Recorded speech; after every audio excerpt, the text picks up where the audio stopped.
Welcome to the Timeless Tales Library, where stories unfold like silk ribbons, guiding you toward peaceful dreams. I'm Oliver, your host, and tonight I'll be taking you to a cozy cottage bakery on a rainy evening, sharing hours of soothing fairy tales to ease your mind and guide you gently toward sleep. The Timeless Tales Library is made possible by listeners like you. If you've found comfort here, please subscribe and help us continue creating these peaceful stories. As you settle in, comment below and let me know where you are in the world tonight, and share a cozy rainy day scene you dream of, a story taking you to perhaps a lighthouse bakery where waves crash against the rocks, a mountain cabin where bread rises by the fire, a village patisserie with rain streaming down foggy windows, or a treehouse bakery where drops patter on the leaves above. Your ideas keep our little library glowing bright. Now, close your eyes and breathe slowly.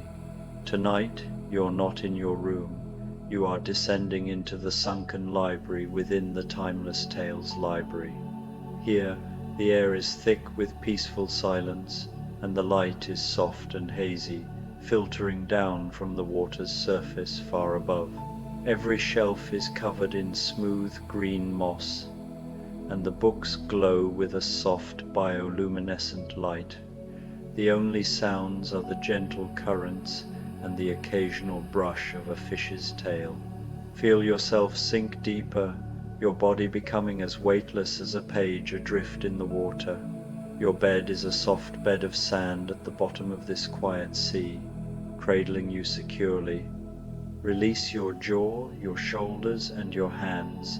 Let the pressure of the day lift from you, rising to the surface like a stream of bubbles. Let the stories of the Timeless Tales Library drift into your imagination like schools of colorful silent fish. A cozy rainy day. Alice's Bakery. A Thanksgiving evening. The rain had been falling since noon, that particular kind of November rain that seems less like weather and more like a lullaby, steady, rhythmic, insistent in its gentleness. By evening, when the sky had deepened to a soft charcoal grey, and the street lamps began their warm amber glow, the rain had settled into a pattern so soothing it seemed to breathe with the world itself. In, out, patter, pause, like a heartbeat made of water and wind. On Chestnut Lane, where the cobblestones gleamed like polished river rocks, and the shop windows glowed with golden light, there stood a bakery that seemed to have been there forever, though no one could quite remember when it had opened. The sign above the door read, Alice's Rainy Day Bakery, in letters that seemed to shimmer between copper and rose gold, depending on how the light caught them. Tonight, with rain streaming down in silver sheets, and the last of the autumn leaves tumbling past in wet spirals, the bakery looked like something from a dream, warm, welcoming, impossibly inviting.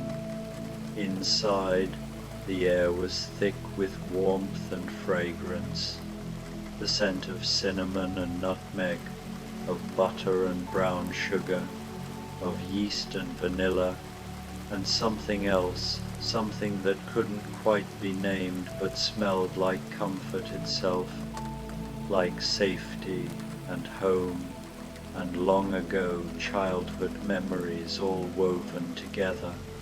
The bakery's interior was a study in coziness. Exposed brick walls, the color of autumn rust, wooden beams crossing the ceiling like the ribs of some great friendly creature, and everywhere on shelves, in corners, hanging from hooks, little touches of whimsy. A tiny door set into the baseboard, no more than 6 inches tall, a clock that seemed to be running backwards, though its hands moved so slowly you couldn't quite catch them at it, mismatched teacups arranged in spiraling towers, books tucked into unexpected nooks, their spines warm soft with reading. A fireplace dominated one wall, its flames dancing behind a wrought iron screen, casting shifting patterns of light and shadow across the floor. Before it sat several overstuffed armchairs, each with a small table beside it and a reading lamp with a fringed shade. The chairs were upholstered in deep jewel tones, burgundy, forest green, midnight blue, and each one had a soft throw blanket draped across its arm, just waiting for someone to curl up beneath it. The main counter ran along the back of the shop, and behind it, visible through an archway, the kitchen glowed with even more warmth. You could see the great iron ovens, their doors occasionally opening to release waves of heat and fragrance. And there, moving between counter and oven, between cooling racks and preparation tables, was the baker, a figure glimpsed only in moments, never quite in focus, present more as a feeling than a person. All you could really see was the white of an apron, the flour-dusted forearms, the gentle, sure movements of someone who had baked 1,000 loaves and would bake 1,000 more, each one made with patience and care. Tonight, the glass cases were filled with special treats. This was Thanksgiving evening, after all, though the bakery seemed to celebrate it in its own peculiar way. There were traditional offerings, yes, miniature pumpkin pies, no bigger than tea saucers, their crusts golden and flaky, topped with tiny dollops of fresh cream, apple tarts gleaming with glaze, cranberry scones studded with orange zest. But there were other things too, things that seemed to belong to a different kind of celebration entirely. Cookies shaped like playing cards, iced in red and white. Little cakes that said "Eat me" in beautiful cursive script. Bottles of cordial labeled "Drink me" in various flavors, raspberry, elderflower, rose. On a special table near the fireplace, someone had arranged a Thanksgiving display, a cornucopia woven from what looked like golden straw but might have been something else entirely, overflowing with glazed chestnuts, candied walnuts, and small wrapped parcels tied with ribbon. Beside it stood a tiered serving stand holding an array of tiny sandwiches, cucumber and cream cheese, turkey and cranberry, mushroom and herb butter, each one cut into shapes that might have been diamonds, clubs, hearts, and spades if you looked at them just right. The rain drummed harder against the windows, and the fire crackled softly in response, sending up a small shower of sparks that glittered and died behind the safety screen. The bakery waited, warm and patient, as if it knew that on a night like this, someone would surely come. And someone did. The bell above the door gave a soft chime, barely audible over the rain, and a girl stepped inside, closing her umbrella with a practiced shake that sent droplets spattering across the doormat. She was perhaps 7 or 8 years old, with blonde hair that fell just past her shoulders, and a sensible blue dress that was nevertheless soaked at the hem. She wore black Mary Janes with a small buckle, and as she looked around the bakery, her eyes grew wide with wonder. "Oh," she breathed, and it was less a word than an exhalation of pure delight. This was Alice, of course. The Alice. The one who had fallen down rabbit holes and attended impossible tea parties, who had grown and shrunk and grown again, who had spoken with caterpillars and played croquet with flamingos and somehow found her way home again, though the journey had changed her in ways she was only beginning to understand. She approached the counter slowly, reverently, taking in every detail. Her gaze lingered on the eat-me cakes, and a small smile played at the corners of her mouth. From the back the baker appeared, or rather a presence appeared, and a gentle voice asked, "What would you like, dear?" Alice considered. "It's Thanksgiving," she said thoughtfully, "though I'm not entirely sure I know what one gives thanks for after the sort of day I've had. Do you have anything for that?" A soft laugh, warm as the fireplace. "I have just the thing." The baker moved with quiet efficiency, and moments later placed a small plate on the counter. On it sat a slice of what appeared to be pumpkin bread, but the color was deeper, richer, almost glowing with a warmth that seemed to come from within. It was studded with pecans and drizzled with a glaze that caught the light like liquid gold. Beside it, a cup of tea chamomile with honey, and a whisper of vanilla sent up delicate spirals of steam. "Gratitude bread," the baker said softly. "Every bite helps you remember something worth being thankful for. And the tea is for peaceful dreaming." Alice picked up the plate and the teacup with careful hands, and made her way to one of the armchairs by the fire. She settled in, tucking her feet beneath her, and pulled one of the soft blankets across her lap. The fire warmed her rain-chilled bones, and the first bite of bread was everything the baker had promised, sweet and spiced, with the earthiness of pumpkin and the richness of brown butter, each flavor unfolding slowly like a memory. She was just thinking about her sister, about the warmth of reading together on quiet afternoons, when the bell chimed again. This time, the figure that entered was small and white, and in a terrible hurry.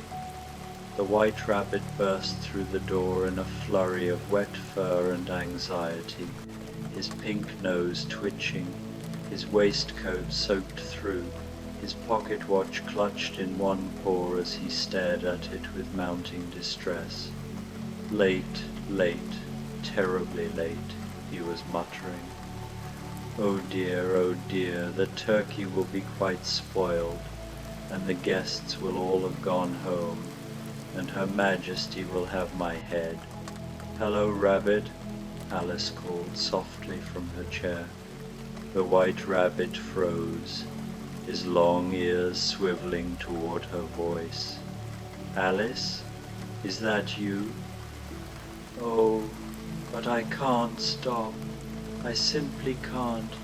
I'm already—" "You're already here," Alice said gently, "and it's warm, and there's food, and the rain isn't going to stop any time soon, so wherever you were rushing to, I don't think you'll make it tonight." The rabbit's whiskers drooped. He looked down at his pocket watch, then at the door, then at the fireplace with its dancing flames. His shoulders sagged with something that might have been relief. "I suppose," he said slowly, I am rather cold and wet, and I haven't eaten since breakfast, which was quite early, and not very much, because I was in such a hurry. The baker appeared at the counter. Without a word, a plate materialized, a small pot pie, golden crusted and steaming, the size of a saucer. Beside it, a cup of something that smelled of apples and cloves.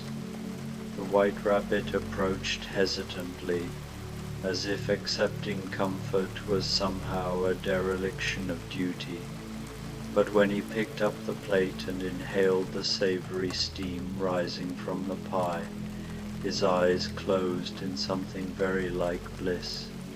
He chose a chair near Alice's, though not so close as to presume, and sat with the plate balanced carefully on his lap.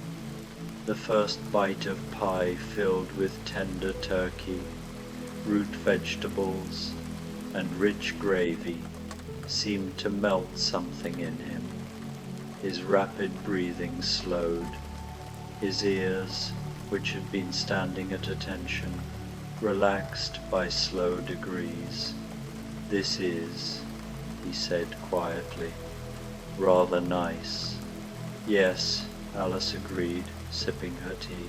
They sat in companionable silence for a while, the rain their only conversation, the fire their shared warmth. Outside, the storm continued its gentle percussion against the windows, each gust of wind sending leaves tumbling past in copper and gold spirals. The bell chimed a third time, though the door didn't appear to open. Instead, a smile appeared, first just a smile, floating in the air near the doorway, white teeth gleaming against the shadows.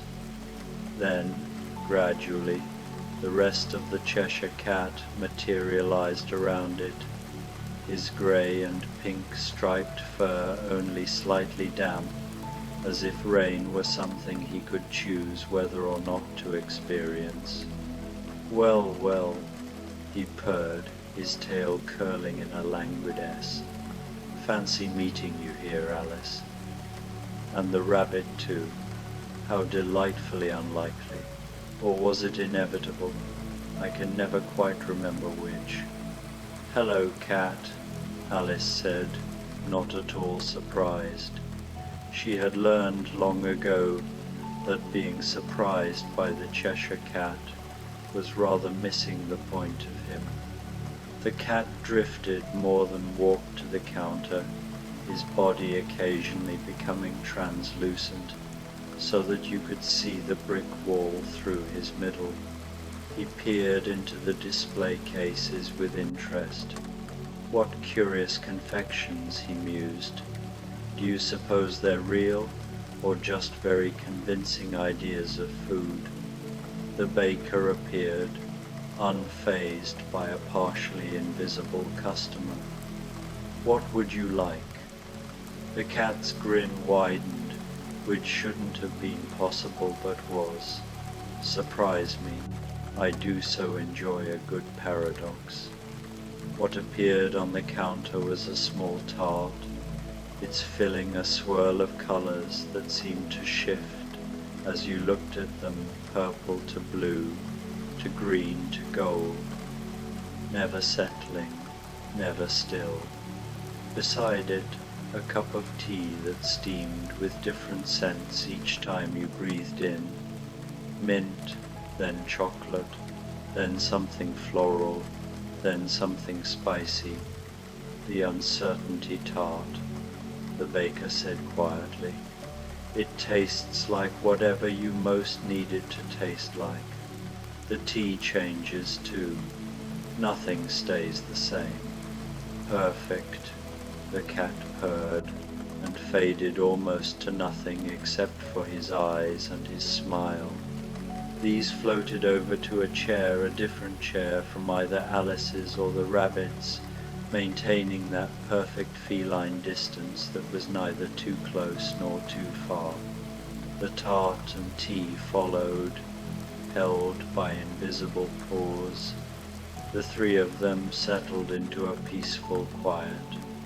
The rabbit had finished his pie and was holding his spiced cider with both paws, letting the warmth seep into his bones. Alice was working on her second piece of gratitude bread. She hadn't meant to have more, but the baker had quietly left another slice on the table beside her, and it had seemed rude not to eat it. The Cheshire cat flickered in and out of visibility, present and absent, there and not there, perfectly content with his paradoxical existence. "Do you know," the rabbit said suddenly, startling himself with his own voice, "I don't think I was late for anything at all. I think I've been rushing for so long that I forgot where I was rushing to." "That happens," Alice said gently. "Quite often," added the cat's smile, floating disembodied near the ceiling. "People forget the difference between purpose and habit. Rush long enough, and rushing becomes the point." The rabbit considered this, his nose twitching thoughtfully. "Then perhaps," he said slowly, "I'm exactly where I ought to be." The fire crackled its agreement, and the rain drummed its soft applause against the windows. Time passed in that gentle, unmeasured way it has in very comfortable places. The four of them, Alice, the rabbit, the cat, and the mysterious baker, moving quietly in the back, existed together in perfect harmony. Not quite a group, not quite separate, just beings sharing warmth and shelter from the storm. Then the bell chimed again, and this time 3 figures tumbled through the door in a chaos of wet coats, dripping hats, and loud voices. "I told you we should have turned left at the oak tree. There were 17 oak trees, dear fellow. You'll have to be more specific. Can't we just have tea? I'd very much like some tea." The Mad Hatter, the March Hare, and the Dormouse had arrived. The Hatter's tall hat was streaming with water, his oversized coat sodden and dripping onto the doormat. The March Hare's fur stood up in wild spikes, and his ears drooped with wetness. Between them, the Dormouse yawned enormously, apparently unbothered by the fact that he was drenched. "Alice," the Hatter cried, spotting her by the fire. "And the rabbit," and he squinted at the fading and reappearing cat. "Some portion of our grinning friend. How absolutely perfectly mad. We were meant to host a Thanksgiving tea party, you see, but the weather was quite uncooperative, and the March Hare insisted on taking a shortcut that turned out to be rather more of a long cut, and here we are. Wherever here is," added the March Hare, shaking himself like a wet dog and sending droplets flying. "I'm sleepy," murmured the Dormouse. Alice couldn't help but smile. "This is Alice's rainy day bakery," she said, "and you're very welcome. There's food and tea and a warm fire." The baker appeared at the counter, and this time there was an almost audible sense of preparation, as if the kitchen itself were rolling up its sleeves. What emerged, carried on a large tray, was a proper Thanksgiving tea service, but done in the delightfully mad style that these 3 required. There was a teapot shaped like a turkey, its spout the bird's beak, steam rising from a small hole in its back, cups and saucers in mismatched patterns, each one a different size, because of course they were. A tiered stand holding miniature sandwiches cut into impossible shapes, pentagons, trapezoids, crescents, tiny pies that seemed to be savory and sweet all at once, biscuits that spelled out nonsense words in icing, and in the center a small cake decorated with playing cards made of fondant, each one showing a different suit. "Oh my," breathed the Hatter. "Oh yes," agreed the March Hare. "Oh good," yawned the Dormouse. "Tea." They claimed a small round table near the fireplace, and soon the sounds of their tea party joined the ambient music of the bakery, the gentle clink of cups, the murmur of conversation that might have been profound or might have been complete nonsense with them. It was always hard to tell. The occasional giggle or philosophical proclamation. "What are you grateful for?" the March Hare asked suddenly, addressing no one and everyone. The Hatter considered, a tiny sandwich halfway to his mouth. "Hats," he said seriously, "and tea, and rain, because without it we wouldn't have found this place. I'm grateful for sleep," the Dormouse mumbled, though his eyes were already closing. "I'm grateful," the March Hare said, "for friends who don't mind when you take wrong turns, because sometimes the wrong turns lead somewhere better." Alice felt a warmth in her chest that had nothing to do with the fire or the bread. She looked around the bakery at the rabbit sipping his cider with a peaceful expression she'd never seen on him before, at the Cheshire Cat's smile glowing softly near the ceiling, at the chaotic but joyful tea party happening at the round table, at the baker moving quietly in the background, providing exactly what each person needed. "I'm grateful," she said softly, though no one had asked, "for strange places that feel like home." The bell chimed again. This time a young woman entered, perhaps 17 or 18, with dark hair pinned up in a no-nonsense style that was nevertheless coming loose in damp tendrils.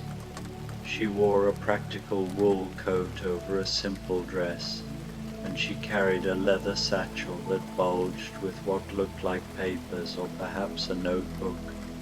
She paused just inside the door, taking in the scene with sharp, intelligent eyes.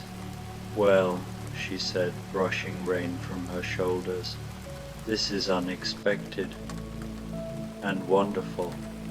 I was trying to find my way to the train station, but I think I may have taken a wrong turn somewhere near Concord."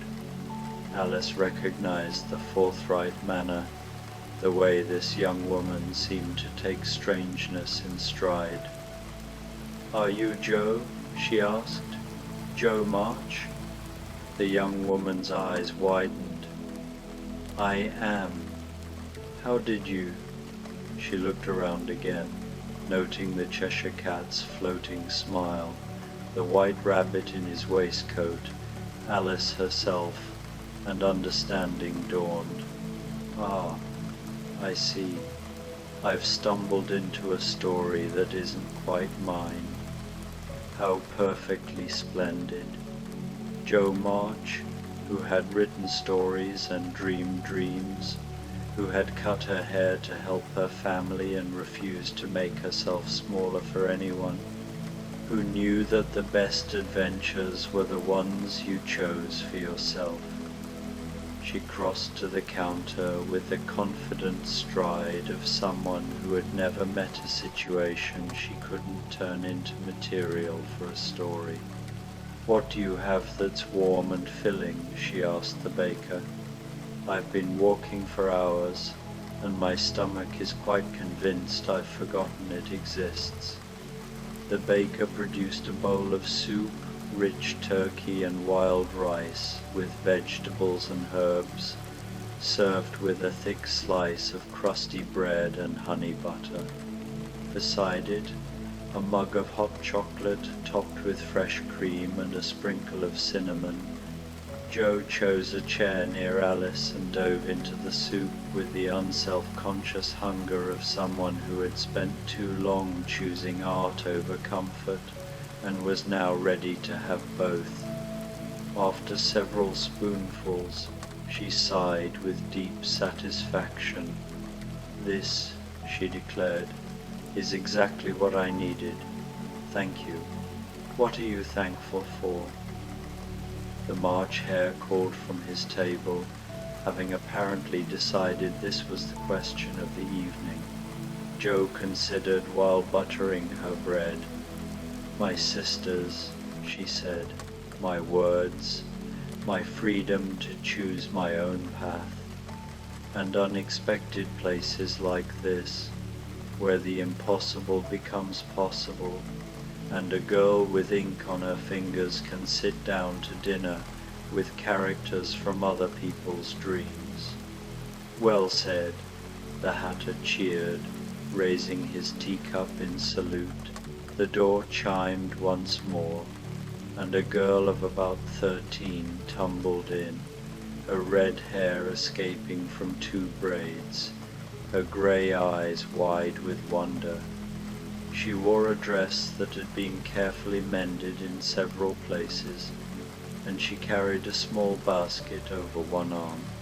"Oh," she exclaimed, clasping her hands together, "oh my, this is exactly the kind of place I always imagined existed. Kindred spirits and magic, and are those really playing card cookies? This is what I'd call scope for the imagination." "Anne?" Joe asked, recognizing a fellow dreamer. "Anne Shirley?" Anne of Green Gables, who had renamed herself and reinvented herself, who saw beauty in everything and spun the ordinary into the extraordinary with nothing but words and wonder. She practically danced to the counter. "Yes. Have we met?" "No, we haven't, but somehow I feel like I know you, which is the very best kind of meeting someone, don't you think? And is that, oh gracious, is that a real Cheshire cat?" She spotted the floating smile and nearly vibrated with excitement. The cat materialized more fully, apparently charmed. "As real as anything," he purred. "Which is to say, exactly as real as you believe me to be." "Perfect answer," Anne breathed. The baker offered Anne a plate containing what could only be described as an imagination tart layers of pastry, alternating with fillings in every color: raspberry red, lemon yellow, lime green, blueberry blue, grape purple. It looked like a sunset and a rainbow had collaborated on a dessert. Beside it, a cup of peppermint cocoa that steamed with candy-striped spirals. Anne joined Joe and Alice, and soon the 3 girls were deep in conversation about stories and dreams, about the strangeness of finding yourself in places you never expected, about gratitude and wonder and the importance of kindred spirits. "I'm thankful," Anne said when the question came around again, "for imagination, for beauty, for bosom, friends, and unexpected adventures, and for people who understand that the best things in life are the ones you never saw coming." The bakery had become by now quite full. The fire crackled merrily. The tea party at the round table had devolved into a philosophical debate about whether pumpkin pie was a vegetable, the Hatter's position, or a dessert that contained vegetables, the March Hare's her. The dormouse had fallen asleep with his head on the table and was snoring softly. The white rabbit had finally set aside his pocket watch and was reading a book he'd found on one of the shelves, his feet up on a small ottoman, completely at peace. Jo was scribbling notes in a small notebook she'd produced from her satchel, occasionally looking up to observe everyone with a writer's keen eye. Anne and Alice were discussing the relative merits of different types of jam. Outside, the storm continued its gentle song, but inside the bakery, all was warmth and contentment, and the simple pleasure of being exactly where you were meant to be. The bell chimed one final time. The boy who entered was small and slight, wearing green clothes that looked like they'd been made from leaves and moss and other forest things. He had an eternally youthful face and a cocky grin, though both were currently somewhat dampened by the rain. Behind him, a small glowing light zipped through the door before it closed, a fairy, her glow flickering with indignation at the wet weather. "Peter!" Anne gasped. "Peter Pan and Tinker Bell!" Peter Pan, who refused to grow up, who led lost boys and fought pirates, who believed in fairies and magic, because how could you not? He shook himself like a puppy and looked around the bakery with interest. "This is cozy," he admitted. "Not much like Neverland, but nice. Different nice." Tinker Bell chimed something that might have been agreement or complaint with fairies. It was always hard to tell. The baker appeared with two offerings. For Peter, a honey cake studded with nuts and drizzled with caramel, alongside a cup of hot apple cider that steamed with spices. For Tinker Bell, a thimble-sized acorn cap filled with nectar and a crumb of pound cake soaked in honey. Peter found a spot on the floor near the fireplace, sitting cross-legged with his back against Alice's chair. He ate his cake with his fingers, unself-consciously, savouring each bite. "What are you thankful for?" Alice asked him gently. Peter thought about it for a long moment. When he finally spoke, his voice was quieter than usual, less cocky, more real. "Flying," he said. "Adventure. Never having to be boring or ordinary, but also," he paused, looking around at all of them, at the peaceful rabbit, at the dozing dormouse, at Jo with her notebook and Anne with her wonder, at the mad tea party winding down into comfortable silence.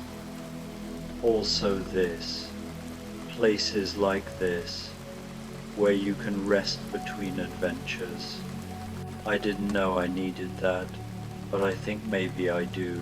Tinker Bell chimed softly from her perch on the mantelpiece, and her glow seemed warmer, more golden. The evening deepened. Outside, the storm began to gentle itself, the rain softening from a drumbeat to a whisper, the wind settling from gusts to sighs. Inside the bakery, everyone had found their perfect spot, their perfect comfort. The Mad Hatter and the March Hare were playing a quiet game of cards while the Dormouse slept on. The White Rabbit had abandoned his book and was simply staring into the fire. his expression one of deep peace. The Cheshire Cat had fully materialized and was curled in a chair, purring. Jo was still writing, but her pace had slowed, her words coming more dreamily. Anne had found a book of poetry and was reading it in a low, melodious voice. Alice was listening, wrapped in her blanket, her eyes half closed. Peter was leaning against the chair, playing with a small wooden toy he'd found somewhere, making it dance in the firelight. The baker moved between them, refilling cups, offering second helpings, asking nothing, providing everything. The kitchen glowed with its steady warmth, the ovens breathing out their comforting heat, the smell of baking bread and cinnamon and gratitude filling every corner. "You know," Jo said softly, setting down her pen, "I'll write about this someday. Maybe not exactly as it happened, but the feeling of it, the warmth, the kindness, the way a bakery can feel like the safest place in the world. I'll tell stories about it," Anne added, "about the magical evening when characters from different tales all gathered in one place, and it wasn't strange at all, just right." "I'll remember it," Alice said simply. "That's enough." The Cheshire Cat's smile widened. "And I'll forget it, and remember it, and forget it again, so I can be surprised by it each time." "I'll stop rushing," the White Rabbit murmured, "long enough to notice when I'm somewhere worth staying." Peter didn't say anything, but he moved closer to the fire, and Tinker Bell's glow brightened, and that seemed like its own kind of promise. The baker emerged from the kitchen one final time, carrying a large platter. On it were small parcels wrapped in brown paper and tied with string, one for each of them. No names were written on the packages, but somehow everyone knew which was theirs. "For the journey home," the baker said softly, "whenever you're ready to take it." They accepted the parcels with quiet gratitude, setting them aside for later. No one was ready to leave yet. The storm had passed into the gentlest of rains, but the bakery was still warm, still welcoming, still exactly where they all needed to be. Alice looked around at all of them, her old friends from Wonderland, her new friends from other stories, all gathered here on this Thanksgiving evening in a bakery that existed somewhere between reality and dream. She thought about gratitude, about wonder, about the unexpected ways that kindness appears when you need it most. "This," she said softly, "has been the most wonderful evening." "It has," Jo agreed, closing her notebook with a satisfied sigh. "Perfectly splendid," Anne added, her grey eyes shining. The fire crackled lower, its flames dancing gently, casting soft shadows.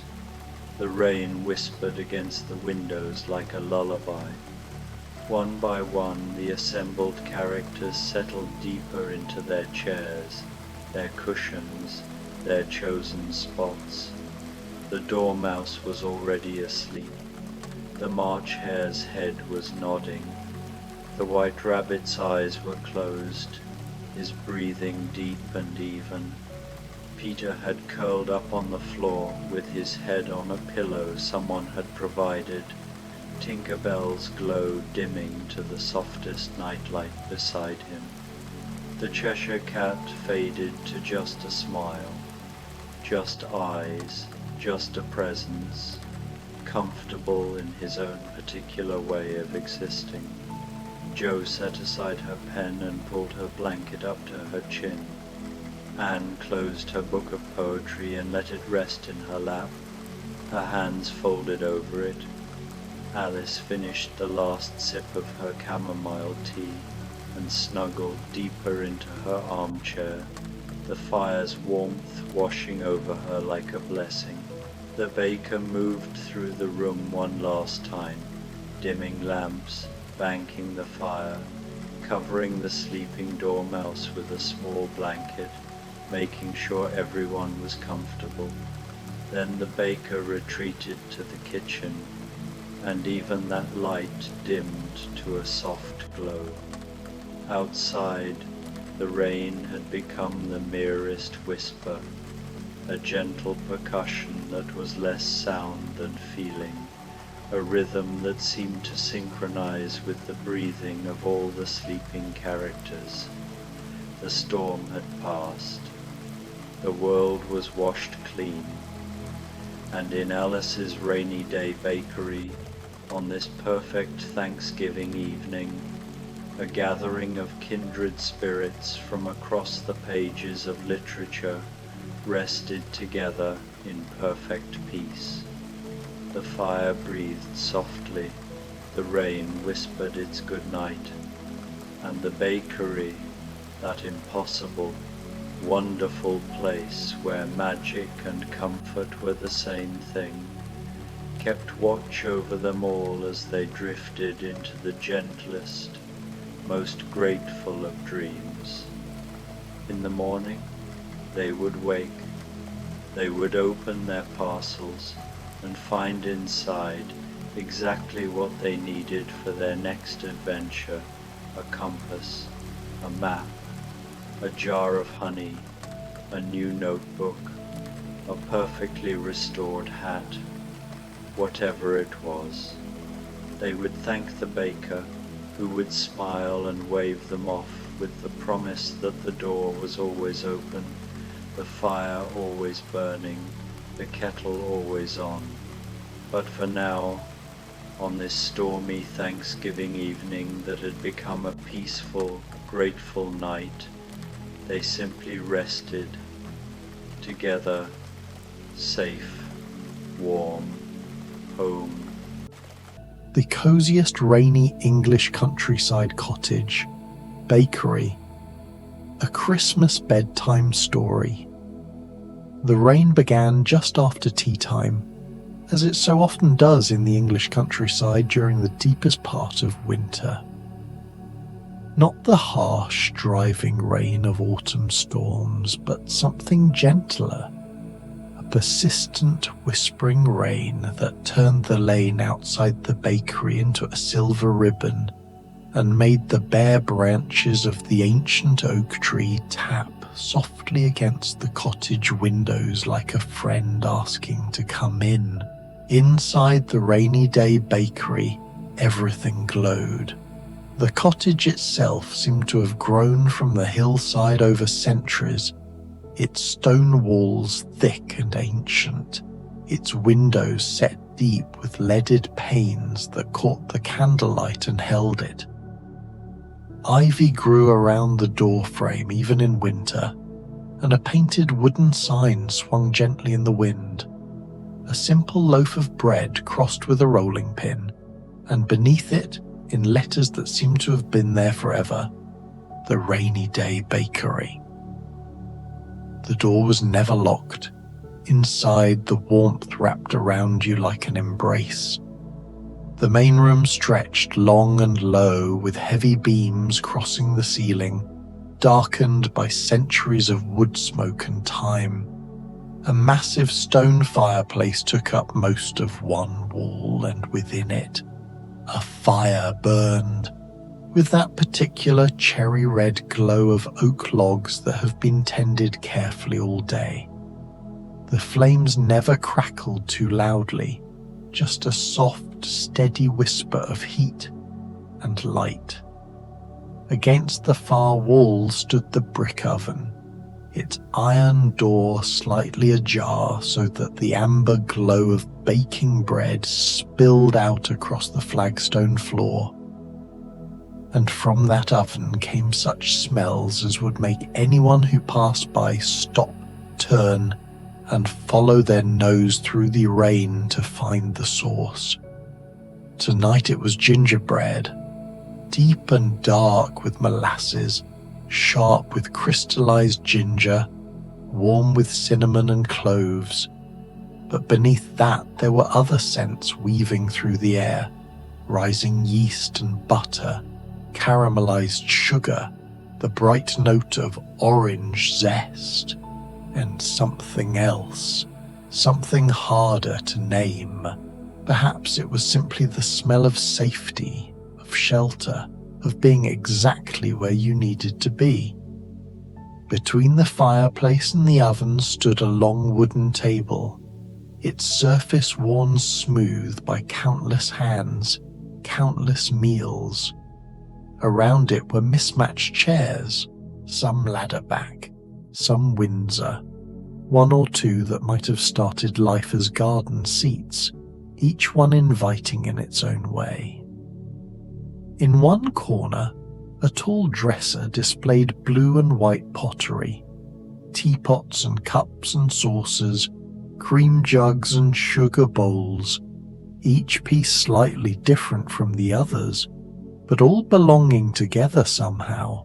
And in the other corner, half hidden in shadow, was the baker. You never quite saw the baker clearly. Sometimes it seemed to be a stout, comfortable woman in a flour-dusted apron. Other times, a tall figure moved between oven and table with long, graceful hands. Sometimes you heard humming, wordless, timeless melodies that might have been carols or might have been much older than that. The baker never spoke much, but somehow everyone who came through that door received exactly what they needed, placed before them with quiet certainty. The wind picked up outside, sending a fresh gust of rain against the windows. The fire settled lower, and a log shifted with a soft sigh. And then the door opened. She came in, stamping her feet and brushing raindrops from her wool cloak, and even in the dim golden light of the bakery, there was something bright and wholesome about her, like mountain air made visible. Her cheeks were pink from the cold, her dark hair braided simply and pinned around her head in the Swiss fashion. And when she looked around the bakery, her eyes went wide with wonder and relief. "Oh," said Heidi, and her voice had the clear, ringing quality of someone who had grown up calling across alpine meadows to the goats. "Oh, how warm it is here." She unwound her cloak, sensible, sturdy wool the colour of pine bark, and hung it carefully on the hook by the door, where it began to steam gently in the warmth. Underneath, she wore a simple dress and a knitted shawl, and thick woolen stockings that had clearly been darned more than once. "I was walking," she explained to no one in particular, "trying to find my way back before the storm got worse, and I saw your light." She smiled, that open, unself-conscious smile that had once melted the heart of a grumpy old grandfather high in the Swiss Alps. "I'm not lost exactly. I never really am up in the mountains. But here in the lowlands everything looks different in the rain." The baker appeared from the shadows, or perhaps had been there all along, and placed a steaming mug on the table, motioning for Heidi to sit. The girl settled into one of the Windsor chairs with a grateful sigh, wrapping her hands around the mug and breathing in the steam. It was hot chocolate, thick and rich, made with real cream, and the kind of dark chocolate that Peter the goatherd used to bring up the mountain for special occasions. But there was something else in it too. A hint of cinnamon, perhaps, or was it cardamom? Whatever it was, it tasted like home, like the alpine hut where she'd lived with her grandfather, like the bowl of fresh milk, still warm from the goat, that grandfather would give her in the evenings before bed. "Thank you," Heidi said softly, and she meant it with her whole heart, the way she meant everything. She sat for a while, sipping her chocolate, watching the fire, listening to the rain. The bakery seemed to breathe around her. The creak of old beams settling, the soft hiss of the fire, the distant sound of the baker moving in the kitchen beyond. It was the kind of quiet that didn't need to be filled, the kind of peace that asked nothing of you except that you rest. Heidi was just beginning to feel deliciously drowsy, her eyelids growing heavy, when the door opened again. This time what entered was hardly bigger than a tin soldier, because that's exactly what it was. He stood in the doorway for a moment, perfectly erect despite being balanced on only one leg, his painted uniform still bright, even though he must have travelled through puddles and mud to reach this place. His rifle rested at his shoulder in perfect military form. If you looked closely, you could see that he'd been carefully crafted. The blue of his jacket just so, the red of his trousers precisely piped with gold, his face painted with that particular expression of determined courage that tin soldiers have. He hopped over the threshold with a small metallic tap, surveying the room with the eye of a soldier who had once sailed paper boats down gutters and spent the night in the belly of a fish. "Good evening," said the steadfast tin soldier, his voice tinny but dignified. "I wonder if I might impose upon your hospitality. The storm has made travel difficult." There was something both proud and humble in the way he said it. This was a soldier who had stood firm through every trial, who had loved a paper ballerina with all his tin heart, who had been melted down in a fire and come out heart-shaped on the other side. He was not ashamed to ask for help, but neither would he presume. Heidi immediately hopped up from her chair and knelt down on the flagstones. "Oh, let me help you up to the table. It must be terribly hard hopping everywhere." "I manage," the soldier said, but there was gratitude in his voice. "I have had much practice." With great care, Heidi lifted him up and placed him on the table, where he stood at attention, surveying his new vantage point with satisfaction. The firelight glinted off his painted uniform, and he seemed, if possible, to stand even straighter. The baker appeared with a tiny cup, a doll's teacup really, filled with something hot and fragrant. The soldier's painted face showed no expression, as tin faces cannot, but something in his posture softened as he wrapped his tin hands around the cup. It was mulled wine, reduced down to just a few precious drops, sweet and spiced with cloves and star anise, warmed through until it was the temperature of life itself. "Thank you," the soldier said formally. "I have not been warm in a very long time." Heidi settled back into her chair, and for a while they simply existed together in the comfortable silence. The girl who had brought joy back to her grandfather's heart, and the soldier who had never wavered in his duty. Outside, the rain continued its gentle percussion against the windows, and inside, the fire murmured to itself about warmth and safety and the gift of solid walls.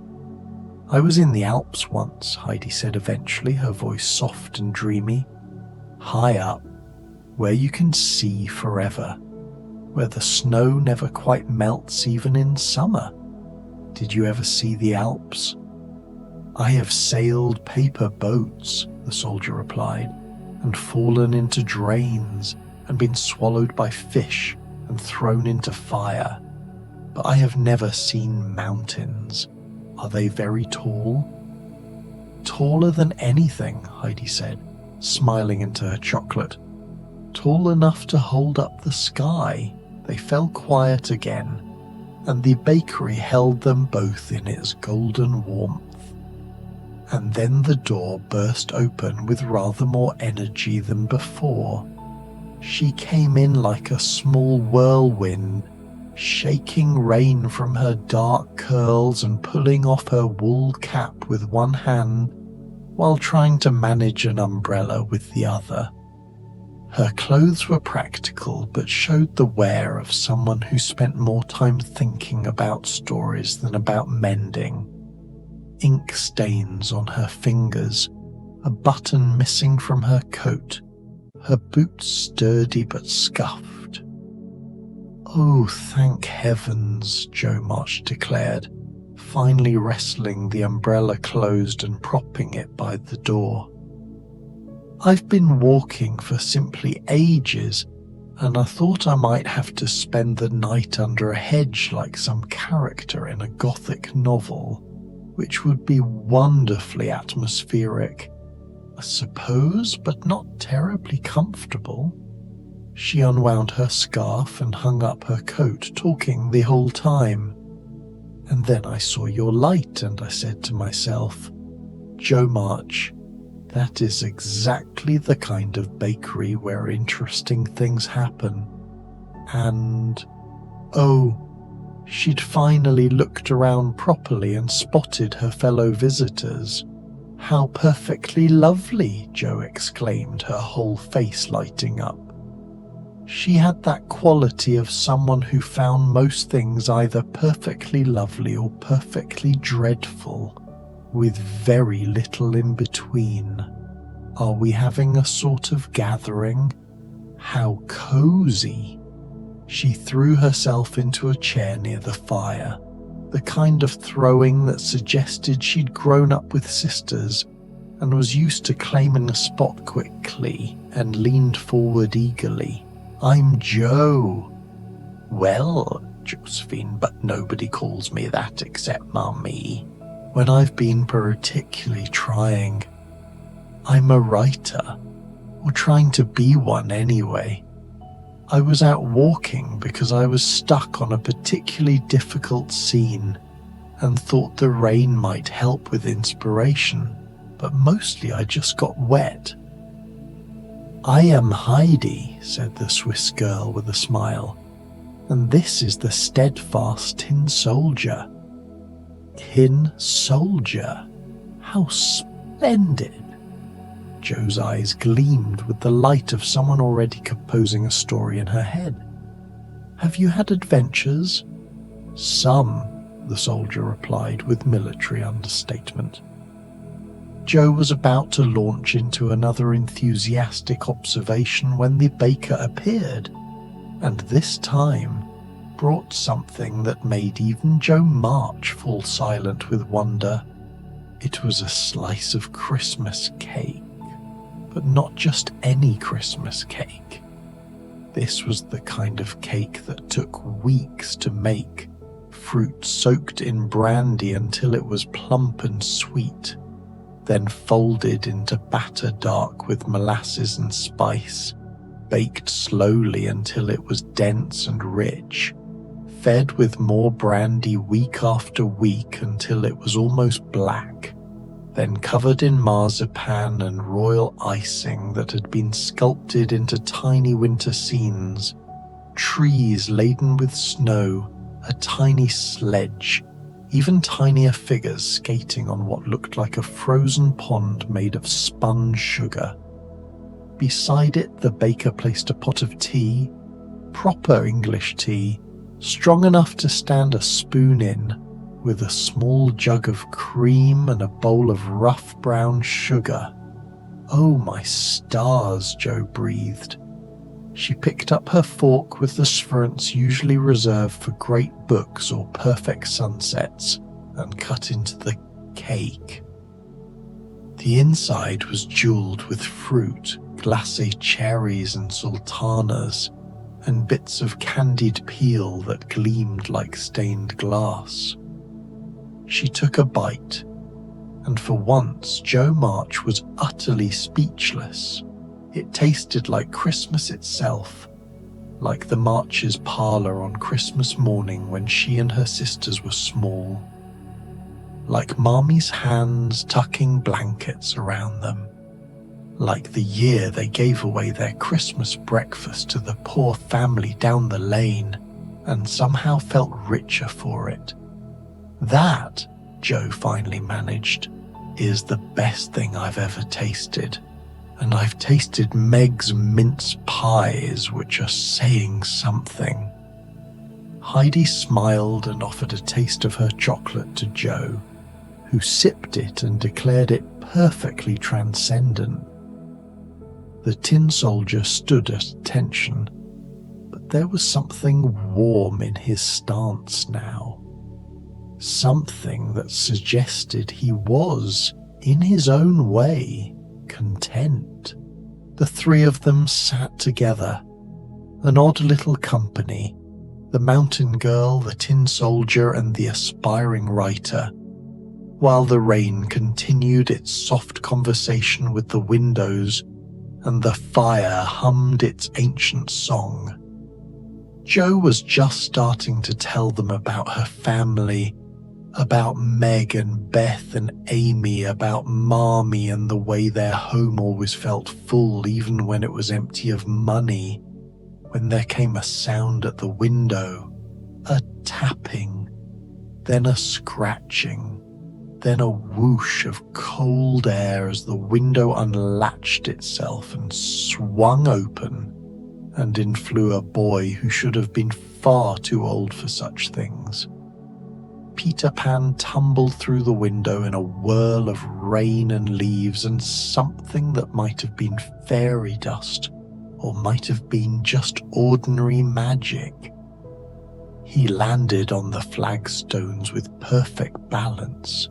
He always landed perfectly and shook himself like a dog, sending droplets flying. "I say," he announced to the room at large, "it's frightfully wet out there." He was dressed in skeleton leaves and moss, with a dagger at his belt that looked real enough, and his hair stuck up in all directions.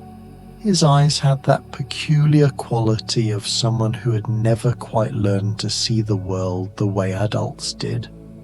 Everything was still an adventure, still a game, still something that could be won or lost, but never truly ended. "The window was open," Peter added, as if this explained both his entrance and his existence. "Well, it is now anyway. Windows ought to be open. How else are people supposed to fly in?" "Most people use doors," Jo observed, but she was grinning. She recognized a fellow spirit when she saw one. Someone who would never quite fit into the orderly world of grown-ups. "Doors are for pirates and grown-ups," Peter said with great certainty. He looked around the bakery with interest, his nose twitching at the smells. "What's that marvellous smell?" "Gingerbread," Heidi said gently. "Would you like to sit down? You must be cold." Never cold, Peter declared, but he was shivering slightly. But I suppose I could sit for a moment. Just a moment, mind you. He pulled out a chair and sat, or rather perched on the edge of it, as if ready to take flight at any moment. The baker appeared with a plate, and on it was something that made even Peter Pan's eternal confidence waver for just a moment. It was a gingerbread boy, not the kind that runs away, but the kind that's meant to be eaten. Except this one was decorated with such care and whimsy that it seemed almost a shame to bite into it. It had buttons of white icing, a face both cheeky and charming, and it held a tiny icing sword. Beside it was a glass of milk, still cold despite the warmth of the bakery, with a faint dusting of nutmeg on top. Peter stared at it. For a long moment, the boy who never grew up looked like he might be remembering something. Perhaps a time before Neverland, before flying, before the Lost Boys. A time when someone had given him milk and gingerbread and told him he was good. Right then, he said, his voice a bit gruffer than usual. He picked up the gingerbread boy and bit off its head in one go, because that's what you do with gingerbread boys, and because sometimes the only way to handle feelings is to eat them. It was perfect. Crisp at the edges, soft in the middle, with enough ginger to make your tongue tingle, and enough molasses to make everything taste like adventure. The milk was cold and pure and tasted like it had come from cows who grazed in meadows where magic was just another kind of grass. Not bad, Peter admitted, then immediately took another bite. Not bad at all. Jo was watching him with great interest, the writer in her already composing descriptions. "Do you really never grow up?" she asked. "Not ever?" "Never," Peter said firmly, his mouth full of gingerbread. "Growing up is the worst thing. You forget how to fly. You forget how to play. You forget what matters. But you also learn new things," Heidi said softly, "like how to take care of people, and how to make things grow, and how to be steady when others need you." Peter looked at her, and for just a moment something flickered in his eyes, something that might have been doubt, or might have been recognition. But then he shook his head, scattering the thought like raindrops. "Don't need to grow up for that," he said. "I take care of the Lost Boys just fine." "Of course you do," said the tin soldier quietly, and there was something in his voice, a soldier's understanding of duty and loyalty, that made Peter look at him with new respect. They sat together while the storm continued outside. These four who had so little in common except for the fact that they were here, now, in this warm place while the world was cold and wet beyond the windows. The tin soldier told them, in his sparse way, about the paper dancer he had loved. Jo talked about her ambitions, how she wanted to write stories that mattered, that made people feel things.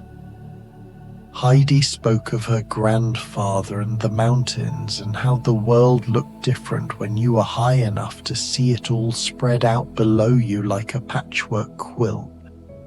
And Peter talked about Neverland, but in a different way than he usually did.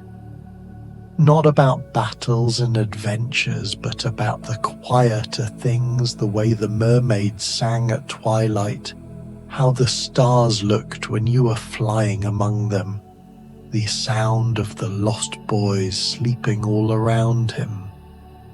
The rain had settled into a steady rhythm now, no longer gusty but constant, the kind of rain that would go on all night, that you could sleep to if you were warm and dry and safe.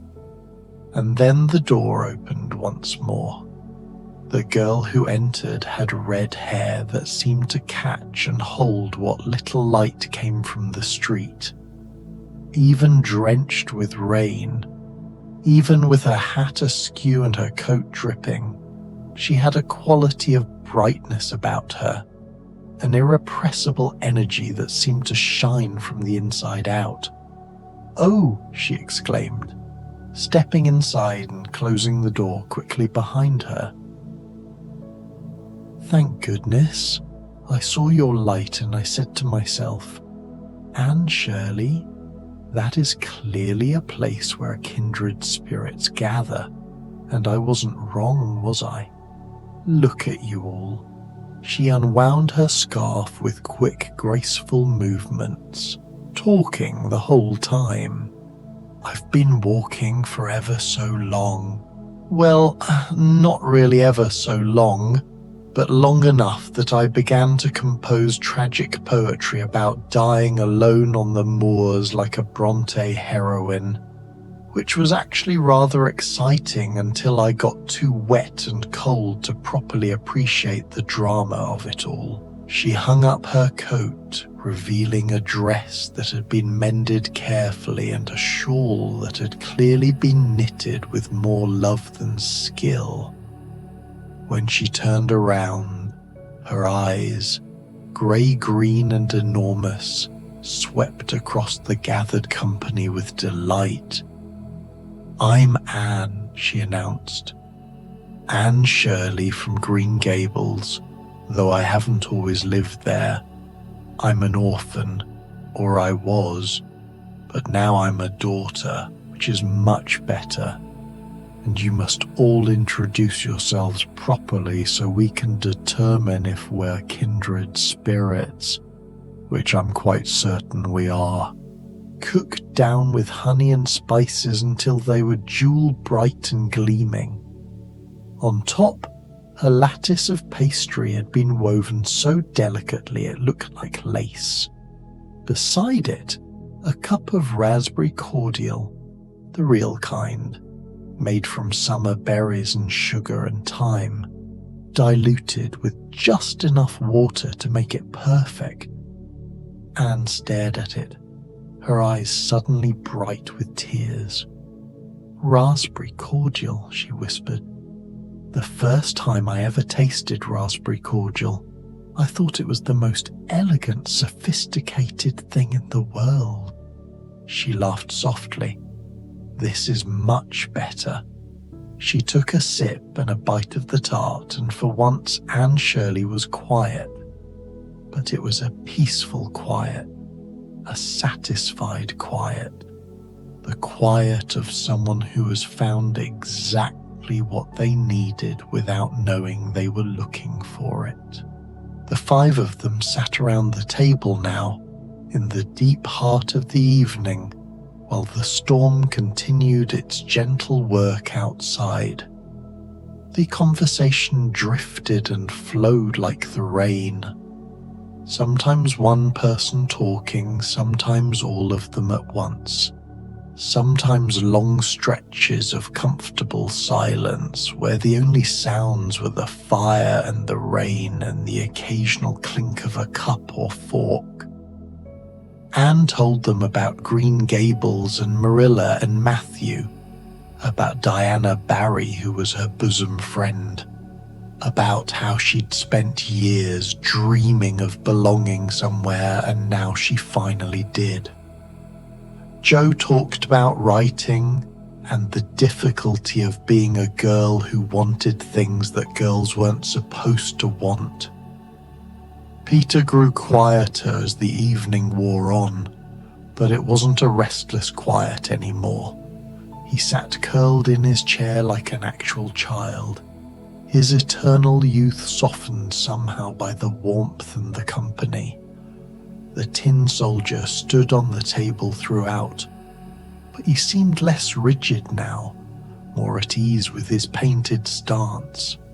And Heidi, dear Heidi, listened to them all with her whole heart, contributing her own stories about the Alps and the goats and her grandfather, but mostly just being present, that rare gift of complete, accepting presence that she'd learned in the thin, clear air of the mountains.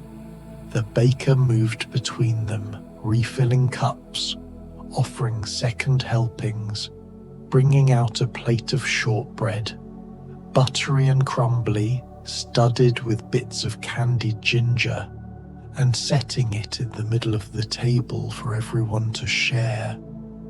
Outside, the rain began to gentle, the wind died down. The storm that had driven them all here was passing, moving on to water other fields, other villages, other stories, but none of them moved to leave. You know, Anne said softly, breaking a comfortable silence, I think this might be one of those perfect moments, the kind you want to fold up and keep in your pocket forever. Like a story, Joe said, understanding immediately. Like a memory, Heidi added. Like treasure, Peter murmured, surprising them all. The tin soldier stood a bit straighter.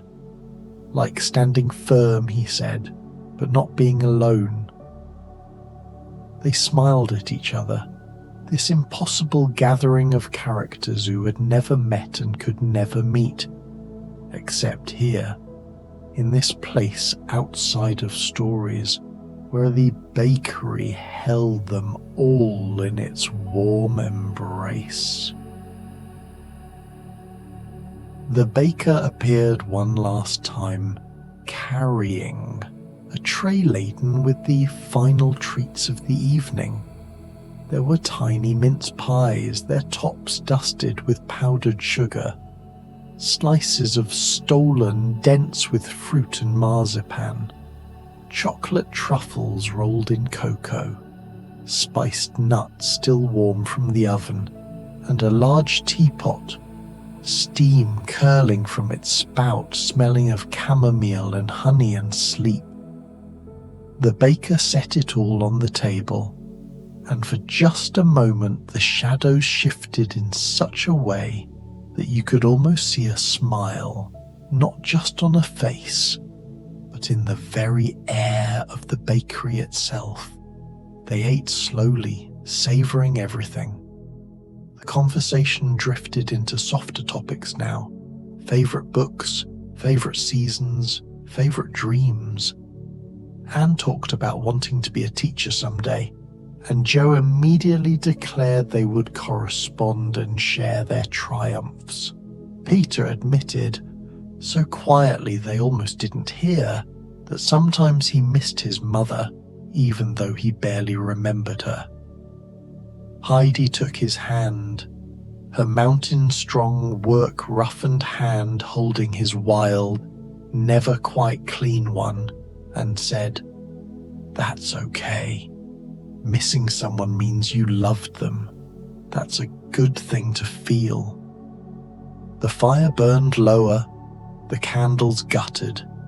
The rain became nothing more than a whisper against the windows. One by one, they began to settle. Jo pulled out a battered notebook from her bag and began to write, but slowly, dreamily, not with her usual fierce intensity. Anne curled up in her seat with her raspberry cordial, sipping it and looking at the fire as if it held all the stories she would ever want to tell. Peter Pan, that eternal child, that impossible boy, laid his head down on the table. One by one, they introduced themselves again. Anne listened to each introduction with fierce attention, as if she were memorizing not just their names but their essences. "A tin soldier," she breathed when it was the soldier's turn. "How perfectly romantic. Have you loved and lost?" "I have loved," the soldier said simply. "That's the important part," Anne said firmly. "Marilla always says I'm too romantic, but I think there's no such thing. The world needs more romance, not less." She settled into the remaining chair just as the baker appeared with the final offering of the night. It was a tart, but calling it simply a tart was like calling a sunset simply light. The crust was golden and buttery, glazed until it shone. Inside was a filling of winter fruits, cranberries and apples and pears, and closed his eyes. The tin soldier stood guard over them all, not because there was any danger, but because standing guard was who he was. Heidi sat very still, her hands wrapped around her empty chocolate cup, watching the fire burn down to embers. She was thinking about the mountains, but also about here, about how home could be a place, but it could also be a moment or a feeling, or the company of kindred spirits gathered in a warm room while the storm passed by outside. The bakery settled around them like a blanket being tucked in. The beams creaked softly. The fire whispered its old, old song. The rain became indistinguishable from silence, and in the rainy day bakery 5 travelers from 5 different stories rested together in perfect peace, wrapped in warmth and the scent of gingerbread, safe and content and exactly where they needed to be. The candles burned down to nothing. The fire became embers, then ash, then the faintest glow. But the warmth remained, would always remain, for anyone who found their way through the rain to that old stone cottage with its painted sign and its door that was never locked. And if you listen very carefully, on stormy winter nights when the rain taps against your own windows, you might hear it still, the gentle hum of the baker's lullaby, calling you home to a place you've never been but have always known, where the tea is always hot, the bread always fresh, and there is always, always room for one more at the table. Sleep now. The storm has passed. You are safe. You are warm. You are home. The coziest rainy pecan pie cottage bakery, a Thanksgiving autumn bedtime story for adults. The November rain had been falling since afternoon, soft at first, then steadier as evening drew its dark curtain across the neighborhood. Not the fierce, frightening kind of rain that sent people scurrying in alarm, but the gentle, persistent sort that settled into your bones and made you long for warmth, for light, for somewhere safe to rest. And there, at the corner where Maple Street curved into Chestnut Lane, the rainy day Pecan Pie Cottage Bakery glowed like a promise kept, its windows multi-paned and slightly wavy with age cast warm amber light onto the rain-slicked sidewalk. Inside, you could see the flicker of what must be a fireplace, and if you stood close enough, even through the storm, you might catch the scent of butter browning, of pecans toasting, of cinnamon and nutmeg, and all the warm spices that meant autumn was settling into its deepest, coziest corner before winter arrived. The bakery itself was a small building, cottage-like in its proportions, with stone walls partially covered in ivy that had turned brilliant crimson for the season. The wooden door was painted a deep, welcoming blue, and above it hung a hand-carved sign that read simply, "Rainy Day Pecan Pie Cottage Bakery," in letters that seemed to have been formed with great care and no hurry at all.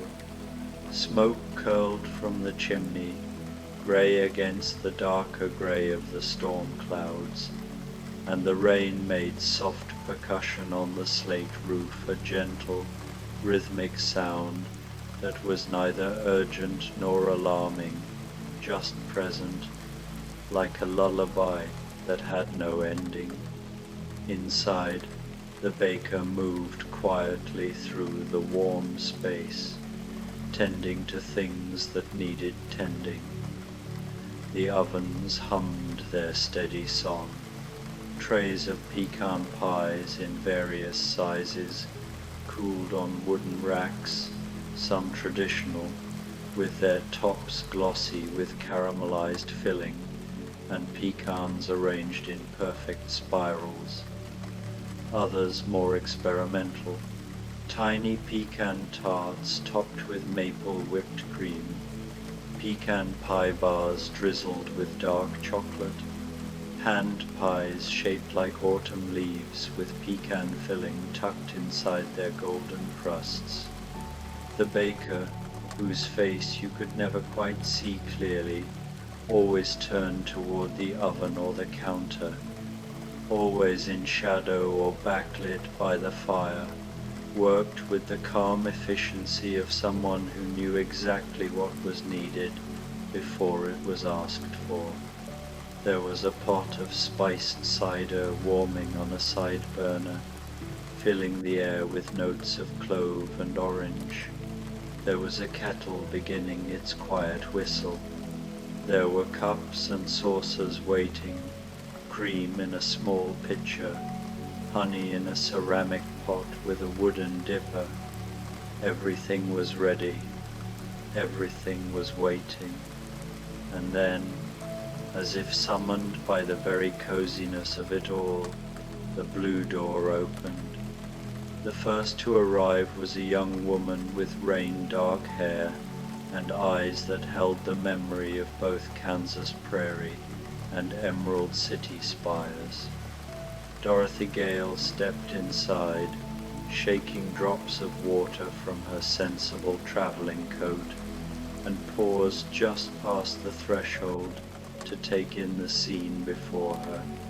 Oh, she breathed, and it was a sound of pure relief. The baker looked up, though you still couldn't quite see the face clearly, and nodded toward a small table near the fireplace. "Welcome. You look like you've been traveling." Dorothy smiled, that brave, open smile of someone who had learned that kindness was the most powerful magic of all. "I have been. Not by tornado this time, thankfully, but travel all the same. I was visiting friends in the city, and the train brought me back this afternoon. I was trying to walk home when the rain picked up, and then I saw your lights." She moved toward the fire, drawn by its warmth, and that was when she noticed the pies. Her eyes widened. "Pecan pie. I haven't had good pecan pie since." She trailed off, remembering a farmhouse in Kansas, Aunt Em pulling a pie from the oven. The way home had smelled exactly like this. "Sit," the baker said gently. "I'll bring you something special." Dorothy sat in one of the mismatched chairs near the fire. This one had a cushion covered in fabric printed with tiny acorns, and let out a long breath she hadn't realized she'd been holding. Outside, the rain continued its gentle drumming. Inside, The fire crackled softly, and the warmth began to seep into her tired muscles. The baker returned with a plate bearing a generous slice of traditional pecan pie, its filling the color of amber and honey, the pecans on top toasted to perfect nuttiness. Beside it sat a smaller plate with a pecan pie hand pie shaped like a star, its golden crust decorated with leaf cutouts that revealed the dark, sweet filling beneath. And something warm to drink, the baker added, setting down a mug of spiced cider that steamed gently in the firelight. Dorothy wrapped her hands around the mug, feeling its warmth spread through her palms. "Thank you. This is exactly what I needed. How did you know?" The baker's smile, you could see the smile, even if the rest remained mysteriously unclear, was kind. "That's what this place is for, especially on stormy nights." Dorothy took a sip of cider. It was perfect, sweet and spiced and exactly the right temperature, and then tried a bite of the pie. The pastry dissolved on her tongue. Butter and flour transformed into something light as clouds. The filling was rich but not too sweet, with that deep molasses undertone that made pecan pie more than just a dessert. It made it a comfort, a memory, a sense of place. "It tastes like home," she said softly. "Good," the baker replied, and returned to the counter where more pies were cooling. Dorothy ate slowly, savoring each bite, letting the warmth and the sugar and the peaceful atmosphere work their gentle magic. She watched the flames dance in the fireplace, listened to the rain, and felt the tightness in her chest, the tightness that came from always being the one who solved problems, who stayed brave, who let her friends to victory finally begin to ease. The door opened again. This time, the visitor was smaller, younger looking, with blonde hair that fell in tangles around her face, and a blue dress that had seen better days, or perhaps stranger days. Alice stepped inside, water dripping from her hem, and looked around with the wide-eyed curiosity that had served her well in places much stranger than this bakery. "Curiouser and curiouser," she murmured, taking in the pies, the fire, the way Dorothy looked so perfectly content in her chair. "Is this real, or am I still falling?" "It's real," Dorothy assured her from her spot by the fire. "At least I think it is. It certainly tastes real." Alice approached cautiously, the way one might approach a tea party hosted by a Mad Hatter, with interest but also a healthy awareness that things might suddenly become nonsensical. But the baker simply smiled that partial smile and gestured to a chair near Dorothy's. "You must be Alice," the baker said. "I have something I think you'll like." "How did you?" Alice began, but then stopped. After falling down rabbit holes and meeting caterpillars who smoked hookahs, a baker who somehow knew her name seemed almost reasonable. "Yes, I'm Alice. I've been wandering rather a long time today. I'm not entirely sure I know the way home anymore. Everything looks different in the rain." "Then it's good you found your way here," the baker said, already preparing a plate. "Sit. Get warm. There's no hurry."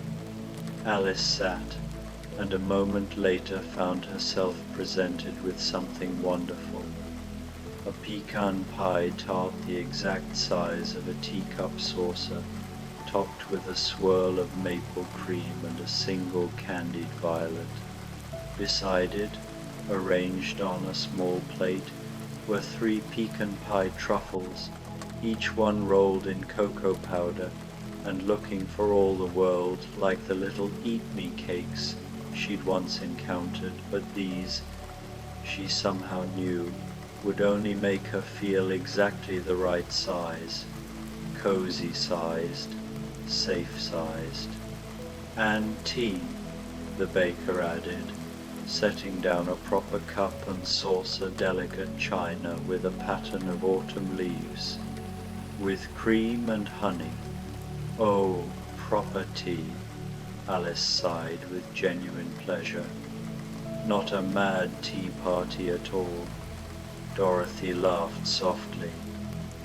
"Is that a place you've been?" "Several times," Alice said, trying a bite of the tart. The pecan filling was silky and rich, the crust buttery and short, the maple cream adding a gentle sweetness that made everything taste like autumn leaves and cozy afternoons. Though I must say, this is infinitely preferable. The tea is actually in the cups for one thing, and nobody's being rude about the time. Time, Dorothy mused. I spent so long trying to get home, and now that I'm back, sometimes I'm not sure what to do with all of it. Yes, Alice agreed eagerly. That's exactly it. After adventures like ours, ordinary time feels quite strange, doesn't it? Too slow or too fast, never quite right. They sat together in comfortable silence for a moment, eating their pie, listening to the rain. The fire popped gently. The baker moved in the background, preparing more treats, the movements so soothing in their quiet competence that just watching was restful. The door opened a 3rd time. The young woman who entered was taller, older, or perhaps simply carried herself with the confidence of someone who had always known her own mind. Jo March pushed through the door with characteristic energy, though she was clearly soaked through. "What a storm!" she exclaimed, unwinding a damp scarf from her neck. "I was at the publisher's office going over my latest manuscript, and I completely lost track of time. By the time I looked up, it was pouring. I thought I'd have to swim home." She paused, taking in the bakery with a writer's observant eye. "But this is like something out of a story. The kind of place characters stumble into when they need it most." "Maybe that's exactly what it is," Dorothy suggested with a smile. Jo's face lit up. "Are you characters too? Or am I making that up?" "Depends on how you define it," Alice said philosophically, nibbling a truffle. "Are we characters if we've had adventures, or only if someone wrote them down?" "You're here," the baker interjected gently, "and that's what matters. Come sit. You're wet and tired, and I have pecan pie." Jo needed no further invitation. She claimed a 3rd chair near the fire, forming a small semicircle with Dorothy and Alice, and the baker brought her a plate that made her actually gasp with delight. On it sat a thick wedge of what could only be called a literary masterpiece, a pecan pie brownstone, several layers tall, with traditional pecan pie on the bottom, a layer of chocolate pecan filling in the middle, and topped with a pecan streusel that had been baked until it was crunchy and caramelized. Beside it, a pecan pie cookie the size of her palm, studded with chocolate chips and looking deeply, wonderfully indulgent. "Oh my," Joe breathed. I'm going to need to write about this. May I? I'm working on a new book about, well, never mind what it's about. But this could be a scene, a perfect scene. Write what makes you happy," the baker said simply, and brought her a large mug of coffee, real coffee, dark and rich, with cream already swirled in. Jo took a bite of the brownstone and actually closed her eyes. This is what Thanksgiving should taste like. This is what coming home should taste like. She opened her eyes and looked at her companions. "I'm Jo, by the way. Jo March. I write, obviously. I can't seem to help it. Dorothy," Dorothy said warmly. "I travel. I can't seem to help that either. Alice. I fall into things," Alice added with a small smile. They laughed together, the easy laugh of people who understood what it meant to have experiences that didn't quite fit into ordinary conversation. And they ate their pie slowly, savoring every bite while the storm outside continued its gentle symphony against the windows. "Do you know what I love about pie?" Jo said after a while, her voice softer now, the energy settling into contentment. "It's democratic. It doesn't matter who you are or where you've been. Good pie is good pie, and it welcomes everyone the same way. Like this place," Dorothy observed, looking around at the warm bakery with its mismatched furniture, its shelves lined with cookbooks and the occasional novel, its windows that somehow made even the storm look beautiful. "Exactly like this place," Jo agreed. The door opened again, and they all turned to see who would arrive next. This visitor was different, smaller, four-legged, with velvet soft ears and button eyes that had seen much love. The Velveteen Rabbit hopped carefully through the door, shaking droplets from his worn fur, and looked around with the quiet dignity of someone who had become real through being loved and who knew the value of warm, safe places. The baker came around the counter immediately, crouching down. "Hello, little one. You're welcome here." The rabbit's nose twitched. "I smelled pecans and cinnamon. I was hopping home from the nursery. I visit the children there sometimes. You see, tell them stories, and the rain caught me. Then I smelled your baking. Come by the fire," Alice said immediately, understanding instinctively that this was someone who had known hardship, who had been shabby and overlooked before becoming precious. She moved her chair to make room. "There's plenty of space." The rabbit hopped closer, settling on a small cushion near the hearth, and the baker brought him a special plate. Tiny pecan pie bites, just the right size for small paws, and a thimble-sized cup of warm milk sweetened with honey and a tiny dash of cinnamon. "For me?" the rabbit asked, his button eyes shining in the firelight. "For you," the baker confirmed. "Everyone who needs warmth and pie finds their way here on nights like this." The rabbit took a careful bite of one of the tiny pies. They were perfect miniatures, with real pecans and filling that was neither too sticky nor too hard, and sighed with pleasure. "This reminds me of being new," he said softly, "when I first belonged to the boy, when everything was perfect and safe. You're real now, though," Joe said gently, recognizing a fellow character when she saw one. "That's worth something." "Oh yes," the rabbit agreed. "Being real is the best thing of all. But sometimes it's nice to remember the safe times too, the warm times."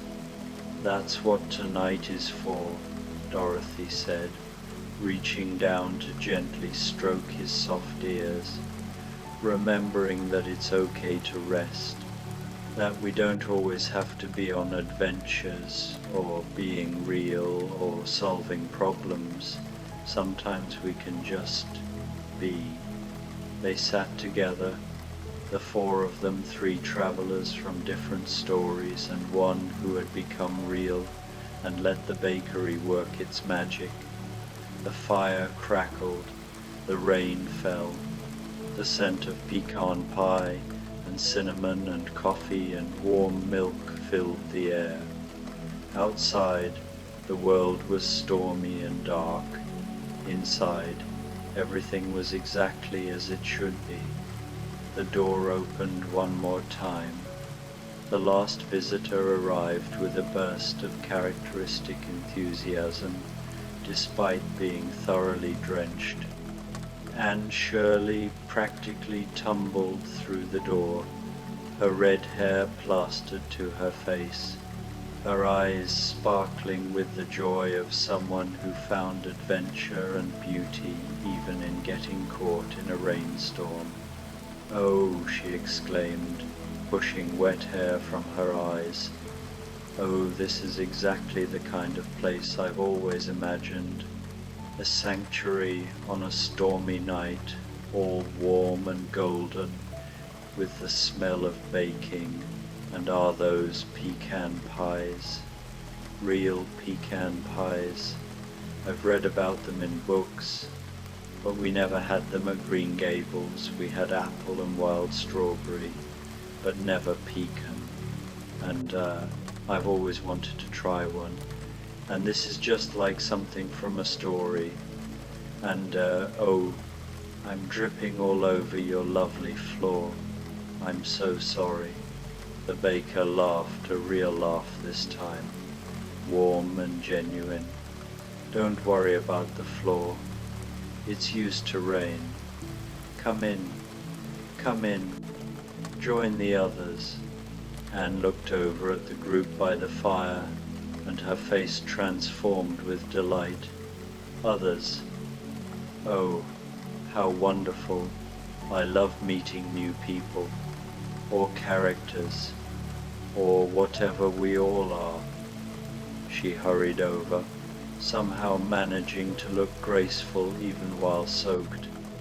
"I'm Anne with an E, Anne Shirley from Prince Edward Island, though I've been studying in the city and was on my way back when the storm hit. And I know I talk too much, but I can't help it when I'm excited, and I'm very excited about that pie." She said all this in what seemed like a single breath, and the others couldn't help but smile. "Sit down before you float away," Joe said with amusement. "I think we're all characters here, or dreamers, or both."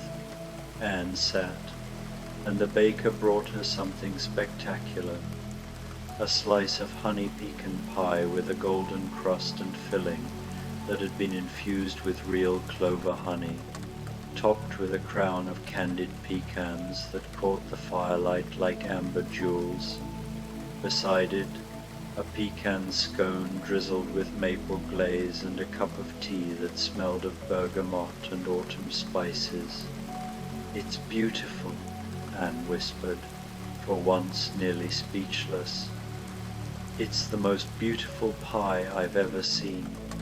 "Then enjoy it," the baker said simply. Anne took a bite, and her eyes closed in bliss. When she opened them again, They were shining not with tears, exactly, but with the kind of emotion that came from experiencing something perfect in an imperfect world. It tastes like everything good I've ever imagined, like golden afternoons and kindred spirits, and the feeling you get when you finish a really good book. Yes, Alice said, exactly like that. They sat together now, all 5 of them, 6 if you counted the baker, who moved quietly in the background but was somehow part of the circle too, and for a long while no one felt the need to speak. They simply existed together in the warm space, eating pie, drinking their various beverages, listening to the rain and the fire and the quiet sounds of the bakery settling into evening.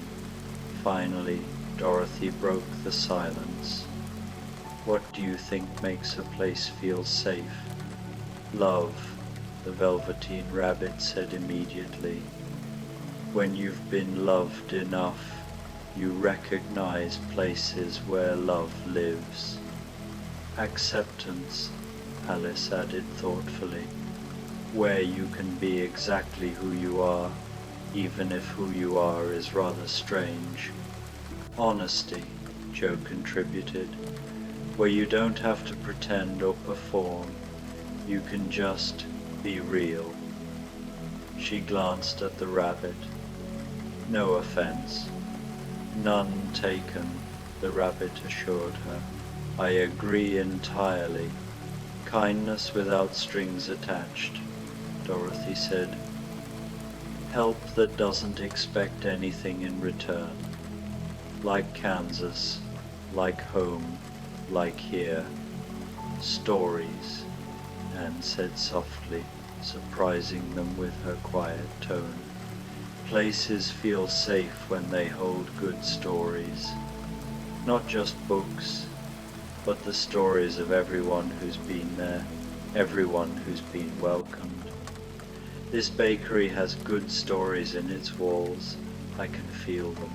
The baker, who had been listening from the counter, came over with a large tray. On it were more treats, slices of different pecan pies for sharing, tiny pecan tartlets, more of those perfect miniatures for the rabbit, fresh coffee and tea and cider, but also thick slices of bread with butter, small bowls of soup that smelled of sage and autumn vegetables, things more substantial than dessert. You're all staying a while longer, the baker said, and it wasn't quite a question. Until the rain eases. Until you're ready. Yes, they agreed, almost in unison, and so they did. Time moved differently in the bakery. Perhaps it always had. Outside, the storm continued, but it felt distant now, less like something to fear or escape, and more like a lullaby, a gentle boundary between the world of worry and this small pocket of peace. They shared food, these characters from different stories. They passed plates back and forth, tried bites of each other's pies, discovered that chocolate pecan was even better than traditional, that honey pecan had a delicate sweetness that traditional lacked, that every variation was perfect in its own way. They talked, but gently. No one interrogated anyone else about their adventures. No one pressed for details about witches, or rabbit holes, or battles, or transformations. Instead, they spoke of small things, favorite books, what autumn meant to each of them, the comfort of rain when you were safely indoors, the way firelight made everything seem a bit magical. Jo pulled a small notebook from her pocket miraculously, only slightly damp, and began sketching the scene, capturing the way the light fell, the arrangement of the chairs, the expressions on her companions' faces. Not for a story, she explained, but just to remember, just to hold on to this feeling. Anne recited poetry from memory, not the sad kind, but the kind that celebrated beauty and friendship and the extraordinary hidden in the ordinary. Her voice was soft but animated, painting pictures with words the way the baker painted pictures with pie. Alice told them about the logic puzzles she'd encountered in Wonderland, but made them cozy somehow, turned them into gentle riddles they could solve together by the fire. They laughed when they got them wrong, celebrated when someone puzzled out an answer. Dorothy sang just a few bars of a song from Kansas, something simple about home and harvest and being grateful, and her voice was sweet and genuine, holding no magic but her own. The Velveteen Rabbit simply listened, content to be part of this gathering, his button eyes reflecting the firelight. But when Anne asked him about becoming real, he told the story gently, making it not about the pain of being worn and shabby, but about the joy of being truly loved, about how being real meant you could be hurt, yes, but also that you could feel this warmth, this contentment, this sense of belonging. The baker brought more treats as the evening deepened. Pecan pie bread pudding with vanilla sauce, warm and comforting. Pecan-studded shortbread cookies, tiny cups of chocolate with cinnamon, each one topped with a single candied pecan. Not because anyone was still hungry exactly, but because the giving and receiving of food was its own form of care, its own way of saying, "You are welcome here, you are safe here, you matter." Outside, slowly, the rain began to soften. The drumming on the roof became gentler, more intermittent. The storm was passing, moving on to shelter someone else, perhaps to drive other wanderers toward other warm doors. But none of them moved to leave. Not yet. "I don't want to go," Anne admitted softly. "Is that childish? I know I should go home. Diana will worry, but this has been so perfect, so exactly what I needed." "It's not childish," Joe assured her. "It's human. We all need places like this, moments like this. The wonderful thing," the baker said, coming to sit with them for the first time, settling into a chair that seemed to appear just for this purpose, "is that this place doesn't disappear when you leave. It's here whenever the rain falls, whenever you need it." "Will we remember?" Alice asked. "Or will it become like a dream, the kind that fades when you wake?" "You'll remember," the baker promised. "Maybe not every detail, but you'll remember the feeling, and that's the important part. When you're caught in storms, the real kind or the other kind, you'll remember that places like this exist, that peace is possible, that you can be safe and warm and exactly who you are." Dorothy reached out and took Joe's hand. Joe took Anne's. Anne took Alice's. Alice carefully held the Velveteen Rabbit's soft paw, and the rabbit, completing the circle, stretched out to touch Dorothy's knee with his other paw. They sat like that, connected, as the fire burned low and the rain became just a whisper against the glass. "Thank you," Dorothy said to the baker, "for the pie, for this, "Thank you for coming," the baker replied. "A bakery needs people to share its bread. Stories need listeners. Magic needs believers. Are you magic?" Anne asked, her voice drowsy now, the warmth and the food and the peace finally catching up with her excitement. The baker smiled, that mysterious smile. "I'm a baker. Maybe that's the same thing." They didn't leave all at once. They left the way they'd arrived, one at a time, when they were ready, when the pull of home became stronger than the pull of the fireside.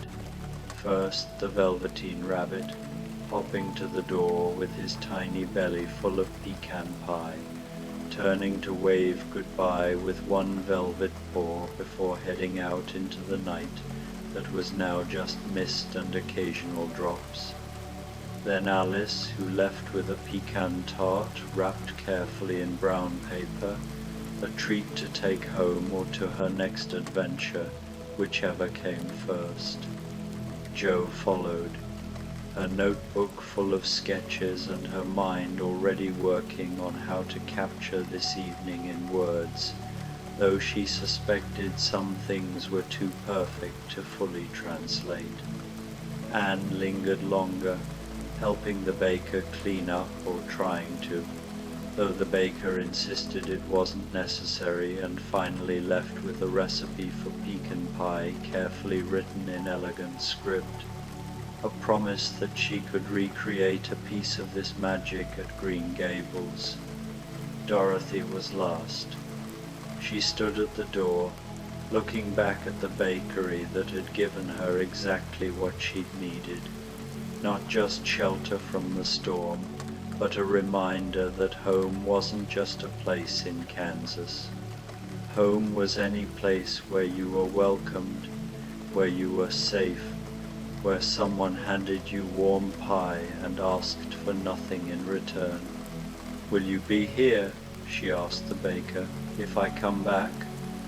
"I'm always here," the baker said, "especially when it rains." Dorothy smiled, drew her coat around her shoulders, and stepped out into the night. The rain had stopped entirely now. The air smelled clean and fresh, washed free of dust and worry. Overhead, breaks in the clouds revealed stars, bright and steady.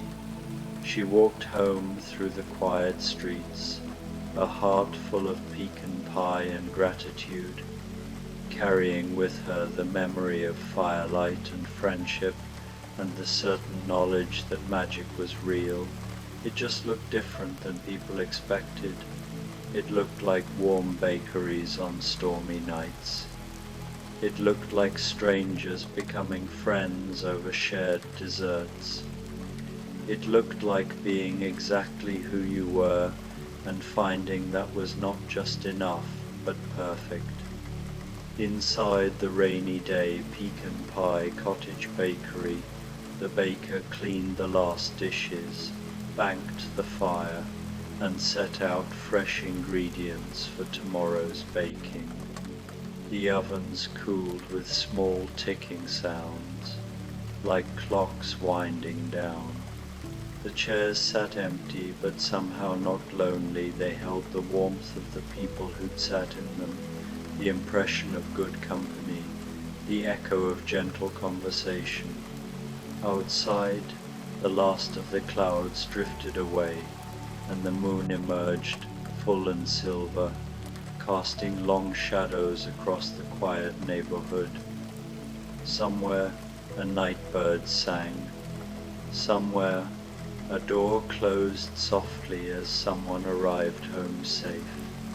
And in the bakery, on the windowsill, a single pecan pie cooled in the moonlight golden crust, glossy filling, pecans arranged in a perfect spiral, waiting, patient and sweet and ready for whoever would need it next. For tomorrow there would be rain again, eventually. There were always storms, always journeys, always reasons to seek shelter. And when the rain came, the lights would glow warm in the windows. The door would be unlocked, the ovens would be ready, and there would be pie warm and generous and exactly right for anyone brave enough or weary enough or lucky enough to find their way to the blue door at the corner where Maple Street curved into Chestnut Lane. There would always be pie and peace, and the promise of being welcome, whoever you were, whatever story you carried with you into the warm and the light. Sleep well, traveler. The bakery will be here when you need it. The rain will fall again. The door will open. And somewhere, always, there is pie waiting just for you. Thank you for coming, the baker replied. A bakery needs people to share its bread. Stories need listeners. Magic needs believers. Are you magic? Anne asked, her voice drowsy now. The warmth and the food and the peace finally catching up with her excitement. The baker smiled, that mysterious smile. I'm a baker. Maybe that's the same thing. They didn't leave all at once. They left the way they'd arrived one at a time when they were ready, when the pull of home became stronger than the pull of the fireside. First, the Velveteen Rabbit, hopping to the door with his tiny belly full of pecan pie, turning to wave goodbye with one velvet paw before heading out into the night that was now just mist and occasional drops. Then Alice, who left with a pecan tart wrapped carefully in brown paper, a treat to take home or to her next adventure, whichever came first. Jo followed, her notebook full of sketches, and her mind already working on how to capture this evening in words, though she suspected some things were too perfect to fully translate. Anne lingered longer, helping the baker clean up or trying to, though the baker insisted it wasn't necessary, and finally left with a recipe for pecan pie carefully written in elegant script, a promise that she could recreate a piece of this magic at Green Gables. Dorothy was last. She stood at the door looking back at the bakery that had given her exactly what she'd needed, not just shelter from the storm, but a reminder that home wasn't just a place in Kansas. Home was any place where you were welcomed, where you were safe, where someone handed you warm pie and asked for nothing in return. Will you be here? She asked the baker. If I come back? I'm always here, the baker said, especially when it rains. Dorothy smiled, drew her coat around her shoulders, and stepped out into the night. The rain had stopped entirely now. The air smelled clean and fresh, washed free of dust and worry. Overhead, breaks in the clouds revealed stars, bright and steady.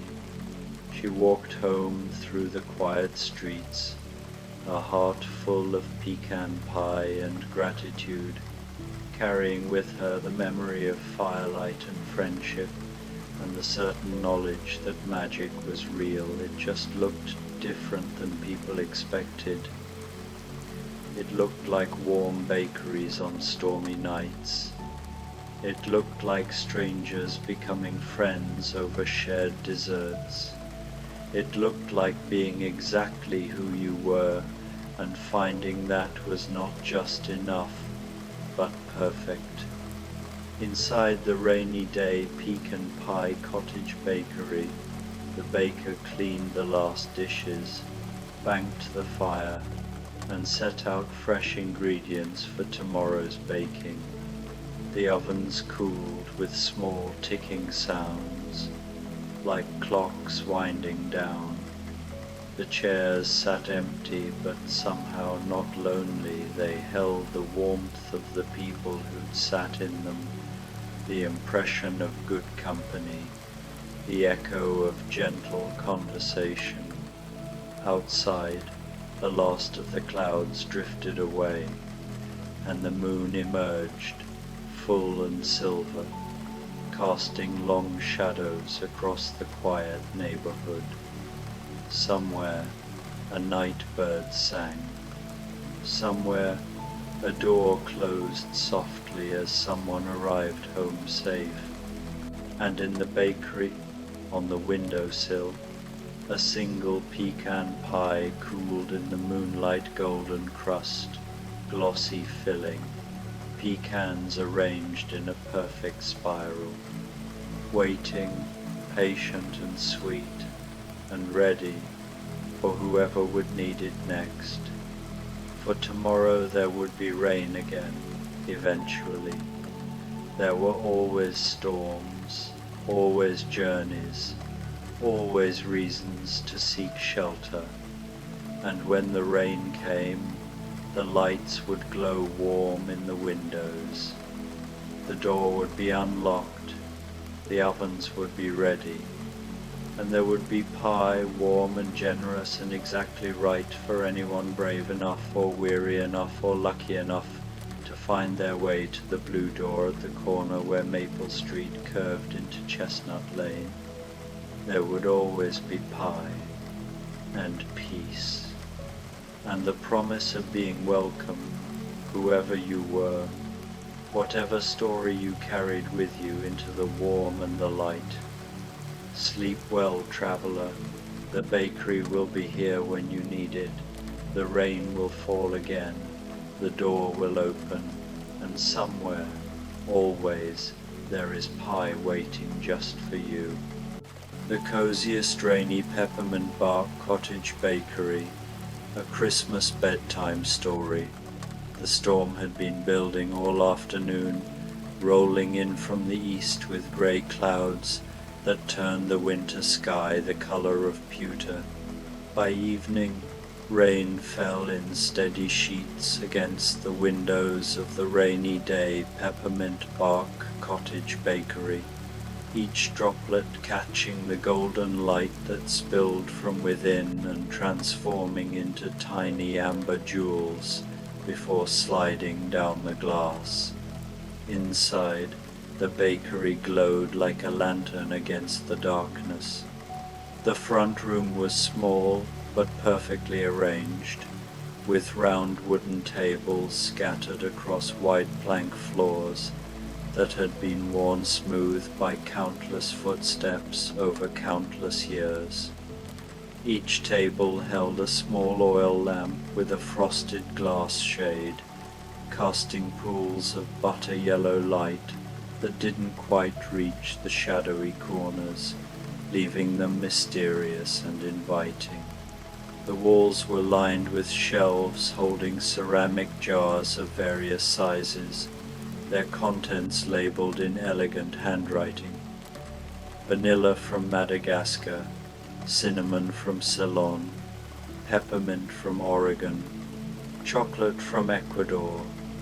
But tonight, the air itself told you what was being made.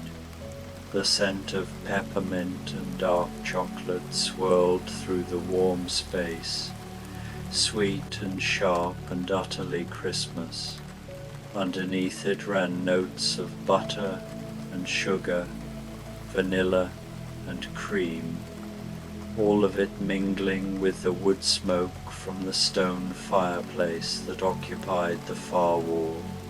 The fire crackled softly, orange flames dancing behind an ornate iron screen, throwing shadows that moved like sleepy cats across the floor. Behind the main room, Through an arched doorway hung with strings of dried herbs and copper measuring spoons, the kitchen worked its magic. No one ever saw the baker clearly, just glimpses of movement, the flash of flour-dusted hands, the gentle humming of someone who had been making beautiful things for so long that the work had become a form of meditation. But the results of that work lined the glass-fronted display case near the counter. Layers of peppermint bark in various forms, each one a small masterpiece.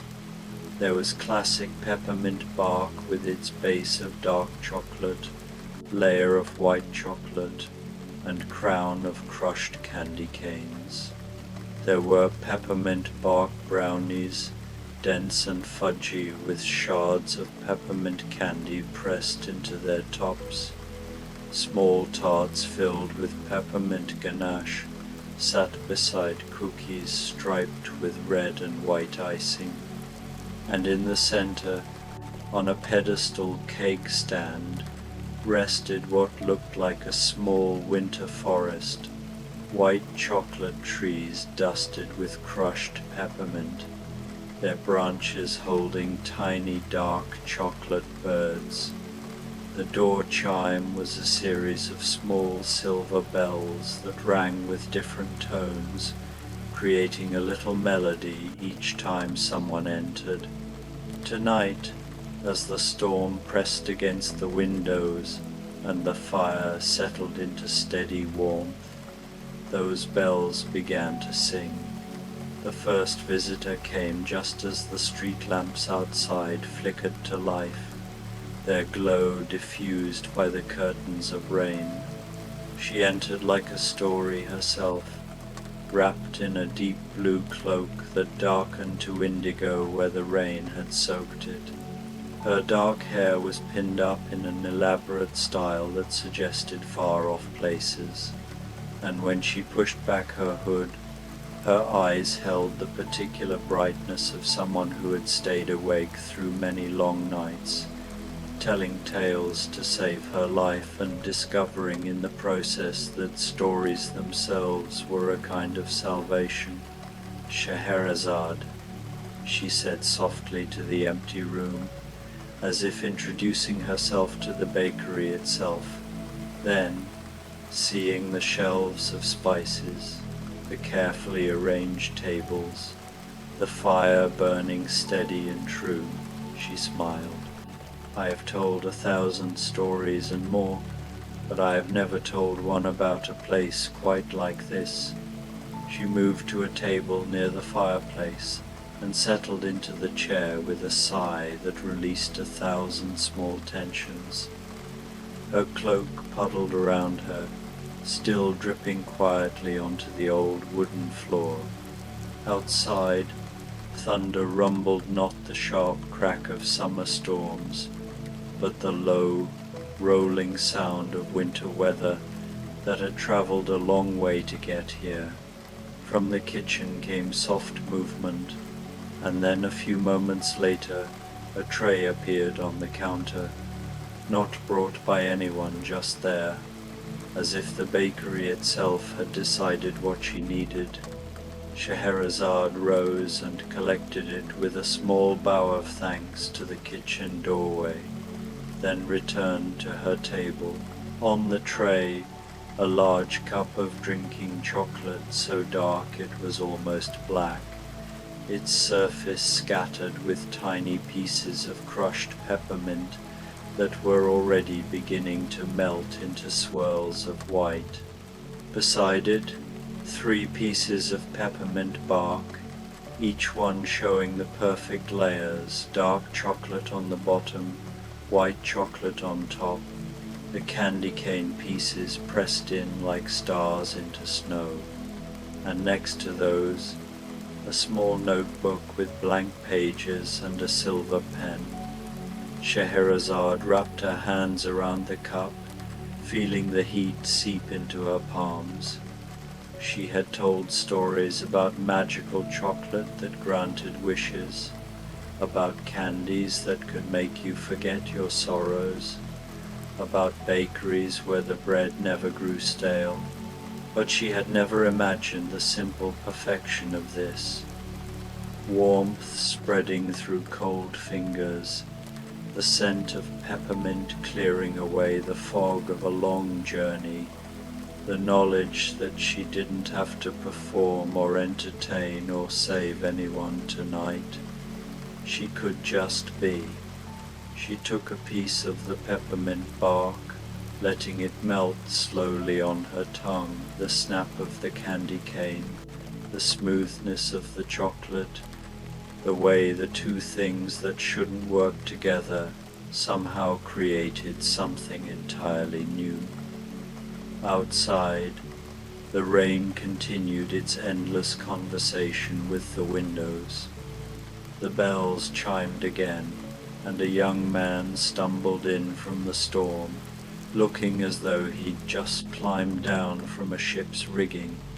His clothes were practical and well-worn, a thick sweater over a collared shirt, canvas trousers, boots that had seen salt water and sandy beaches, and probably a few tropical islands. His hair was wind-tangled, and there was a wariness in his eyes that came from having looked for treasure and found it, but learned that the finding was the easy part. "Jim Hawkins," he said to the room, shaking rain from his hair like a dog. Then, seeing Scheherazade, he nodded politely. "Apologies, ma'am. Didn't mean to bring the storm in with me." "The storm was already here," Scheherazade said, her voice carrying the gentle accent of distant lands. "You only brought yourself, which is exactly what this place seems to want." Jim smiled, some of the tension leaving his shoulders. He found a table on the other side of the fire, far enough away to give Scheherazade her solitude, but close enough to share the warmth. He shed his wet jacket and draped it over the back of his chair, then sat down with the particular stillness of someone who had spent months at sea, learning to rest when rest was possible.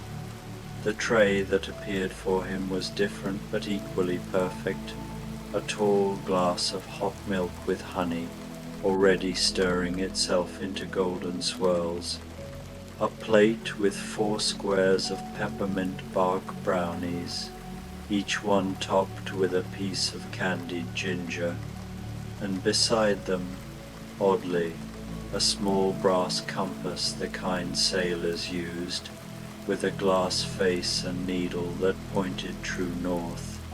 Jim picked up the compass first, turning it over in his hands. It was warm, as if someone had been holding it.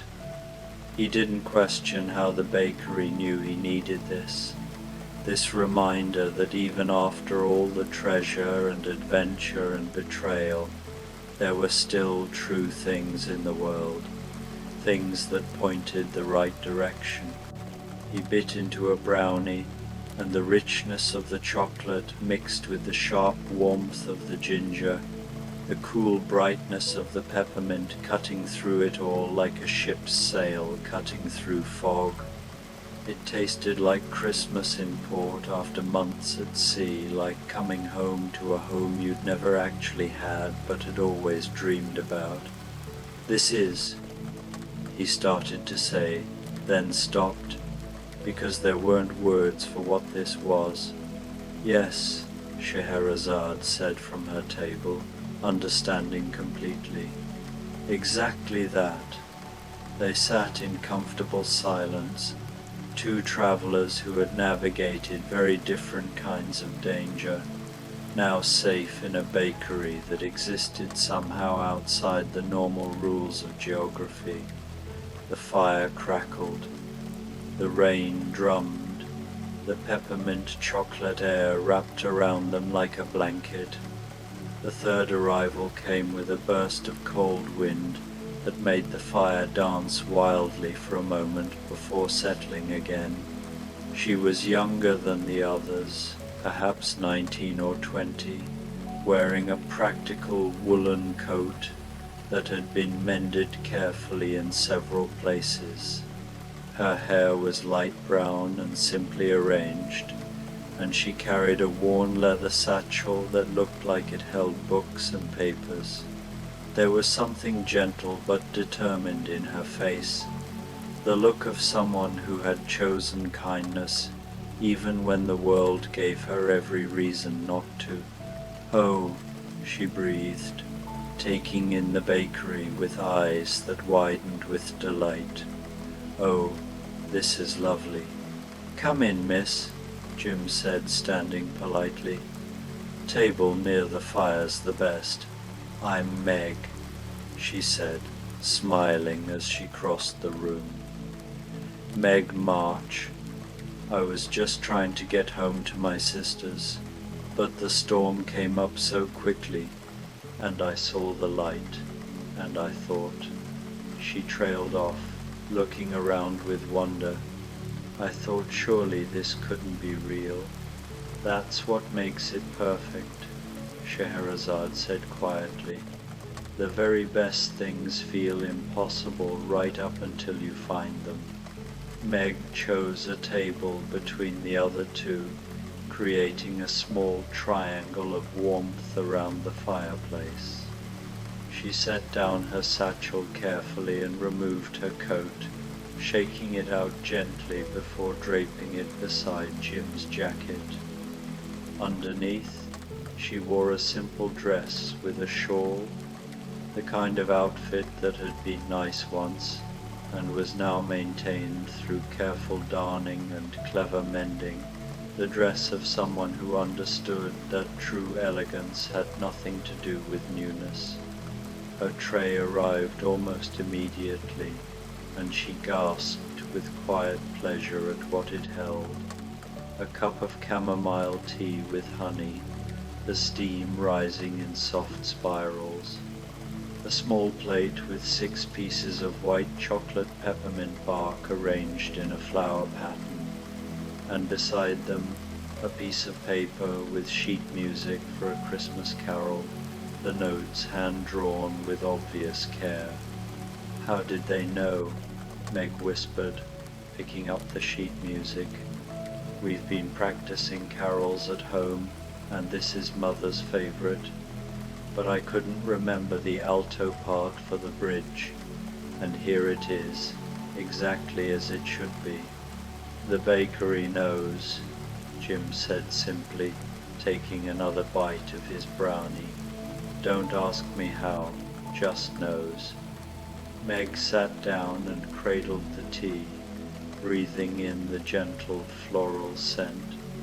She took a piece of the white chocolate bark, and the sweetness of it, pure and clean and bright, made her think of snow falling on Christmas Eve, of her sisters singing together around the piano, of all the small, perfect moments that made her life rich even when money was scarce. Outside, the storm continued, but inside, the 3 travelers had fallen into the easy silence of people who didn't need to fill every moment with words. The fire popped softly, the rain became a rhythm. The scent of peppermint and chocolate swirled through the warmth. The 4th visitor was the most unusual yet. The bells chimed, but nothing seemed to enter at first.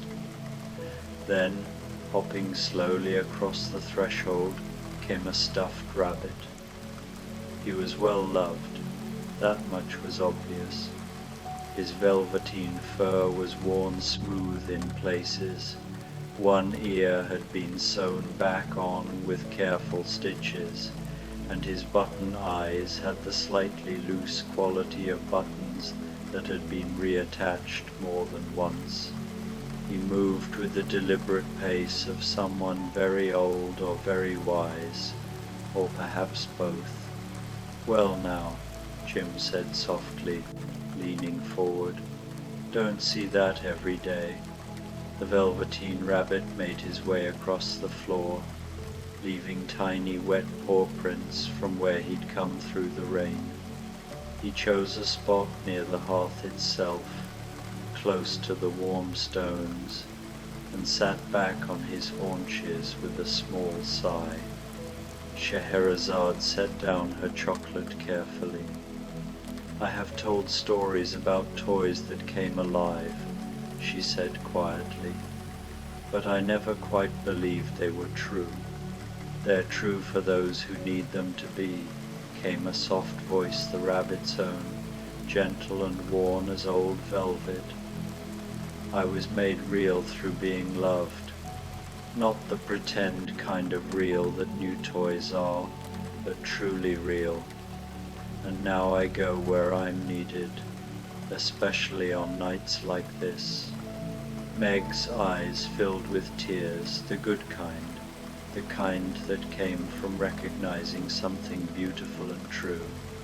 "My youngest sister had a rabbit like you," she said. "She loved it until it fell apart, and even then she kept the pieces. Then I was real to her too," the Velveteen Rabbit said simply. A small plate appeared on the hearth beside him, placed there by unseen hands from the kitchen. On it, 3 chocolate-covered peppermint creams, shaped like tiny carrots. The rabbit looked at them for a long moment, and if a stuffed rabbit could smile, he did. "The bakery knows," he said, echoing Jim's earlier words. "It always knows." He ate his peppermint creams slowly, savoring each bite, and the others watched with the kind of quiet reverence you give to small magics. Outside, the storm had settled into a steady rhythm, no longer trying to break down the world, but simply washing it clean. The 5th guest arrived with a rush of wind that carried the scent of distant seas and faraway islands, places where children never grew up and adventures never ended, except they did, eventually, and then you had to figure out what came after. She was perhaps 16, with her hair tied back in a practical ribbon and wearing a nightgown under a sensible traveling cloak. There was something both dreamy and determined about her expression, the look of someone who had been the mother to lost boys and the friend to fairies, who had sewn shadows back onto boys who could fly, but who had also learned that sometimes the truest magic was choosing to come home. "I'm Wendy," she said, curtsying slightly to the room. "Wendy, darling. I've been to Neverland and back, but I've never seen a place quite like this." "Welcome, Wendy," Meg said warmly, and there was something in her voice that suggested she understood that she too had been the one who took care of others, who made things work, who found joy in the ordinary magic of daily life. Wendy found a chair near Meg's table, and they shared a smile of recognition, 2 young women who had chosen responsibility without losing their sense of wonder.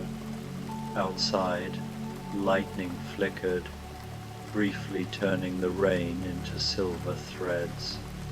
Wendy's tray held a pot of Earl Grey tea with a small pitcher of cream, a teacup painted with stars, and a selection of peppermint bark arranged on a plate decorated with a pattern of flying figures that might have been birds or might have been children or might have been something in between. And beside them, a thimble, silver and delicate, exactly like the one she'd given a boy as a kiss, in the days when kisses could be thimbles and thimbles could be kisses, and everything was both more and less complicated than it seemed. "Oh," Wendy breathed, picking up the thimble. "Oh, I remember." She poured her tea and took a piece of the peppermint bark, and the taste of it brought back Christmas in the nursery, before Neverland, before flight, before everything changed. But it also tasted like now, like growing up without growing bitter, like keeping the best parts of childhood, even as you learn the complicated truths of being older. Do you miss it? Jim asked quietly. The adventures? Wendy considered this, sipping her tea. Sometimes, she said honestly, but I've learned that coming home, really coming home and choosing to stay, that's its own kind of bravery.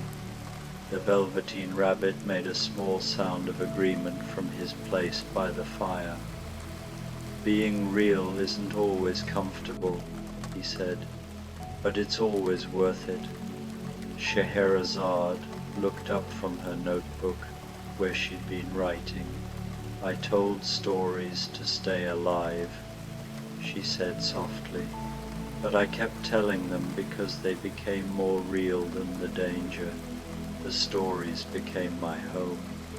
They all fell silent, understanding that they were sharing something important, not the kind of conversation that solved problems or changed the world, but the kind that made you feel less alone in it. The fire crackled its agreement. The rain continued its gentle percussion against the windows. The last guest arrived just as the storm reached its quietest point, the moment when rain falls steady and soft, no longer fighting but simply being. She came in talking, of course, because she always came in talking, her words tumbling over each other in excitement and enthusiasm and the pure joy of being alive and noticing everything. Oh, but this is exactly the kind of place I've always imagined must exist, even though everyone says I have too much imagination, which is absurd, because how can you have too much imagination? That's like saying you can have too much sky, or too much stars, or too much there are people here, and a rabbit, a real rabbit, or a real rabbit, which is even better. She was perhaps 13, with red hair in 2 braids, and a face full of freckles that seemed to dance when she smiled, which was almost constantly. She wore a coat several sizes too large and boots that squelched with each step, suggesting she'd walked a long way through puddles without caring about the puddles at all, only about what might be at the end of the walk. I'm Anne, she announced to everyone at once. Anne Shirley, spelled with an E, because Anne without an E looks so dreadfully bare, don't you think? I was on my way home from reciting poetry at the Literary Society, and I saw the lights through the storm, and I thought it must be like a lighthouse for lost travelers. Only instead of showing ships the way, it shows people who need peppermint bark the way, which is really quite profound when you think about it. Anne, Meg said gently, smiling, come sit down. You're soaked through. Oh, I don't mind, Anne said cheerfully. But she came anyway, choosing a chair that let her see everyone, the Velveteen Rabbit by the fire, Wendy with her thimble, Meg with her tea, Jim with his compass, Scheherazade with her notebook. I've been in much worse storms. Once I was caught in a tempest that was so fierce it knocked down 3 trees, and Matthew said I should have been terrified, but I was too busy thinking about how the trees probably had such interesting stories, falling like that. And, Anne, Wendy said, but kindly, your tray. Anne turned to find it. waiting on the table beside her.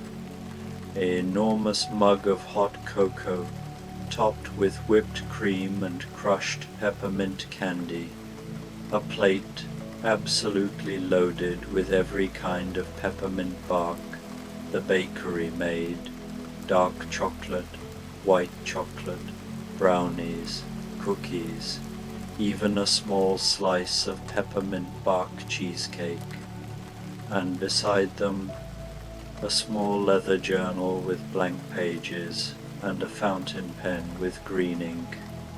"Oh," Anne whispered, and for a moment she was completely still, which was rarer than snow in summer. "Oh, it's perfect. It's absolutely perfect." She picked up the cocoa and took a sip, and the combination of chocolate and peppermint and cream was so good that she had to close her eyes. When she opened them again, they were shining. "This is the kind of place I used to dream about when I lived at the orphanage," she said quietly, her usual chatter slowing into something more thoughtful. "I would imagine there was a magical bakery somewhere that stayed open just for people who needed it. People who were lonely or scared or just tired of being brave. And everyone who came in would get exactly what they needed, and they would sit together even though they were strangers, and somehow that would make everything a little bit better." "That's exactly what this is," Meg said softly. "I know," Anne whispered. "I know." For a long while, the 6 gathered souls sat in their places around the bakery's warmth. The storm outside had lost all its fury, settling into the kind of gentle winter rain that would fall all night, washing the world clean for tomorrow. Inside, the fire burned steady and low. The oil lamps glowed their butter-yellow light, and the scent of peppermint and chocolate wrapped around everything like an embrace. Scheherazade wrote in her notebook, occasionally glancing up to observe the others with the careful eye of someone who collected moments to turn into stories. Jim cleaned his compass with the edge of his sweater, his movements slow and meditative. Meg hummed the carol from her sheet music, the melody soft and almost dreamlike in the quiet space. The Velveteen Rabbit had tucked himself against the warm hearthstones, his button eyes half closed in contentment. Wendy sipped her tea and gazed into the fire, the thimble resting in her palm. Anne wrote furiously in her new journal, then looked up to take another bite of peppermint bark, then wrote some more. They were 6 souls from 6 different stories, 6 different worlds, 6 different struggles and triumphs. But here, in this impossible bakery on this storm-washed winter night, they were simply 6 people sharing warmth and chocolate and the quiet companionship of those who understood, without needing to explain, what it meant to be a traveler seeking rest. "Would anyone like more?" came a gentle voice from the kitchen the first time the baker had actually spoken aloud. It was a kind voice, neither young nor old, neither male nor female, just warm and present and offering. "Yes, please," Anne said immediately, then blushed. "I mean, if there's enough." A laugh came from the kitchen, soft as rising bread. "There's always enough."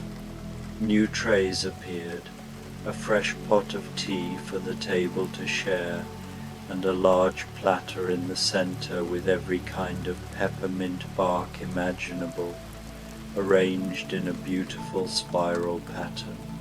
Around the platter's edge, the baker had written in chocolate icing, "For travelers and dreamers, for the weary and the wandering, for all who need a moment's peace.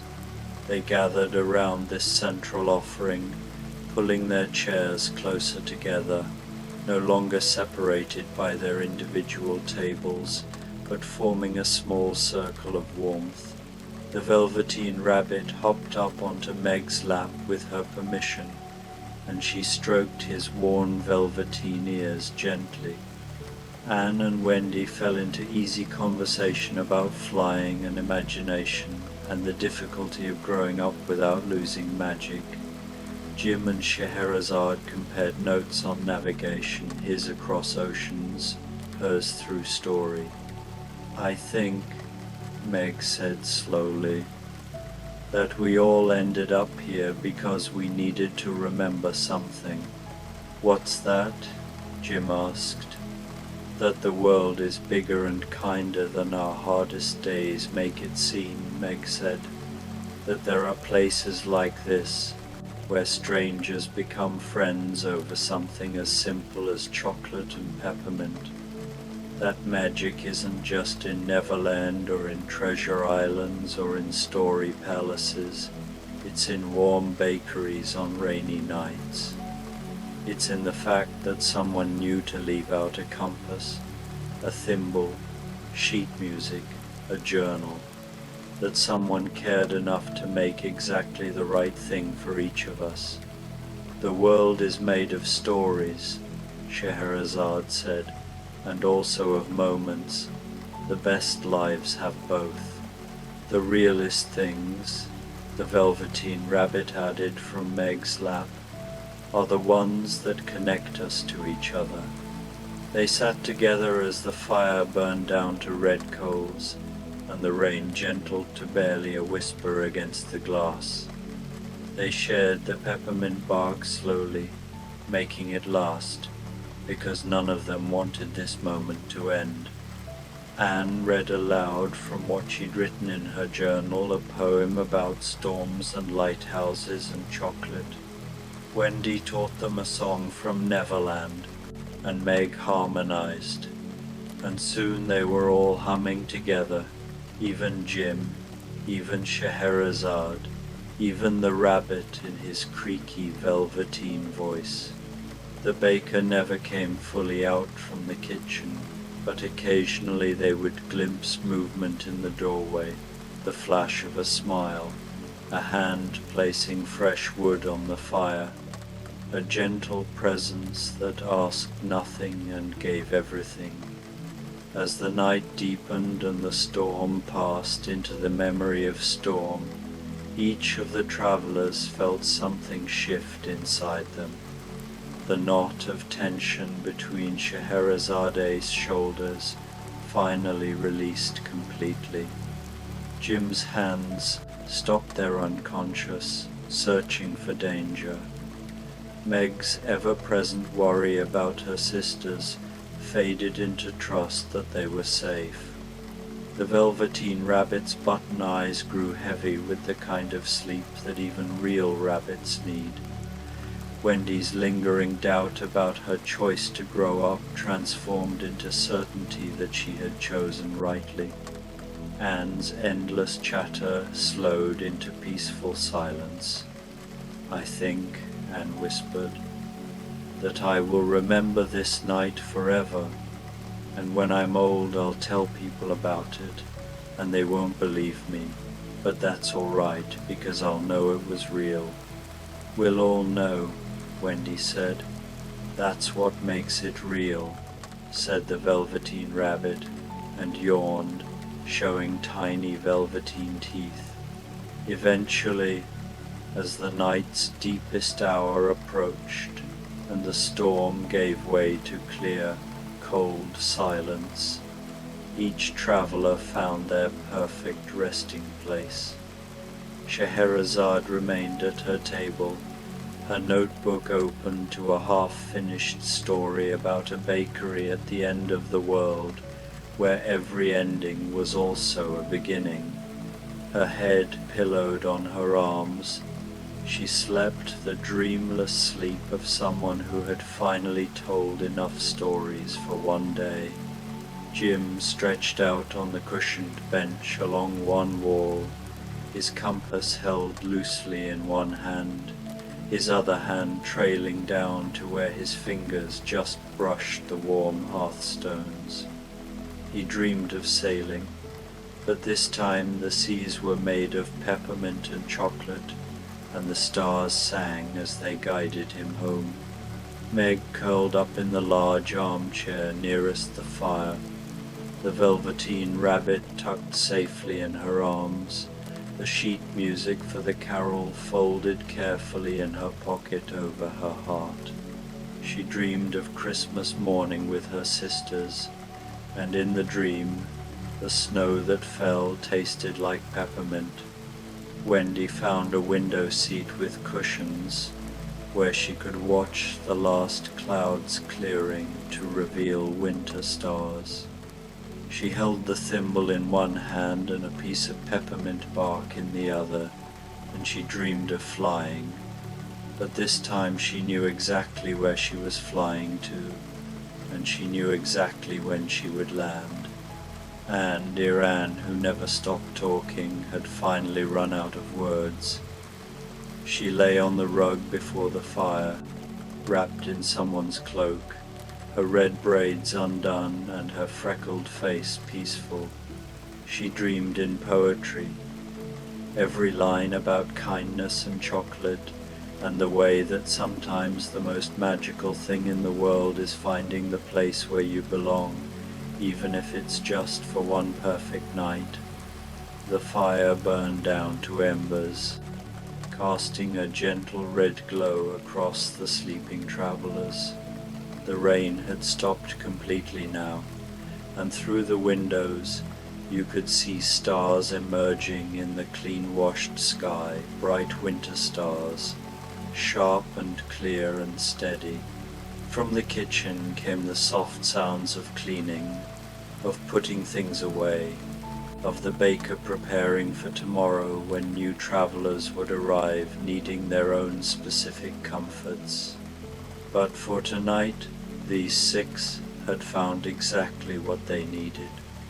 The last piece of peppermint bark rested on the central platter, waiting for whoever might wake first and need a small sweetness to carry them back into the world.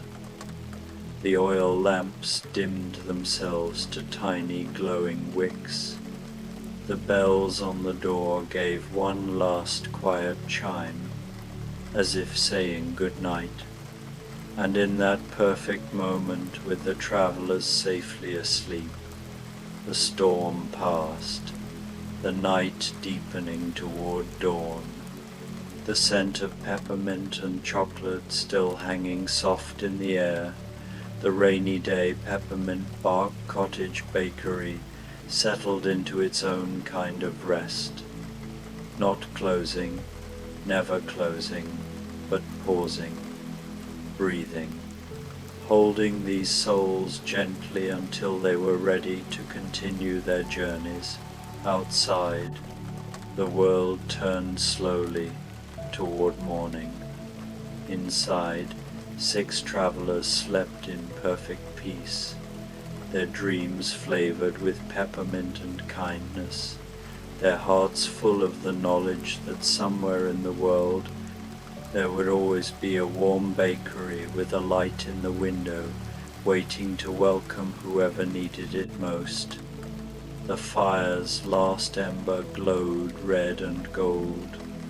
The stars shone steady through the clean glass, and in the kitchen someone hummed a lullaby as old as stories themselves, as sweet as chocolate, as sharp and bright and unforgettable as peppermint on a winter night. Sleep well, travelers, sleep well. The coziest rainy pumpkin bread cottage bakery. An autumn bedtime story.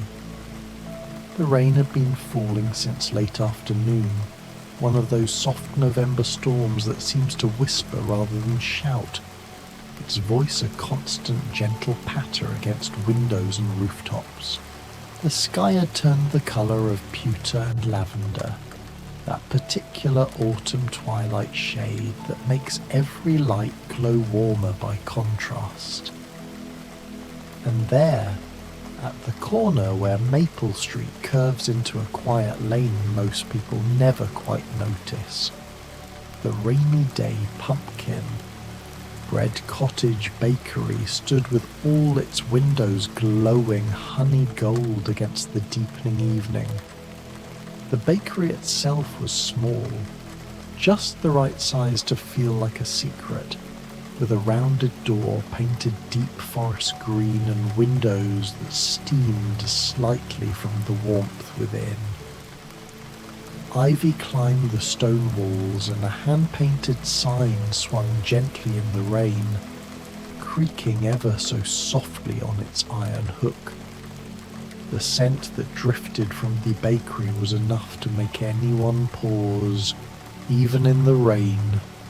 Warm pumpkin bread baking, rich with cinnamon and nutmeg and clove, mingling with brown sugar and butter and something else, something that smelled like comfort itself, like every good memory of autumn you'd ever tucked away in your heart.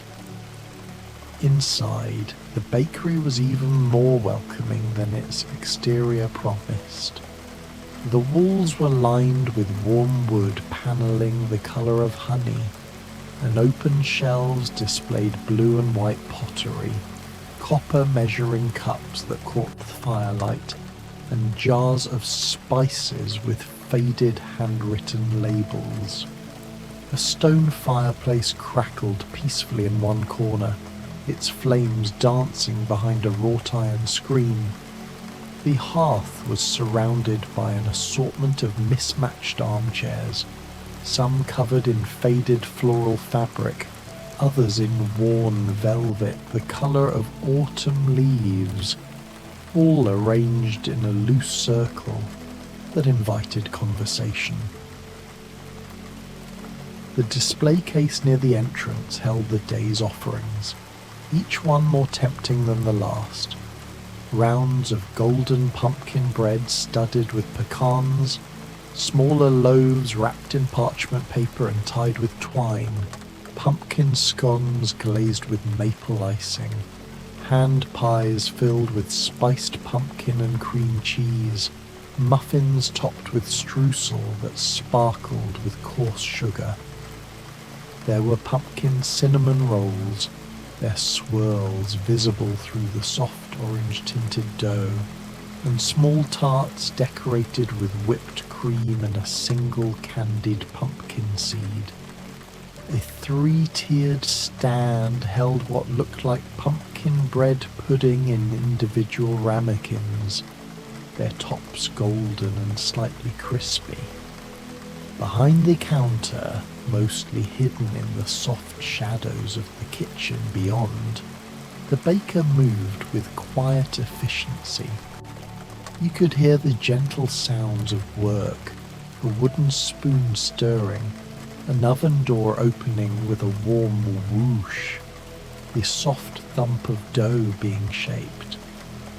But the baker seemed content to remain in the background. A presence felt more than seen, someone who understood that sometimes the greatest kindness is simply providing warmth and sustenance without asking for anything in return.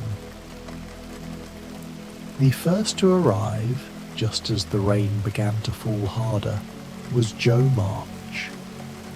She pushed open the green door with some effort against the wind, and immediately a gust of rain-scented air swept in with her, along with several wet leaves that skittered across the wooden floor. Jo stood in the doorway for a moment, breathless and laughing at herself, her dark hair escaping from its pins and dripping water down the collar of her somewhat worn coat. She carried a leather satchel over one shoulder, bulging with papers and at least 2 books. "Whoa!" she exclaimed, taking in the warmth and light of the bakery. Oh, how perfectly splendid! She closed the door firmly behind her and immediately began to unwind her damp scarf. Her cheeks were pink from the cold, and her eyes, those bright, intelligent eyes that always seem to be observing everything for a story, swept across the room with undisguised delight.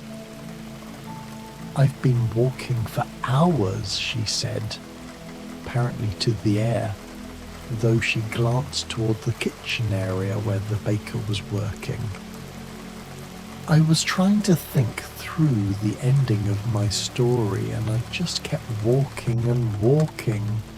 Then the rain started, and I thought I'd gotten myself quite lost until I saw your lights. What luck! Or perhaps something better than luck." She approached the display case slowly, drawn by the scent of pumpkin and spice. "Is that... oh my! Is that pumpkin bread? We used to make pumpkin bread at home, all of us girls together in the kitchen. Marmee would let us take turns stirring, and the whole house would smell just like this, like happiness and home and..." She trailed off, her eyes suddenly bright with more than just enthusiasm. The baker emerged slightly from the kitchen, a figure in a flour-dusted apron, and gestured toward the armchairs by the fire. A moment later, Jo was settled in a chair near the hearth, her wet coat draped over a nearby hook to dry, steam rising gently from the fabric. The baker brought her a thick slice of pumpkin bread, still warm, with butter melting into its tender crumb, and a cup of tea that smelled of chamomile and honey. Jo accepted it with such gratitude that for a moment she couldn't speak. She who always had words for everything. "Thank you," she finally managed. "Thank you so very much." She took a bite of the pumpkin bread and closed her eyes, and for the first time in hours, perhaps days, the furrow between her brows smoothed away. The bread was perfect, dense but not heavy, sweet but not cloying, with the warmth of spices that seemed to spread from her tongue all the way to her fingertips and toes. Outside, the rain continued its gentle percussion, but inside, Jo March was warm and safe, and tasting something that reminded her of every good thing about autumn, every good thing about home. She was just pulling out her papers, thinking she might finally capture that elusive ending to her story, when the door opened again. This time it was a young woman with bright red hair that even the rain couldn't quite dim, though it hung in damp waves round her face. She had grey eyes that seemed to see something wonderful in everything, and freckles scattered across her nose and cheeks like cinnamon sprinkled on cream. She wore a somewhat old-fashioned green coat and carried a small carpet bag that looked as if it had travelled many miles. "Oh," she breathed, stopping just inside the door. "Oh, my stars and garters, but this is the most romantic place I've ever seen." Jo looked up from her papers and smiled immediately. There was something about this newcomer that felt like kindred spirits recognizing each other across a crowded room. "Romantic?" Jo repeated. "Yes, I suppose it is. Or cozy at the very least. Come in properly, won't you? You're letting in the weather." The young woman, Anne Shirley, who had travelled from Prince Edward Island and had a head full of dreams and a heart full of yearning for beauty in all things, closed the door and immediately began to speak, as was her nature. I was caught in the rain. I'd been walking because I wanted to see what autumn looked like in this part of the world, and I rather lost track of time thinking about a poem I'm working on.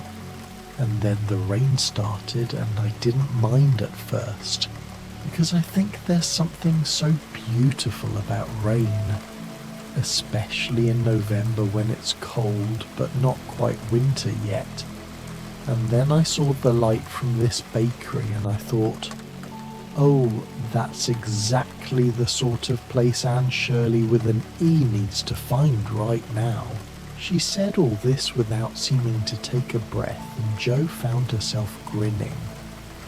I'm Jo March, Jo said, and I think we're going to get along famously. That's pumpkin bread you're smelling, and I can attest that it's as delicious as it smells. Anne's eyes went wide. Pumpkin bread? Oh, how absolutely perfect for a rainy November evening. I've always thought pumpkin was such a noble vegetable, the way it stores all the sunshine from summer and then shares it with us when the days grow short. There's something poetic about that, don't you think? The baker appeared again, and without a word prepared a place for Anne at the fireside.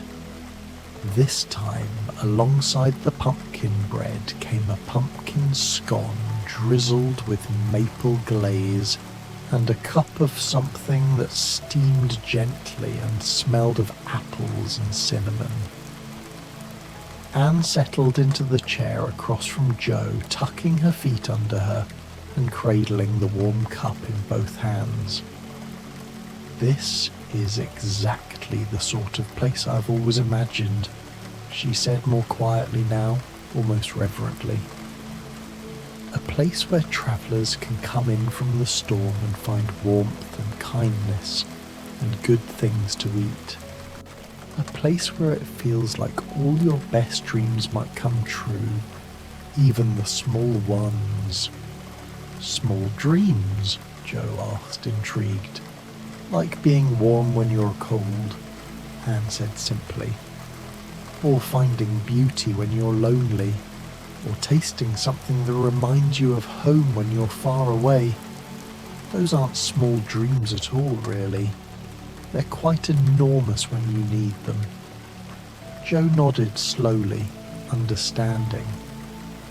Outside, the rain intensified, drumming now against the windows with more insistence, and both young women seemed to settle more deeply into their chairs, into the warmth, into the unexpected comfort of new friendship.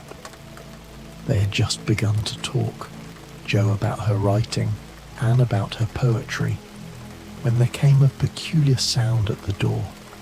Not quite a knock, but a gentle tapping, metallic and careful. Jo and Anne exchanged glances, and Jo rose to open the door. There, in the rain, stood a figure that made both women catch their breath, not with fear, but with wonder. He was made entirely of tin, polished and silvered, with joints that gleamed even in the dim light. He held an oil can in one hand, and his expression, crafted so carefully into his metal face, was one of gentle concern. "I do beg your pardon," said the Tin Woodman, for that is precisely who he was. "I've been caught in this rain, you see, and I'm in rather urgent need of a dry place. Rust, you understand. Terribly inconvenient and rather painful besides." "Oh, you poor thing," Anne exclaimed, jumping up. "Come in at once. Jo, help me. Should we dry him by the fire?" The Tin Woodman entered carefully, leaving small puddles on the wooden floor. "You're very kind," he said, his voice surprisingly warm despite his metal construction. "I've been travelling from Oz, trying to find my way to visit an old friend, and I'm afraid I didn't check the weather forecast. Rather foolish of me, really, given my composition. Jo had heard tales of Oz, of course. Who hadn't? And she stared at the Tin Woodman with undisguised fascination. Oz? How extraordinary! Please, sit here nearest the fire. We'll help you dry off properly. The baker emerged from the kitchen, seemingly unsurprised by their newest guest, and brought soft cloths for drying and a small dish of oil. But more than that, the baker brought a tray with a difference. A cup of something hot and fragrant for the pleasure of the scent alone, and several pieces of pumpkin bread pudding, warm and rich. I'm afraid I don't eat, the Tin Woodman said apologetically as he carefully oiled his joints, wincing slightly at the stiffness. Having no proper stomach, you understand. But the smell. Oh, the smell is wonderful. Back in Oz, in my cottage in the forest, I used to bake bread even though I couldn't eat it. I did it for the others, and for the way it made my cottage feel like a home. Pumpkin bread was always my favourite to bake. The smell of it reminded me of having a heart. Anne's eyes filled with tears. But you do have a heart, she said softly. Anyone can tell just by looking at you. The Tin Woodman's metal face somehow managed to look both pleased and melancholy. The wizard gave me a heart years ago, and it's quite a good one, full of kindness and love and all the proper emotions. But sometimes I worry it's too tender. I feel things so deeply, you see. Every bit of suffering, every cruelty, every sadness.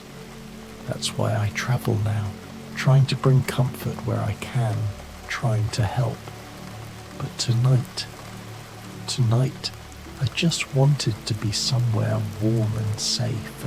Jo, who had been listening intently, reached over and gently touched his tin hand. Then you've come to the right place. The four of them, Jo, Anne, the Tin Woodman and the barely visible baker, settled into a comfortable arrangement by the fire. The rain outside had become a steady presence, neither threatening nor relenting, just there, a constant companion to the evening. Anne insisted on holding the pumpkin bread pudding up to the Tin Woodman's face so he could at least enjoy the aroma, and he thanked her with such genuine gratitude that it made her smile through her tears. They talked quietly, sharing stories of their travels and their homes. Jo spoke of her sisters and her writing and her constant struggle to be good, while also being herself. Anne talked of Green Gables and Marilla and Diana, her bosom friend, and the beauty of Prince Edward Island in every season. The Tin Woodman told tales of Oz, of Dorothy and the Scarecrow and the Cowardly Lion, of adventures and magic, and the long journey to understand what it means to have a heart. I think, Anne said thoughtfully, that Thanksgiving must be especially meaningful for you. Being grateful for your heart, I mean. The Tin Woodman nodded slowly, his joints moving more smoothly now that they'd been properly oiled and dried. Yes, though I've learned that every day should be Thanksgiving, really. Every moment we have to feel something, to care about someone, to be touched by beauty or moved by kindness. Those are all reasons to be thankful. It was during this conversation that the door opened once more, this time admitting a small figure who shook herself like a puppy, sending raindrops flying. She was a child, or nearly so, with cheeks like apples and bright dancing eyes. She wore a simple dress under a woolen cloak, and her hair hung in 2 thick braids down her back. "Grüß Gott," she called out cheerfully, then seeing their surprised faces switched to English. "Good evening. Oh, what a storm. But how wonderful to find such a cosy place." "Another traveller," Anne exclaimed. "Come in, dear. Come by the fire." The child, Heidi, who had come down from her grandfather's mountain in Switzerland to see something of the world, looked around the bakery with sheer delight. "It smells like my grandfather's cottage when the cheese is toasting, and like Clara's house in Frankfurt when they were baking for Christmas, and like the mountain pastures in autumn all at once," she explained as she settled onto a cushion near the hearth, for she was used to sitting on the ground and found chairs unnecessarily formal. That she'd been travelling to visit friends but had gotten caught in the unexpected storm. "But I'm not worried," she said confidently. "Grandfather says the mountains teach you that storms always pass, and in the meantime you must find shelter and make the best of things." The baker brought her a cup of warm milk with honey and a piece of pumpkin bread that had been spread with fresh butter and a drizzle of cream. Heidi accepted it with a thank you so sincere and wholehearted that it made everyone smile. She ate with the uncomplicated appreciation of someone who had known both hunger and plenty and understood the gift of each bite. "In the mountains," she told them between bites, "we give thanks for simple things, for the goats giving milk, for the sun on the rocks, for the herbs growing wild, for the cheese aging properly in the cellar. My grandfather says that people in cities forget to be thankful for simple things. But I don't think that's always true. I think people everywhere know deep down what matters." Joe had been watching Heidi with a writer's keen observation. "You're very wise for someone so young," Heidi laughed, a sound like bells. "I'm not wise, I just pay attention. The mountains teach you that. Every rock, every flower, every cloud, they all have something to tell you if you listen." The group fell into an easy conversation, though it was less talking now and more a comfortable companionship. The fire crackled, the rain fell, the scent of pumpkin and spices filled every corner of the bakery, warm and soothing. The baker moved quietly in the background, checking the oven, preparing more treats, maintaining the magic of the space without intruding upon it. It was Heidi who noticed him first, a slight shadow that passed by the window, accompanied by a faint jingling sound, like small bells. She sat up straight, eyes wide. "Did you see that?" They all looked toward the window, where rain streaked down the glass in rivulets that caught the firelight. For a moment there was nothing, and then a face appeared, peering in. A young face, eternally young, with a mischievous grin and leaves tangled in wild hair. Anne gasped. "Is that—" The door burst open without ceremony, and in flew Peter Pan, literally flew, hovering 2 feet off the ground and dripping rain everywhere without the slightest concern. He wore his familiar outfit of autumn leaves and forest green, and he had the look of someone who had never quite learned what doors were for. "Hello," he said brightly. "Smashing storm, isn't it? I was flying past and saw your lights and thought, well, even someone who never grows up sometimes wants to get out of the rain. And then I smelled that absolutely magnificent smell and I thought, perhaps growing up wouldn't be so dreadful if it meant you got to eat whatever's making that smell." He landed with a small splash in a puddle of his own making and looked around at the assembled group with delight. What a collection! It's like a story convention, isn't it? Though I'm probably the most famous, he added with complete unself-consciousness. "Sit down and dry off," Jo said, though she was smiling. There was something about Peter's irrepressible energy that was hard to resist, even when he was being insufferable. "Can't sit still for long," Peter said, but he did settle somewhat, perching on the arm of a chair. "Always have to be doing something, going somewhere, having an adventure. Wendy always said I should learn to be quiet sometimes, to just rest. But where's the fun in that?" The baker brought him a selection of treats without being asked. A pumpkin hand pie that could be eaten while moving, a pumpkin muffin studded with chocolate chips, because Peter Pan deserved something youthful and sweet, and a cup of cold milk, which seemed more appropriate than tea for someone who refused to grow up. Peter accepted the food with genuine surprise. "For me, just because I came in from the rain."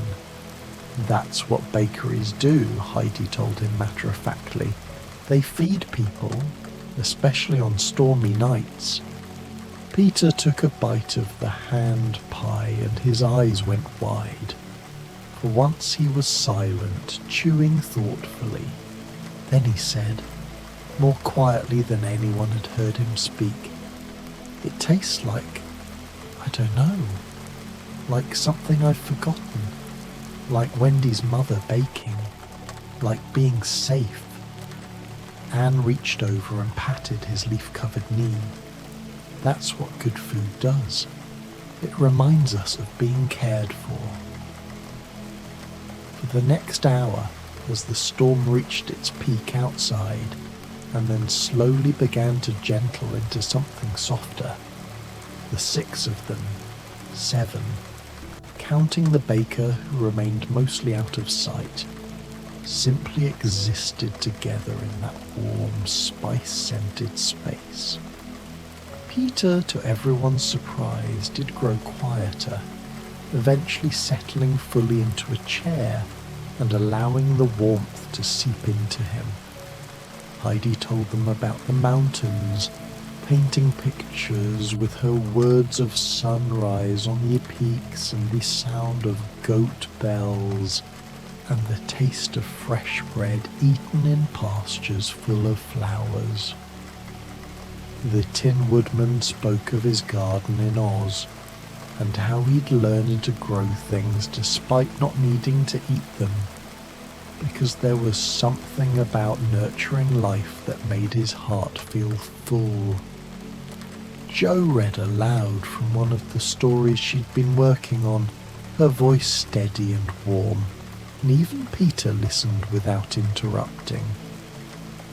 Anne recited a poem she'd written about autumn, about the way the year prepares for sleep, about gratitude for harvest, both literal and metaphorical. The baker brought more treats, pumpkin cinnamon rolls, their swirls of spice visible in the tender dough, topped with cream cheese frosting that melted slightly from their warmth.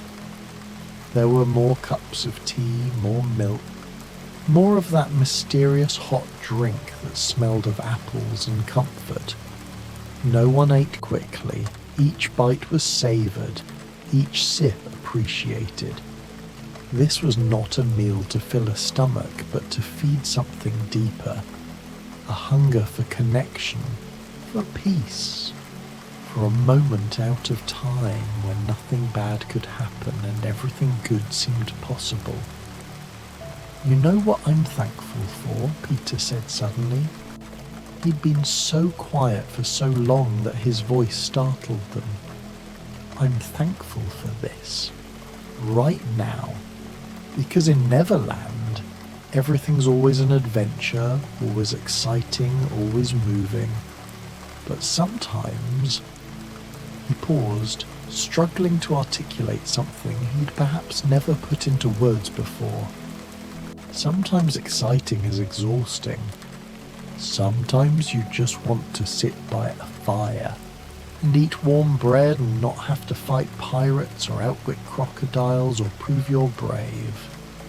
Sometimes you just want to rest," the Tin Woodman said gently, understanding perfectly. "Yes," Peter said, relief flooding his face. "Yes, exactly that." Jo set down her teacup carefully. "I'm thankful that I can be myself here. Not the Jo who has to be responsible or good or proper. Just Jo. The one who loves stories and gets excited about ideas and sometimes says the wrong thing." "I'm thankful for beauty," Anne said softly. "For places like this that feel like they've been made by someone who understands that humans need more than just food and shelter. We need warmth and kindness and things that smell good and look lovely and make us feel, deep in our hearts, that the world is better than we sometimes think it is." Heidi smiled her bright, untroubled smile.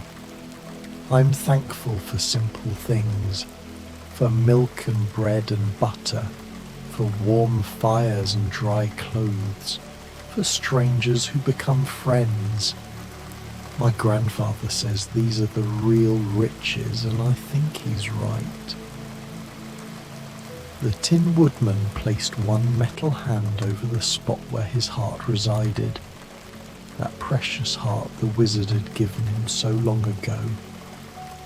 "I'm thankful for the ability to feel thankful, for having a heart that can be touched by kindness, that can swell with love, that can ache with compassion.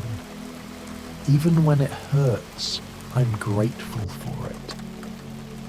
They all looked at the baker then, that mysterious figure who had provided everything they needed without asking for anything in return. The baker stepped forward slightly, just enough that the firelight illuminated a kind face, neither young nor old, neither male nor female, just kind. "I'm thankful," the baker said in a voice like warm honey, "for travellers who find their way here, for the opportunity to provide comfort, for storms that drive people to seek shelter because that's when they often find more than they were looking for. And I'm thankful for pumpkin bread, which is perhaps the most perfect thing to bake on a November evening, because it carries within it all the gratitude of the harvest, all the warmth against the coming cold, all the sweetness to balance life's difficulties." There was a moment of profound silence, broken only by the soft crackling of the fire and the now gentle sound of rain against the windows. The storm had passed its peak and was settling into a peaceful rhythm, the kind of rain that helps you sleep, that makes you grateful for your roof and your warm bed. The baker brought out one final offering, a large round loaf of pumpkin bread, golden and perfect, studded with pecans and still warm from the oven. It was placed on the table at the centre of their circle, and the baker cut it into thick slices, the knife moving through the tender crumb with ease. Butter was passed around, and honey, and they each took a piece. "A toast," Jo said, raising her slice of pumpkin bread. "To rainy nights and warm bakeries." "To kindness from strangers," Anne added. "To hearts that feel," said the Tin Woodman. "To simple joys," Heidi contributed. "To rest after adventures," Peter said. "To gratitude," the baker concluded. They ate in companionable silence, that final piece of pumpkin bread tasting somehow better than all that had come before, concentrated with meaning, rich with connection. Outside, the rain had softened to barely more than a mist, and through the bakery windows they could see the clouds beginning to break apart, revealing here and there a star, bright and cold and eternal. One by one, they began to settle more deeply into their chairs, the warmth and food and long conversation combining to create that perfect drowsiness that comes at the end of a satisfying evening. Peter curled up like a cat in his chair, finally still. Heidi leaned against Anne's side, her eyes drifting closed. The Tin Woodman sat with his hands folded over his heart, a peaceful expression on his metal face. Jo set aside her papers, her story finally complete in her mind, ready to be written in the morning. Anne stroked Heidi's hair absently, a small smile playing on her lips. The fire burned low and steady, no longer crackling but glowing with deep, lasting warmth. The scent of pumpkin and spice had mellowed into something even more comforting, less insistent, just a gentle reminder of good things baked and shared. The baker moved about quietly, dimming a lamp here, adding a log to the fire there, covering drowsing guests with soft blankets that appeared from somewhere, the same colour as autumn twilight. A grandfather clock in the corner, no one had noticed it before, ticked softly, counting down the moments until midnight, until November 1st became November 2nd, until this perfect Thanksgiving evening transformed into a perfect Thanksgiving memory. Outside, the last of the rain stopped, leaving only the sound of water dripping from leaves and eaves, a peaceful punctuation to the storm's story. The street beyond the bakery's windows was empty and glistening, the lamplight reflecting in puddles like fallen stars. Somewhere in the distance a church bell chimed the hour, soft and melodious, marking time without urgency. Inside the rainy day pumpkin bread cottage bakery, 6 travellers from different stories, different worlds, different times had found exactly what they needed. Warmth, food, friendship, and most of all, a moment of peace in which to remember all the things worth being grateful for.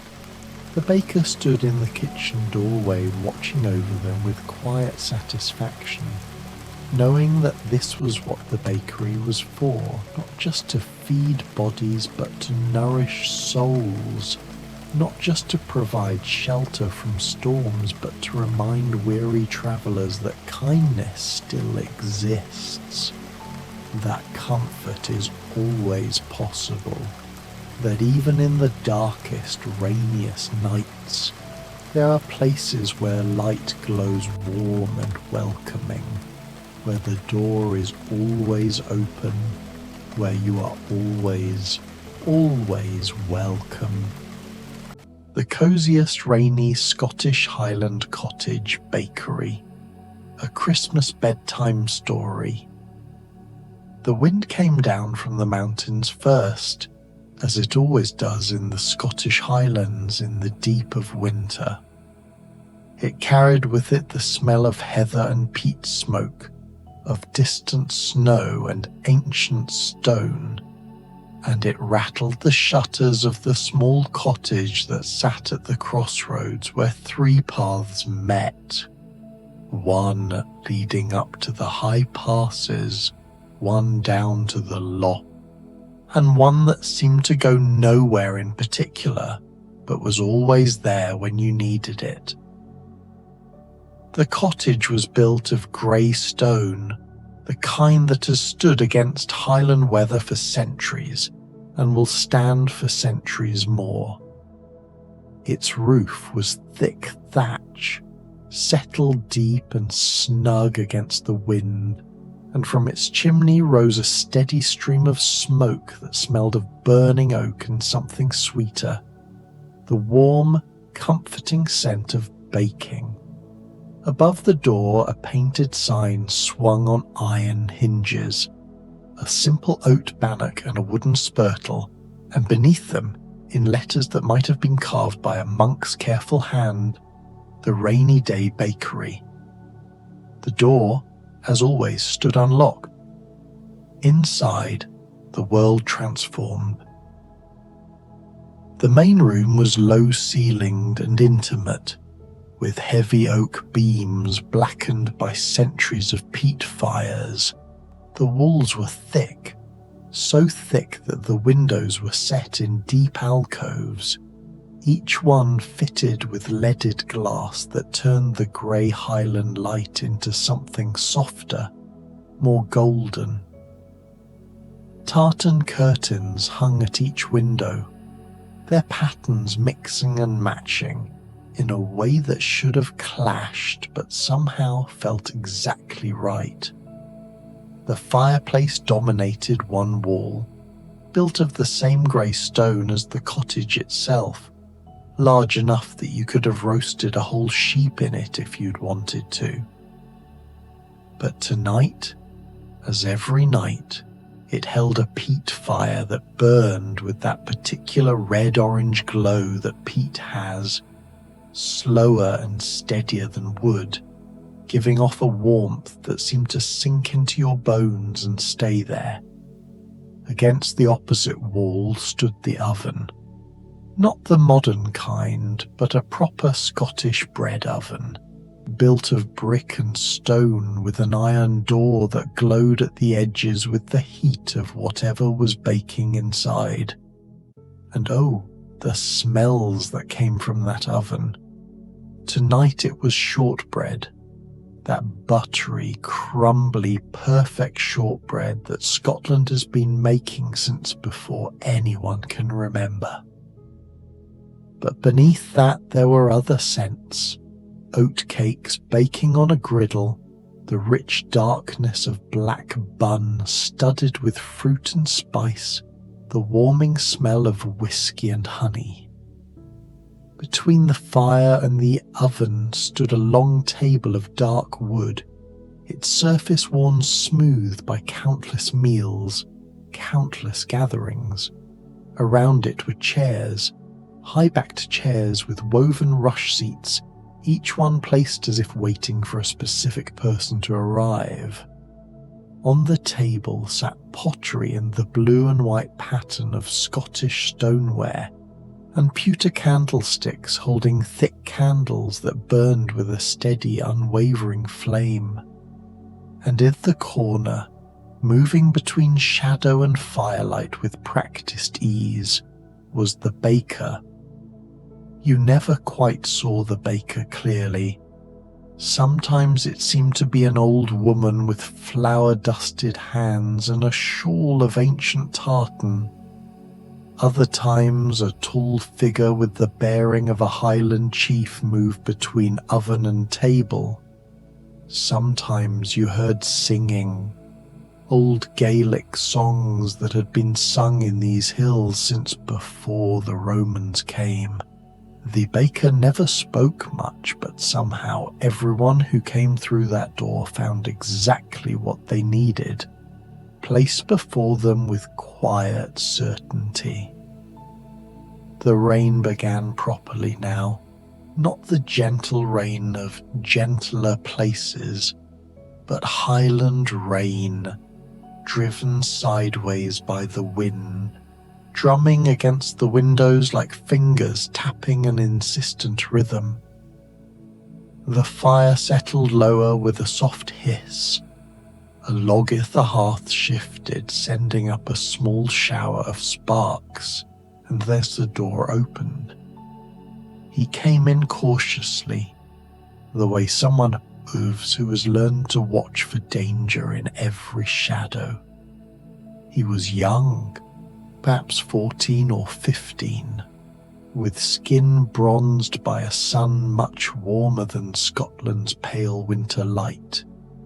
He wore clothes that seemed cobbled together from different worlds, a loincloth of jungle leather, but over it a rough wool shirt someone had given him, and boots that were clearly too large and not yet broken in.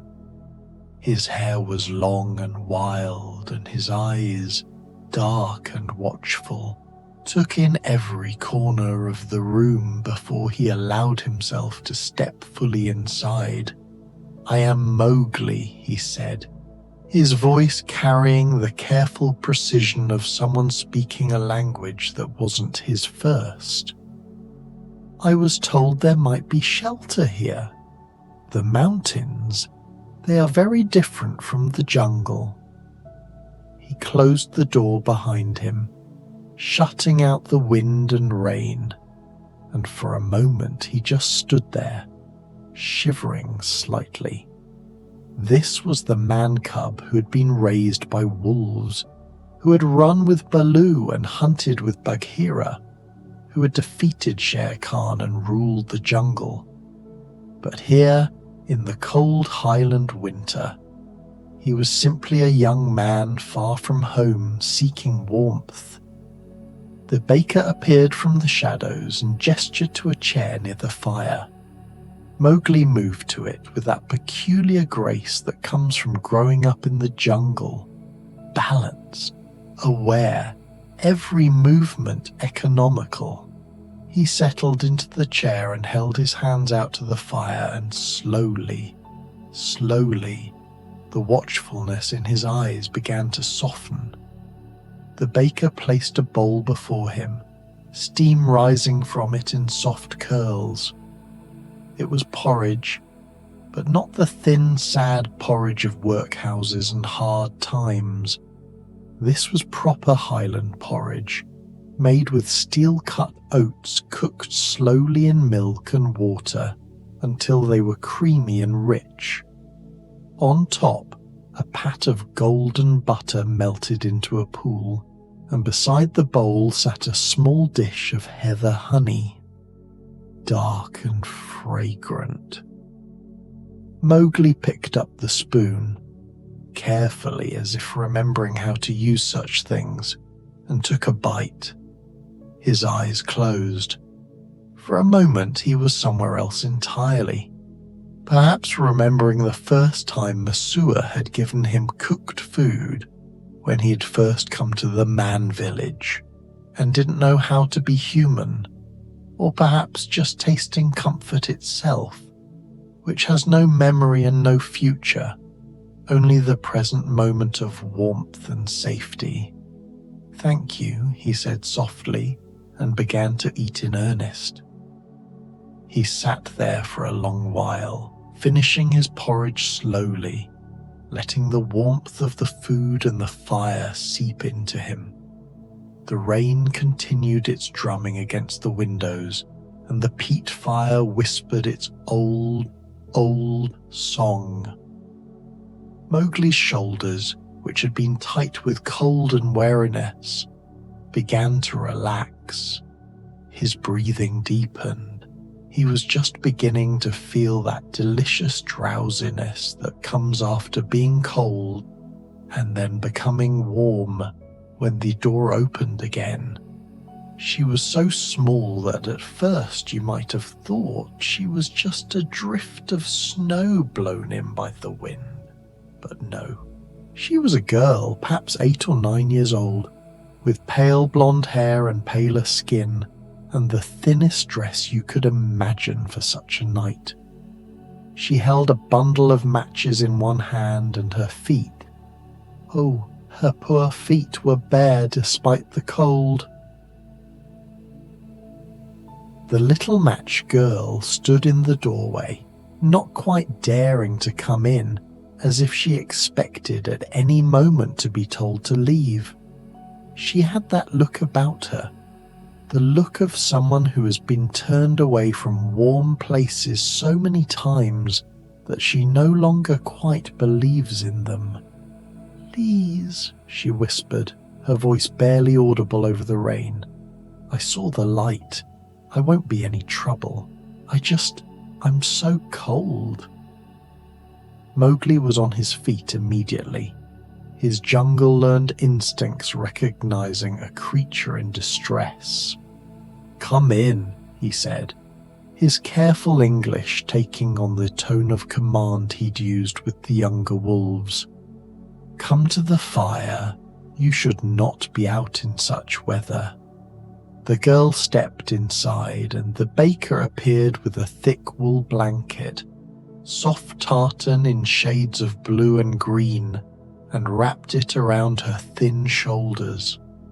The girl clutched it close, her fingers, blue with cold, barely able to hold on. The baker guided her to a chair right next to the fire, even closer than Mowgli's, and there she sat, shivering so hard her teeth chattered.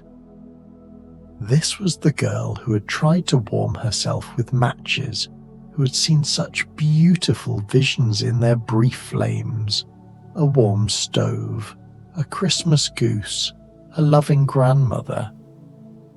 The girl who had frozen to death in the snow while the world walked by. But not tonight. Tonight she was here, in the warm bakery, and the baker was placing something in her hands. It was a cup of cocoa, thick and dark and sweet, made with real cream and the kind of chocolate that costs more than matches. But there was something else in it too, a splash of whiskey, just enough to warm from the inside out, and a dusting of cinnamon on top. The little match girl wrapped both hands around the cup and breathed in the steam. Slowly, slowly her shivering began to ease. She took a tiny sip, and then another, and with each sip a bit more colour came back into her cheeks. "I used to dream about being warm," she said softly, speaking to no one in particular. "When I was standing in the snow trying to sell my matches, I would dream about places like this, but I never thought they were real." "They are real," Mowgli said gently. "I am learning this. The world has more kinds of shelter than I knew." The girl smiled, a small tentative smile, as if she was out of practice. She took another sip of her cocoa and settled deeper into her chair, the tartan blanket wrapped around her like a cocoon. They sat together in companionable silence, the jungle boy and the match girl, two souls who had known cold and fear and loneliness, now sharing warmth. The fire crackled, the rain drummed, the bakery held them both safe, and then they heard it, a thump, thump, thump on the wooden floorboards outside, and the door swung open to admit a figure that had to duck to fit through the doorway. He was a big man, broad-shouldered and tall with a weathered face that spoke of years at sea and a wooden leg that he swung with practiced ease. A crutch was tucked under one arm, and a parrot, though whether it was real or carved or something in between was hard to say, perched on his shoulder. His clothes were sailor's clothes, much mended, and his eyes were the pale blue of someone who has spent a lifetime staring at horizons. "Begging your pardon," said Long John Silver, his voice carrying the rolling accent of a man who had sailed every sea and called at every port. "But is this the Rainy Day Bakery? I was told it was a place where a man might find a warm meal and no questions asked." He stood there, rain dripping from his coat, looking around the room with those calculating eyes that missed nothing. This was the man who had been quartermaster to Captain Flint, who had nearly stolen the treasure of Skeleton Island, who was both charming and dangerous in equal measure. But tonight, with the rain soaking through his coat and his wooden leg aching with the cold, he was just a tired sailor looking for shelter. "Come in," Mowgli said, gesturing to the table. "There is room." "Aye, and warmth," added the little match girl softly. "So much warmth." Silver thumped his way inside and closed the door behind him, leaning his crutch against the wall. He shrugged off his dripping coat and hung it on a peg, then made his way to the table, his wooden leg knocking a steady rhythm against the floorboards. "Much obliged," he said, settling into a chair with a grunt of relief. "My leg's been paining me something fierce in this weather. Old wounds, you know. They remember every storm." The baker appeared with a plate, and on it was something that made even Long John Silver's weathered face soften with something like wonder. It was a Selkirk bannock, that rich, yeasted bread studded with raisins and sultanas, traditionally made with so much butter it practically melts in your mouth. This one was still warm from the oven, and the baker had sliced it thick and spread each slice with more butter and a layer of marmalade, dark and bittersweet. Beside it sat a dram of whiskey, proper Highland single malt, amber as honey in its glass. "Now that," Silver said softly, "is a sight to warm a sailor's heart."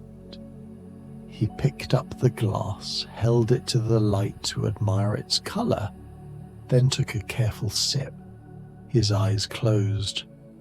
"Aye, that's the real thing, that is. Haven't tasted its like since, well, since before a great many things." He set down the glass and picked up a slice of the bannock, taking a bite. For a moment the schemer, the pirate, the dangerous man fell away, and what remained was simply a tired sailor remembering perhaps simpler times. Times before treasure and betrayal, before he lost his leg to a Spanish broadside, before he became the man who would do anything to get what he wanted. "You know," he said, speaking to the room in general, "I've eaten in ports from Bristol to Bombay, and I can tell you true, there's nothing in this world quite like bread and butter when you've been cold and wet. All the treasure in the world can't buy you the feeling of being warm and fed and safe."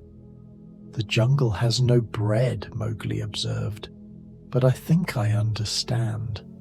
There were nights when I was small when Baloo would let me sleep against his warm side, and that was like this. That was safety. The little match girl nodded, her hand still wrapped around her cocoa cup. I used to watch through windows, she said quietly. I would see families eating together, and I thought that must be the most wonderful thing in the world. Just not being alone, not being cold. Silver looked at her, and something in his expression shifted. "Aye, lass," he said gruffly.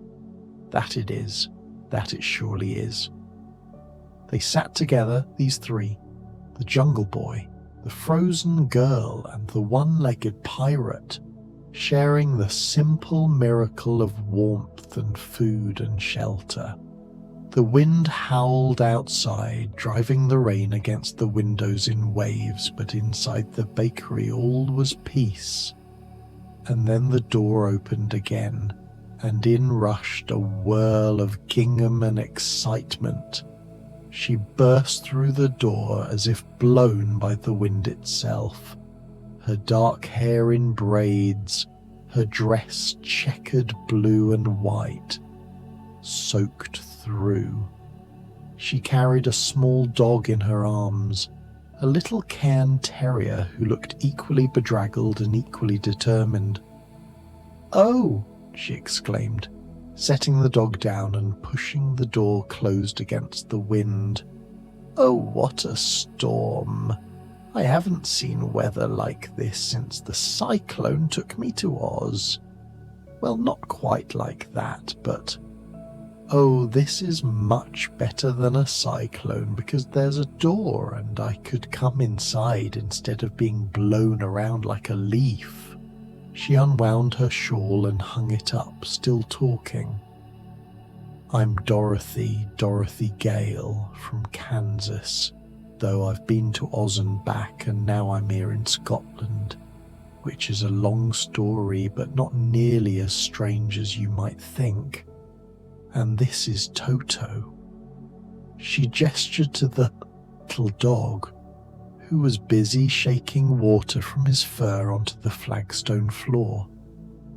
"We were walking and got caught in the rain, and I saw your light and thought, Dorothy, that looks like exactly the kind of place where something wonderful might be baking. And I was right, wasn't I?" She finally paused for breath and looked around at the gathered company, her eyes bright with curiosity and friendliness. Dorothy had that quality of being immediately, unreservedly interested in everyone she met, the same quality that had made her friends with a scarecrow and a tin man and a cowardly lion. "Hello," she said cheerfully. "Are you all sheltering from the storm too? Isn't this cozy?" "It is very cozy," agreed the little match girl, smiling shyly at this whirlwind of a girl. "Aye," said Long John Silver, "though I'd have said snug myself, but cozy will do."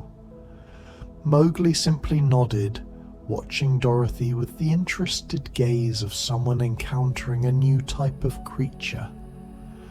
Dorothy pulled out a chair and sat down, and Toto immediately jumped into her lap, circling 3 times before settling down with a contented sigh. The baker appeared with a plate and a bowl, the plate for Dorothy, the bowl for Toto.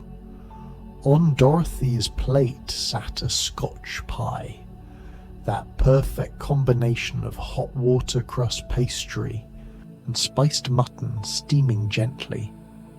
Beside it a pile of neeps and tatties, turnips and potatoes mashed together with butter and black pepper, and next to that a small glass of ginger wine, sweet and warming. In Toto's bowl was something simpler but no less perfect. Small pieces of roasted chicken and gravy-soaked oatcakes. "Oh, my stars," Dorothy breathed. She picked up her fork and cut into the pie, steam escaping in a fragrant rush. She took a bite and her whole face lit up. This is almost as good as Auntie Em's cooking. No, it might be even better, though don't tell her I said so. Toto was busy with his own meal, eating with the single-minded focus that small dogs bring to important tasks. Dorothy ate with good appetite, occasionally offering tidbits to Toto, and between bites, she told them about her adventures, about the cyclone that had carried her away, about the yellow brick road and the Emerald City, about clicking her ruby slippers together and finding herself home again. The thing is, she said thoughtfully, working on her neeps and tatties, I learned that there's no place like home, but I also learned that home isn't just one place. It's anywhere you find people who care about you. Anywhere you feel safe and warm and like you belong. Like the jungle, Mowgli said softly, and also like the man village. I am learning that I can belong in more than one place. Like here, whispered the little match girl. Right now, I belong here. Aye, Silver agreed, swirling his whiskey thoughtfully. A man can have many ports of call, some for adventure, some for profit, and some, the best ones, just for being. Dorothy nodded enthusiastically. Exactly! That's exactly it. They fell into easy conversation, these four who had travelled so far and seen so much. They compared notes on adventures, Dorothy's Oz versus Mowgli's jungle, Silver's sea voyages versus the match girl's city streets. They found they had more in common than one might think. They had all been lost, all been found, all learned something about what truly mattered. The storm outside had reached its peak now, the wind howling down from the mountains, the rain a solid curtain of water. But inside the bakery the fire burned steady, the candles glowed warm, and the smell of baking wrapped around them all like an embrace. And then there came a soft knock at the door, not urgent, just polite and patient. The girl who entered was perhaps 12 or 13, dressed in a long nightgown with a sensible coat over it, and she carried herself with the careful dignity of someone who had learned to be responsible before she was ready. Her brown hair was pulled back neatly, and her face had that particular quality of kindness that some people are simply born with. I'm terribly sorry to intrude, she said, closing the door gently behind her. But I was caught out in the storm and... Oh, she stopped, taking in the gathered company with wide eyes. Oh, how lovely! A proper gathering. Come in, Dorothy called out, scooting her chair over to make room. I'm Dorothy, and this is Mowgli, and the little match girl, and Long John Silver. Well, I assume that's his name. We didn't actually exchange full introductions, did we? But do sit down, the girl smiled and moved to the table. I'm Wendy, she said. Wendy, darling, I was flying actually, or trying to remember how to fly, and the storm made it rather difficult, and I thought it might be best to land for a bit. Flying? Dorothy's eyes went wide. Like in a balloon, or more like Peter Pan, Wendy said, and there was something wistful in her voice. I used to fly with him, you know, to Neverland and back, but I'm older now, and it gets harder to remember exactly how it's done. You have to think happy thoughts, you see, and sometimes she trailed off, then smiled. But this is a happy thought, isn't it? Finding a warm place on a cold night. She settled into her chair, and the baker appeared with the final offering of the evening. It was Dundee cake, that glorious fruit cake with almonds arranged in circles on top, made with whiskey and orange peel and the patience of proper baking.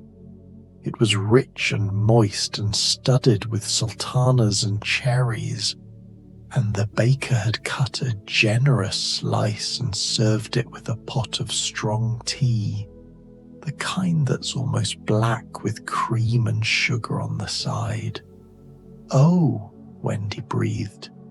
"Mother used to make something like this for special occasions." She picked up her fork and took a delicate bite, and for a moment she looked like the child she had been. The child who had flown away to Neverland and had adventures, and then come home to grow up properly. "You flew?" asked Mowgli with interest. "Like a bird?" "Like a thought," Wendy said, "like a dream. It was wonderful, but—" She paused, choosing her words carefully. "But it's also rather nice to have your feet on the ground, to have a warm kitchen and a comfortable bed and people who need you to be responsible and steady." "Though you miss it," Dorothy said gently. "The flying." "I do," Wendy admitted. "Sometimes terribly. But I'm learning that there are different kinds of flying, different kinds of magic." Silver raised his glass. "To different kinds of magic," he said, "and to warm bakeries on cold nights." They all raised their cups and glasses, cocoa and whiskey and tea and ginger wine, and drank to that. And then, as if by unspoken agreement, they simply sat together. The baker moved between them, refilling cups and glasses, bringing out a fresh plate of shortbread. Proper Scottish shortbread, thick and buttery and dusted with sugar. To share between them all, they talked, but the conversations grew softer, slower, more dreamlike. Dorothy told Toto a story about the cowardly lion, her voice gentle and sleepy. Mowgli spoke of the Peace Rock, where all animals came to drink during the drought, and how even Shere Khan had respected it. The little match girl, wrapped in her tartan blanket, talked about the visions she'd seen in her matches, beautiful visions that had kept her company. Silver told them about a sunset he'd seen once, off the coast of Madagascar, when the whole sky had turned gold, and it had seemed, just for a moment, like the world was made of treasure after all, not the kind you could spend, but the kind you carried in your memory. And Wendy spoke of the Mermaid's Lagoon, and how the water there was always the perfect temperature, and how sometimes, late at night, you could hear the mermaids singing. Outside, the storm began to gentle. The wind lost its fury, becoming just a breeze. The rain softened from a drumming to a pattering to a whisper. The clouds began to break apart, and through the windows you could see the first stars appearing, bright and clear in the highland sky. The fire burned down to perfect coals, giving off steady heat. The candles had melted into soft pools, their flames dancing gently. The peat smoke curled up the chimney, carrying with it the smell of shortbread and whiskey and all the warmth of the evening. One by one, they began to settle deeper into their chairs. Dorothy's eyes grew heavy, and she rested her head on her folded arms, Toto curled up beside her. The little match girl, wrapped in her blanket, let her eyes close, a small smile on her face. Mowgli sat with his hands in his lap, his breathing deep and even, looking more at peace than he had in months. Silver leaned back in his chair, his wooden legs stretched out before him, his hands folded across his belly, and for once there was no calculation in his face, just contentment. And Wendy, dear Wendy, sat with her cup of tea cooling before her, watching the fire with a soft expression, perhaps thinking about Neverland, perhaps thinking about home, perhaps simply being present in this perfect moment. The baker appeared one last time, moving between them with quiet grace, checking that everyone had what they needed, adding another blanket here, refilling a cup there. And then the baker settled into the shadows by the fire and began to sing old Gaelic lullabies that had been sung in these hills since before anyone could remember. Songs about home and safety and the protection of the night. The bakery held them all safe. The storm passed into memory. The stars grew brighter in the clearing sky, and one by one the travellers slept. The jungle boy and the match girl, the pirate and the Kansas girl, and the girl who had learned to fly. All of them warm, all of them fed, all of them safe in the heart of the Highland night. The candles burned down. The fire became embers, then ash, then the faintest glow. But the warmth remained, as it always would, for anyone who found their way through the storm to that grey stone cottage where the door was never locked, and there was always room for one more at the table. Sleep now. The storm has passed. The stars are bright. You are home.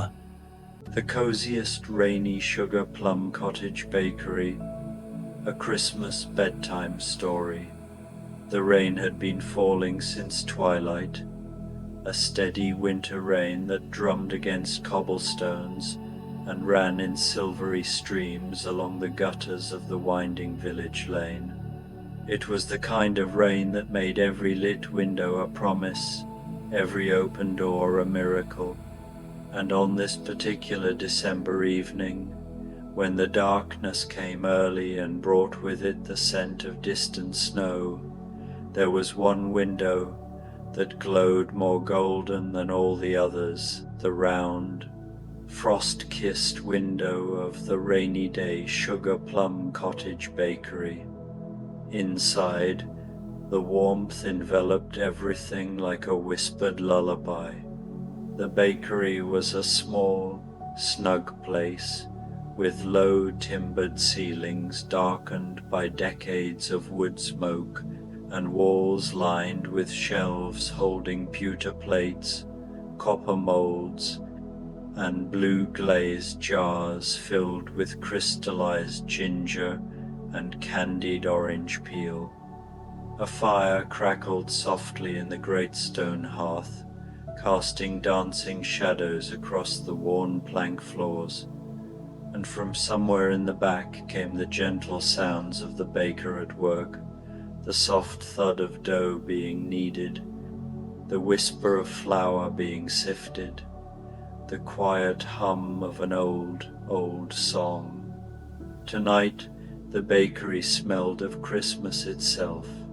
Sugar plums were baking in the ancient brick oven, their fragrance filling every corner with notes of cinnamon, clove, dried cherries, and that mysterious sweetness that could only come from plums preserved at the height of summer and brought forth now in winter's deepest darkness, to remind everyone that warmth and sweetness still existed in the world. The scent was joined by the rich aroma of chocolate melting in copper pots, the butter and vanilla perfume of shortbread cooling on marble slabs, and the deep, comforting smell of strong tea brewing in the brown earthenware pot that lived perpetually on the hob by the fire. The first visitor arrived just as the church bells chimed 7. She came through the door in a swirl of rain-dampened silk, her traveling cloak beaded with droplets that caught the firelight like tiny stars. Scheherazade paused just inside the threshold, lowering the hood of her cloak to reveal dark eyes that had witnessed 1,001 nights of storytelling, of spinning tales, to save her own life and the lives of countless others.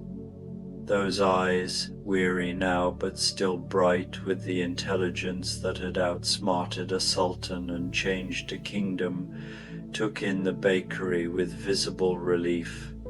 "Good evening," she said softly, her voice carrying the musical accent of distant lands. "I saw your light from the road. The rain caught me between destinations, and I confess I am grateful for shelter." The baker emerged from the back, flour dusting their apron, a gentle smile on their face.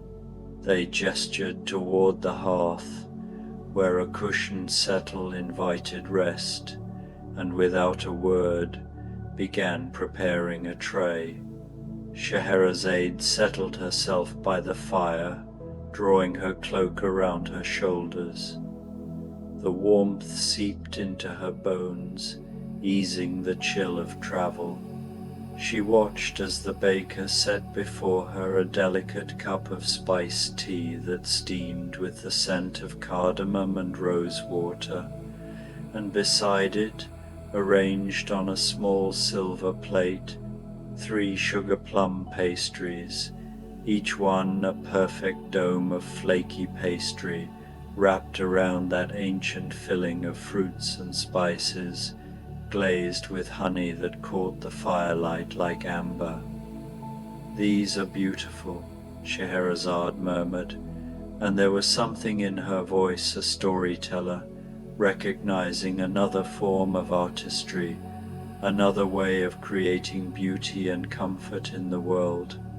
She took the first pastry in her slender fingers, broke it open to reveal the jeweled interior, ruby plums, golden raisins, the dark mystery of cloves, and tasted it slowly, letting the flavors bloom on her tongue. For a moment she closed her eyes, and the baker, watching from the shadows, saw 1,000 nights of tension leave her shoulders. Here, in this place, she didn't need to spin stories to survive.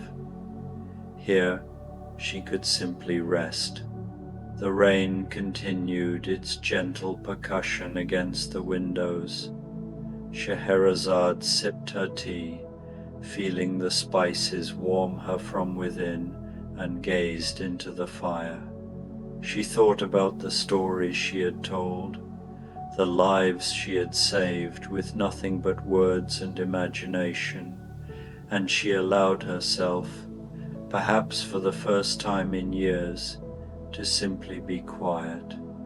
She had nearly finished her second pastry when the door opened again. This time, the visitor who entered was smaller, and there was something crisp and precise about his bearing despite the rain that had dampened his red uniform coat. The steadfast tin soldier stood just inside the doorway, balancing perfectly on his single leg, water dripping from his painted helmet. He had traveled far from the nursery where he had first drawn breath as a toy, had survived a journey down storm drains and into the belly of a fish, had loved a paper dancer with a devotion that had ultimately consumed them both in flame, and yet here he stood, remade somehow, still steadfast, still searching for warmth and purpose. "Pardon me," he said, his voice young but carrying the weight of constancy that defined his very nature. "I don't wish to intrude, but the storm is rather fierce, and I wondered if I might rest here for a spell." "Of course," Scheherazade said from her place by the fire, gesturing to a nearby chair. "There is room enough, and warmth to spare." The baker was already moving, already knowing what was needed. A towel first, for drying, and then a place at the table, nearest the hearth, where the tin soldier could stand without tiring. And then the baker brought out a specialty, a small sugar plum tart, no bigger than a silver dollar, its crust formed into the shape of a 5-pointed star, filled with the same precious mixture of preserved plums and winter spices, but topped with a tiny candy soldier, standing at attention, made from spun sugar and painted with delicate strokes of edible gold. The tin soldier stared at the tart for a long moment, and something in his painted face softened. It's perfect," he whispered. "I've never seen anything quite like it." "The baker has a gift for knowing what we need," Scheherazade observed gently, warming her hands on her teacup. The tin soldier took the small tart in both hands and bit into it carefully. The pastry was crisp and buttery, the filling intensely sweet and spiced, and for a moment he tasted not just the plums and cinnamon, but something else, the taste of being valued, of being seen not as a damaged toy with only one leg, but as someone worthy of beauty and care. They sat in comfortable silence, these two travelers from different tales, sharing the warmth of the fire and the quiet magic of the bakery. Outside, the rain fell harder, but inside, the world had contracted to this perfect, safe space where nothing could harm them. The door opened a third time, bringing with it a gust of cold wind and a very tall man who had to duck considerably to fit through the doorway.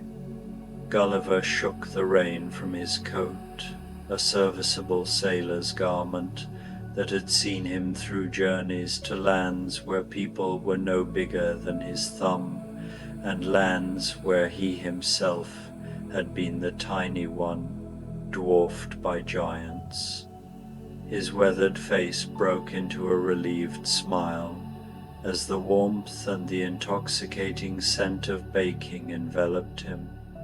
"Bless my soul," he said in the hearty voice of a man used to shouting over ocean gales. "I've been walking for hours, and I thought I might have to sleep under a hedge tonight. This is a mercy.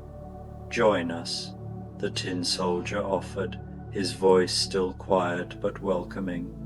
"The baker provides for all who enter." Gulliver removed his wet coat and hung it on a peg near the door, where it dripped steadily into a waiting basin. He crossed to the fire, and the baker, anticipating the needs of someone who had traveled to places beyond imagination, who had seen perspectives that would drive most men mad, brought him an enormous mug of hot mulled cider, steaming and fragrant with cinnamon sticks and star anise, and a whole sugar plum coffee cake, moist and tender. studded with plums and topped with a crumbly streusel that held the essence of every comfort food Gulliver had ever dreamed of during his long voyages. "I hardly know what to say," Gulliver murmured, sitting carefully in a chair that creaked but held his considerable frame. He wrapped both hands around the mug and breathed in the steam. In Lilliput I was too large for their hospitality. In Brobdingnag, too small to be noticed. But here I am, exactly the right size. Scheherazade smiled at that. Perhaps that is the true magic of this place. Here we are all exactly who we need to be. Gulliver cut into his coffee cake, and the crumb was so tender it nearly melted on his fork. The plums had been folded throughout, their sweetness balanced by the hint of cardamom in the streusel. As he ate, he told them stories, not the full tales of his travels, for those were long and sometimes troubling, but small moments. The kindness of a Lilliputian child who had left him a thimble full of water when he was bound and helpless, the gentle Brobdingnagian farmer's daughter who had protected him from wasps the size of partridges. He told them about perspective, about how differently the world looked depending on whether you were giant or small, and how sometimes the only thing that remained constant was the human need for kindness and connection. The tin soldier listened intently, thinking about his own journey, his own constancy in the face of change. Scheherazade nodded in recognition. She too knew about survival depending on perspective, on seeing the world from angles that others missed. They were deep in quiet conversation when the door opened once more, so softly that at first they almost didn't hear it. The little girl who entered was almost translucent with cold, her thin dress soaked through, her bare feet leaving wet prints on the wooden floor. The little match girl stood trembling just inside the door, as if she wasn't quite sure she was allowed to be there, as if she might be turned away at any moment. In her hands, she clutched a handful of spent matches, the last remnants of her attempts to stay warm on the cruel winter streets. All conversation stopped. It was Scheherazade who rose first, crossing to the child and wrapping her own warm cloak around those small, shaking shoulders. "Come, little one," she said gently. "Come to the fire. You are safe here." The baker had already moved into action, bringing blankets soft as clouds, thick wool socks, and most importantly a large mug of hot chocolate, so rich and dark it was almost black, topped with whipped cream and a dusting of cinnamon. And beside it, arranged on a plate painted with winter roses, a selection of small sugar plum delicacies, tiny cookies shaped like stars and trees, miniature tarts no bigger than a button, and 3 perfect sugar plum truffles rolled in powdered sugar that looked like fresh snow. The little match girl, whose name in this warm place could finally be just Karen, was settled into the cushioned settle closest to the fire. The tin soldier stood nearby, his steady presence offering silent protection. Gulliver had pulled his chair closer, creating a sheltering circle. Scheherazade knelt beside the child, helping her hold the mug of chocolate, making sure she drank slowly, warming from the inside out. "I saw the light," Karen whispered, her voice thin as paper. "I saw it from the street, and it looked like the visions I used to see in my matches, warm and golden and safe. But I thought it couldn't be real." "It's real," the tin soldier assured her. "I promise you, it's real." Karen took a trembling sip of the hot chocolate, and her eyes widened.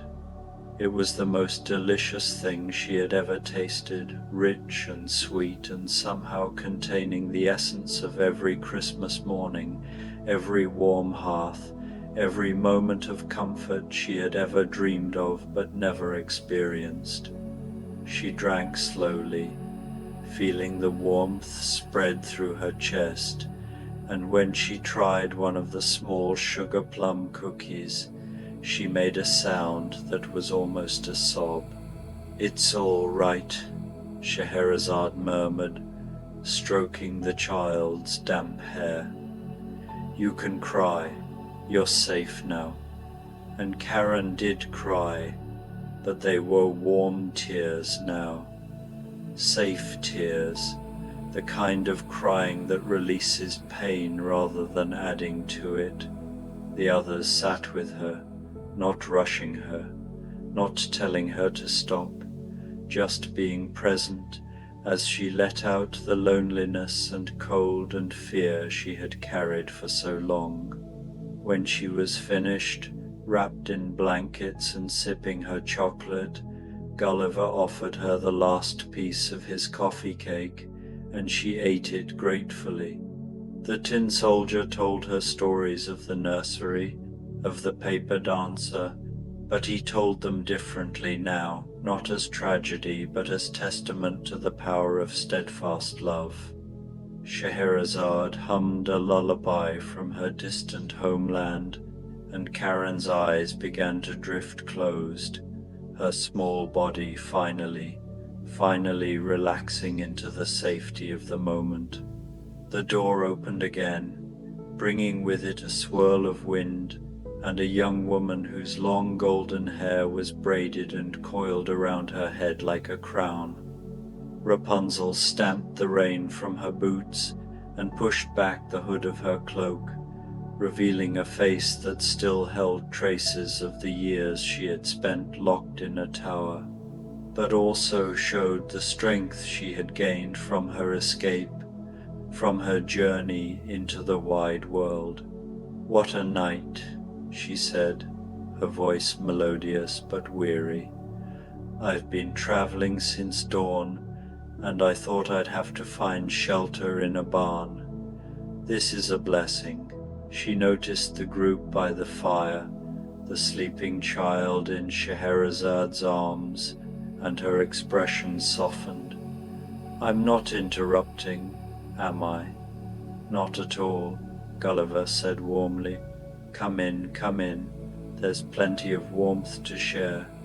The baker appeared with a chair and a plush cushion, settling Rapunzel near the group, and then came her refreshment, a pot of herbal tea that smelled of chamomile and honey, and a magnificent sugar plum braid, a pastry twisted and woven like hair itself, filled with the precious plum mixture and brushed with butter and sugar so it gleamed in the firelight. Rapunzel laughed when she saw it, a sound like bells. "How perfect," she murmured, "how absolutely perfect."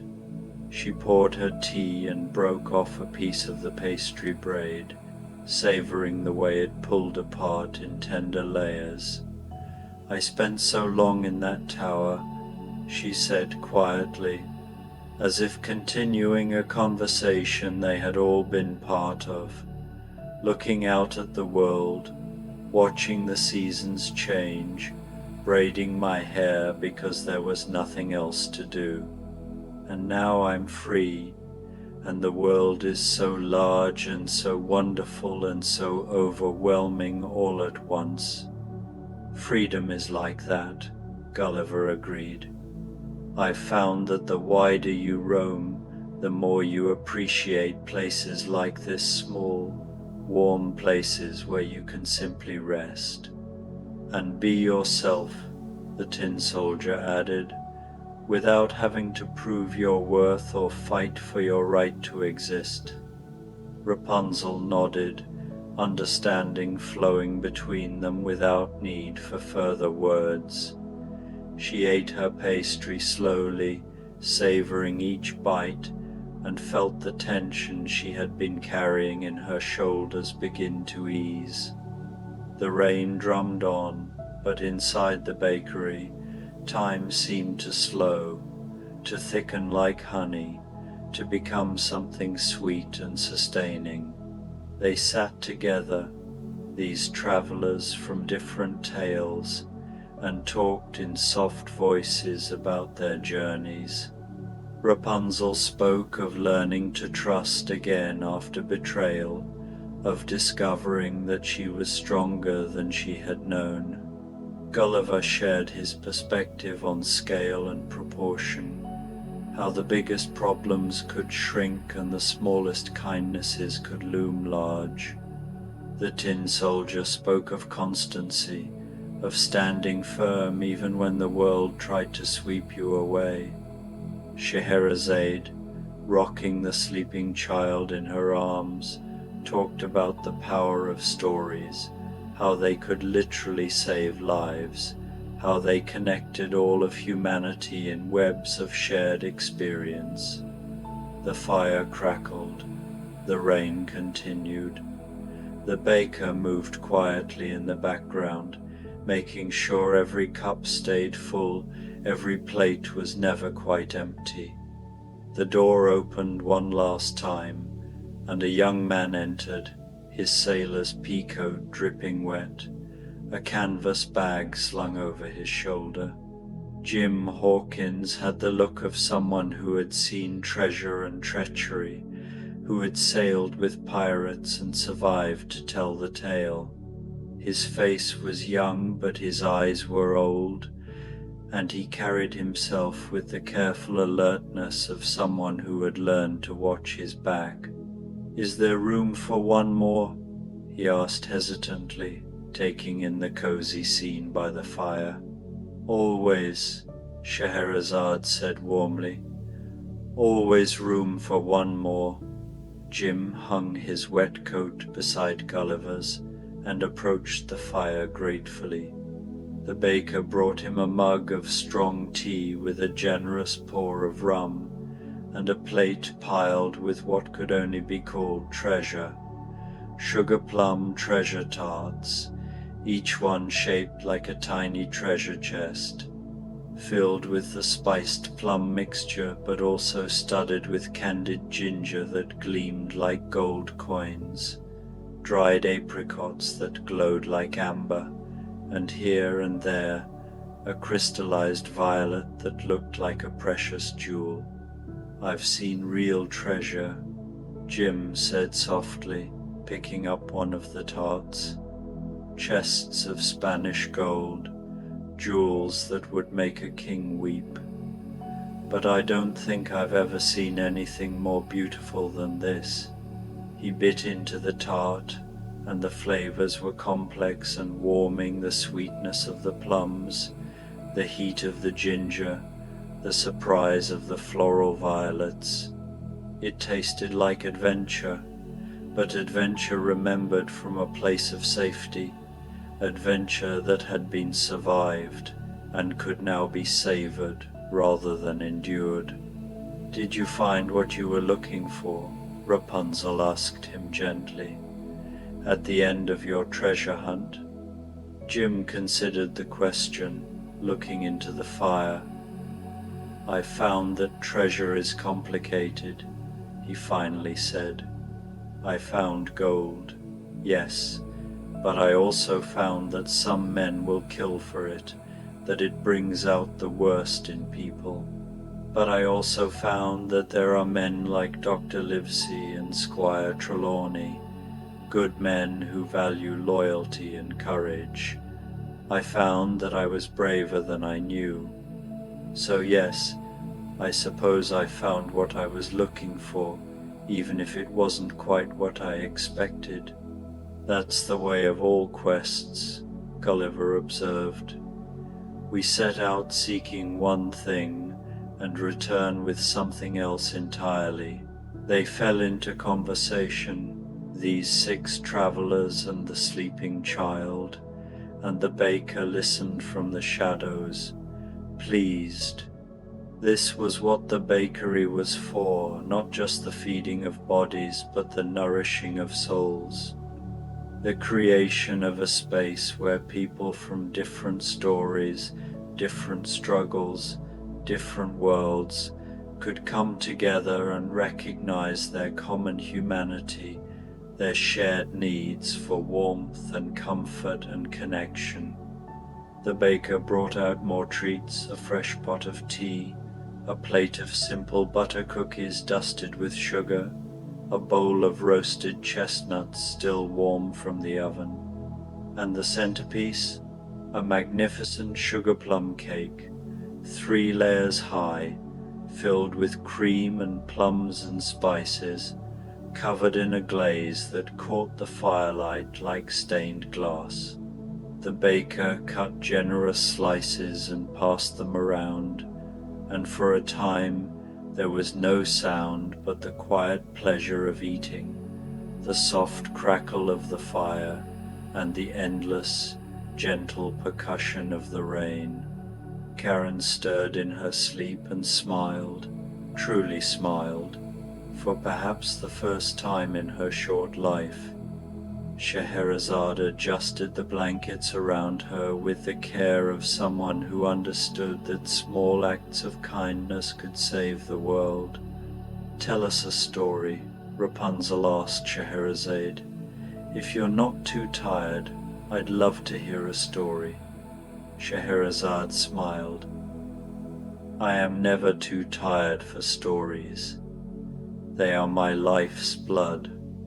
She thought for a moment, then began to speak in her musical voice, telling not one of the famous tales that had saved her life, but a new story, woven from the threads of this very evening, a story about travelers who found shelter from a storm, about a magical bakery where everyone was welcomed, about the power of warmth and sweetness and safety to heal even the deepest wounds.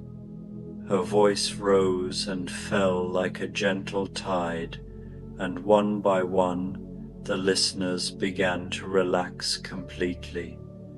The tin soldier's rigid posture eased, Gulliver's weathered face softened. Rapunzel's hands unclenched from where they had been gripping her teacup. Jim's vigilant alertness faded into peaceful attentiveness.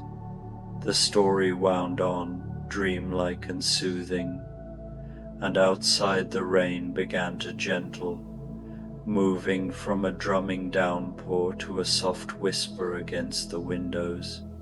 The fire burned lower, but the baker added another log, sending up a shower of sparks that danced briefly before fading. When Scheherazade's story ended, no one spoke for a long moment. They simply sat in the warm silence, each of them feeling more at peace than they had in longer than they could remember. "I don't want to leave," Jim finally whispered. "I know I'll have to, come morning, but right now I don't want to be anywhere else in the world." "Perhaps that's the gift," Rapunzel said softly. "Not that we can stay forever, but that we can carry this feeling with us. Remember that places like this exist, that kindness and warmth are real, that we can survive our stories and still find comfort at the end of the day." The tin soldier nodded. "Steadfast," he murmured, holding on to the knowledge that goodness exists, even when the world is dark. Gulliver raised his mug in a quiet toast. To perspective, to seeing both the grand adventure and the perfect moment of rest that follows. They touched their cups together gently, careful not to wake the sleeping child, and drank. The baker emerged from the shadows then, carrying one final tray. On it were small parcels, each wrapped in brown paper and tied with string sugar plums for the journey, provisions for the road ahead.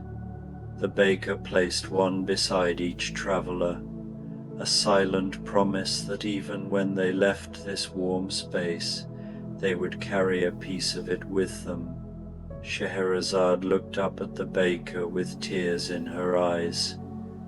"Thank you," she whispered, "for all of this, for seeing us, for giving us exactly what we needed." The baker smiled and nodded, then retreated once more, leaving them to their peace. The rain had stopped entirely now, and through the windows they could see stars beginning to emerge from between the clouds. The storm had passed, leaving the world washed clean and quiet, but no one moved to leave, not yet. They remained in their circle around the fire, warm and full and safe, letting the night deepen around them. Karen woke briefly, blinked up at the faces surrounding her, and smiled. "I had the most wonderful dream," she murmured. "I dreamed I was warm." The coziest rainy sweet potato pie, Cottage bakery, an autumn bedtime story. The rain began just after twilight, the way November rain so often does, not dramatically, but with a quiet persistence, as though the sky had been waiting all day for permission to let go. It fell steadily against the cobblestones of Maple Grove Lane, creating soft halos around the street lamps that had just flickered to life. The wind carried the scent of wet leaves and wood smoke, and somewhere in the distance a church bell marked the evening hour with deep, gentle tones that seemed to dissolve into the rainfall itself. At the end of the lane, where the street curved toward the park and the old stone bridge, there stood a cottage bakery that glowed like an ember in the gathering darkness, the rainy day sweet potato pie. Cottage bakery had been there for as long as anyone could remember, longer, perhaps, than a memory itself. Its windows blazed with warm golden light that spilled out onto the wet pavement, and from its chimney rose a steady plume of smoke that smelled of cinnamon, nutmeg, and something deeper, something that reminded you of every Thanksgiving you'd ever known, every autumn evening you'd ever felt safe. The bakery's sign swung gently in the rain, painted with a perfect sweet potato pie crowned with a swirl of cream. Ivy climbed the brick walls, its leaves turned burgundy and gold, and window boxes overflowed with late blooming chrysanthemums that nodded under the weight of raindrops. Through the large front windows, passers-by could glimpse the interior. Wooden tables scattered with flickering candles, shelves lined with ceramic jars, a massive stone fireplace where flames danced and crackled, and at the back, the soft glow of the kitchen where the baker worked their quiet magic. The door opened with the gentlest chime, not a bell exactly, but something softer, like wind chimes made of seashells, and the first vista of the evening stepped inside. bringing with her a gust of rain-scented air and the smell of distant prairies.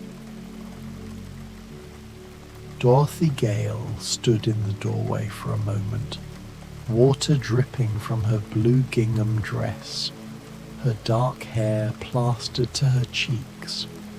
She had been walking for what felt like hours, though she couldn't quite remember where she'd been trying to go. The storm had caught her somewhere between here and there, between Kansas and everywhere else, and the sight of the bakery's glowing windows had drawn her like a lighthouse draws ships through fog. "Oh," she breathed, and the word came out like a sigh of relief. The warmth of the bakery wrapped around her immediately. The air was thick with the scent of baking sweet potatoes, that distinctive aroma of caramelizing sugars and warm spices, of butter and brown sugar and vanilla combining into something that smelled like comfort itself. Beneath that there were other notes: cinnamon rolls rising, coffee brewing in a copper pot, the woody smoke from the fireplace, and something else. Something that might have been maple syrup or might have been pure contentment. "Come in, dear," said a voice from somewhere in the back, gentle, neither male nor female, young nor old. "Don't stand there catching cold." Dorothy stepped fully inside, and the door closed behind her with a soft click. The floor was made of wide wooden planks, worn smooth by countless feet, and scattered with braided rugs in shades of rust and gold and deep forest green. The tables were mismatched, some round, some square, all of them made from different woods and covered with embroidered cloths. Each table held a small oil lamp with a glass chimney, casting pools of amber light.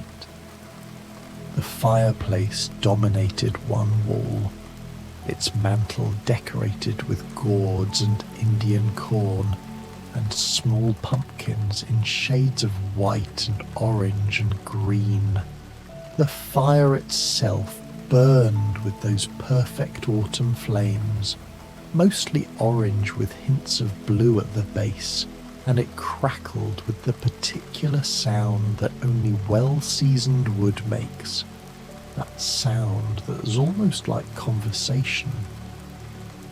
Dorothy moved toward the fire instinctively, holding her hands out to the warmth.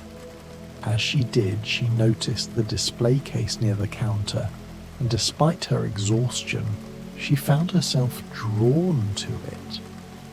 Inside, arranged on doilies and cake stands, were the most beautiful sweet potato pies she had ever seen. Some were traditional, smooth sunset orange filling in flaky crusts, topped with perfect rosettes of whipped cream. Others were more elaborate, sweet potato pie bars dusted with powdered sugar, sweet potato hand pies shaped like maple leaves, tiny sweet potato tarts crowned with candied pecans, and something that looked like a sweet potato cinnamon roll hybrid, spiraled and glistening with maple glaze. But what caught her eye was a single slice of pie on a blue willow plate, sitting on the counter as though it had been waiting for her. Next to it sat a cup of something steaming, and when Dorothy leaned closer, she could smell hot spiced cider with a cinnamon stick resting against the rim. "Is this for me?" she asked softly. "Of course," came the baker's voice again, still from the back kitchen. "You've travelled such a long way."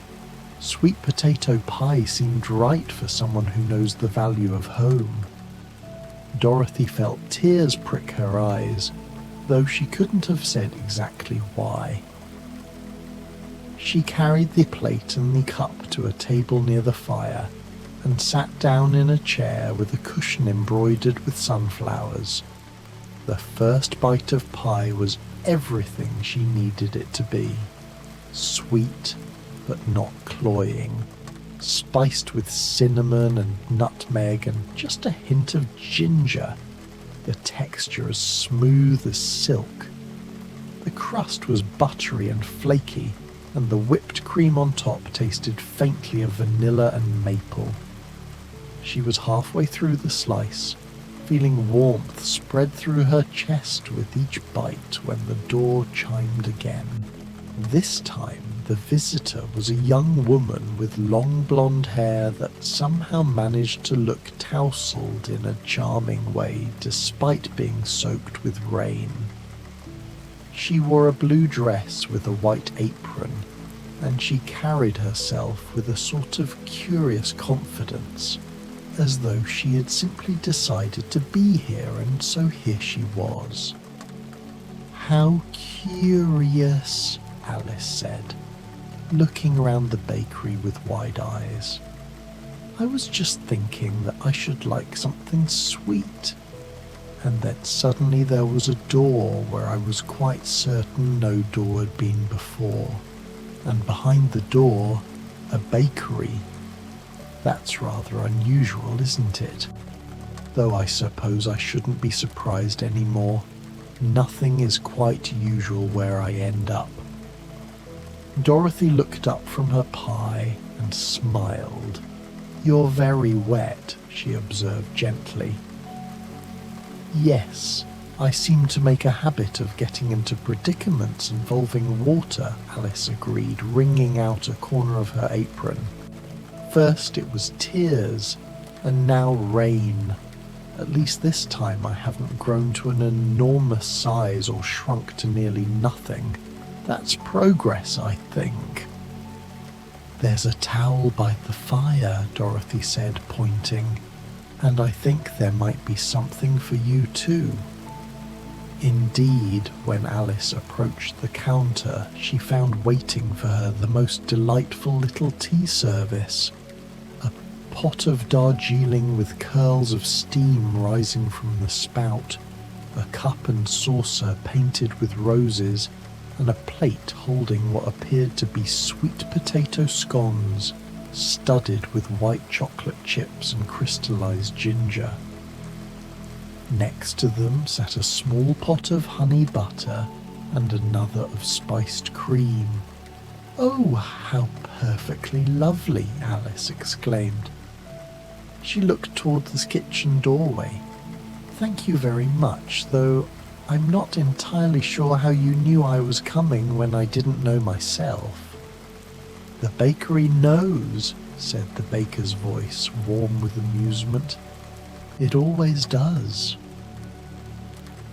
Alice carried her tea and scones to a table near Dorothy's, and for a while the two young women sat in comfortable silence, interrupted only by the sound of rain against windows, the crackle of the fire, and Alice's occasional contented sighs as she bit into her scones.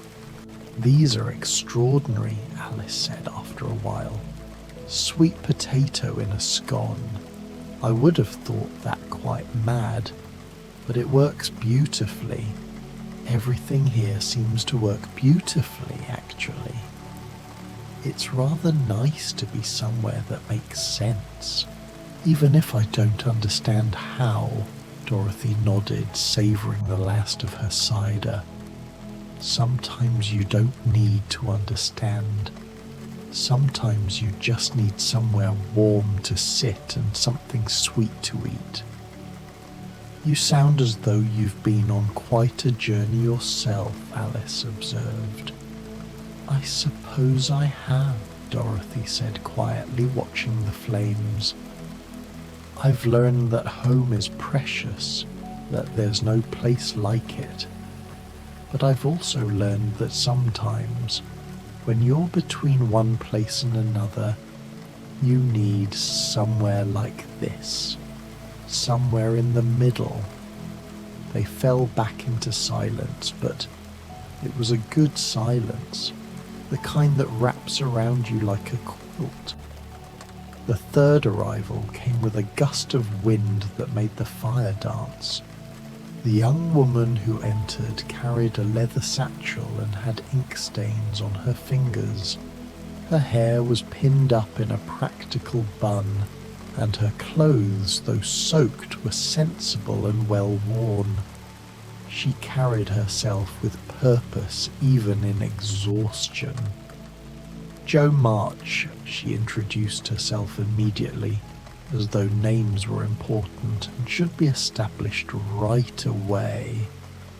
I've been writing in the library all day and lost track of time.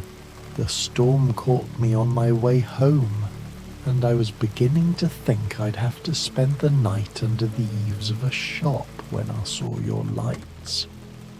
She looked around approvingly. A bakery? That's just the thing.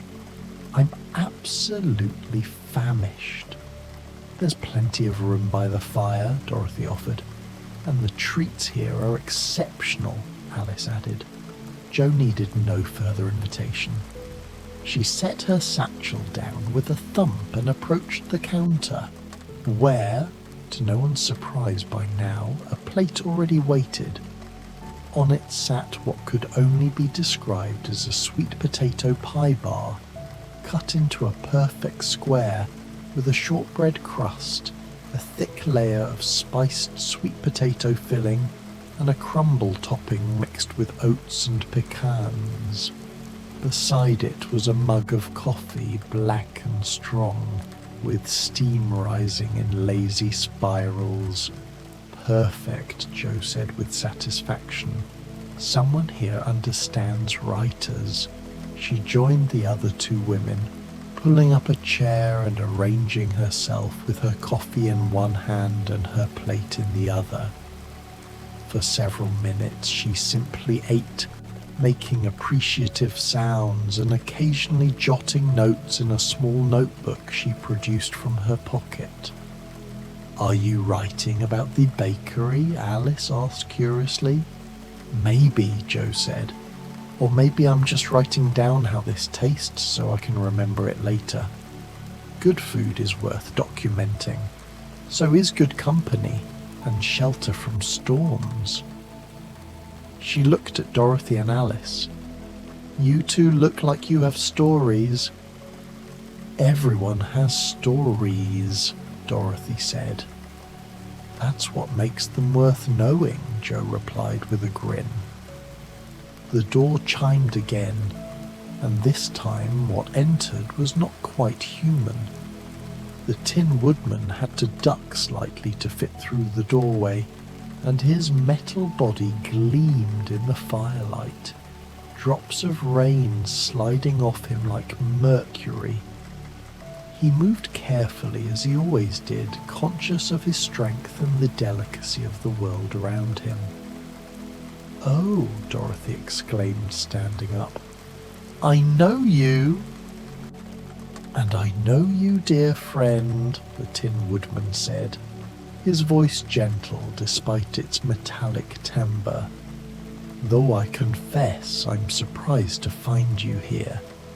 Then again, I'm surprised to find myself here.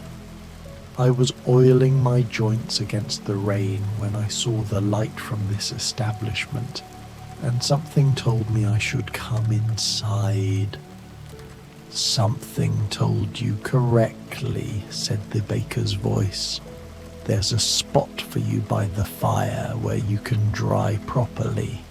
The Tin Woodman made his way to the hearth, settling onto a sturdy wooden bench with a sigh that sounded like wind through copper pipes.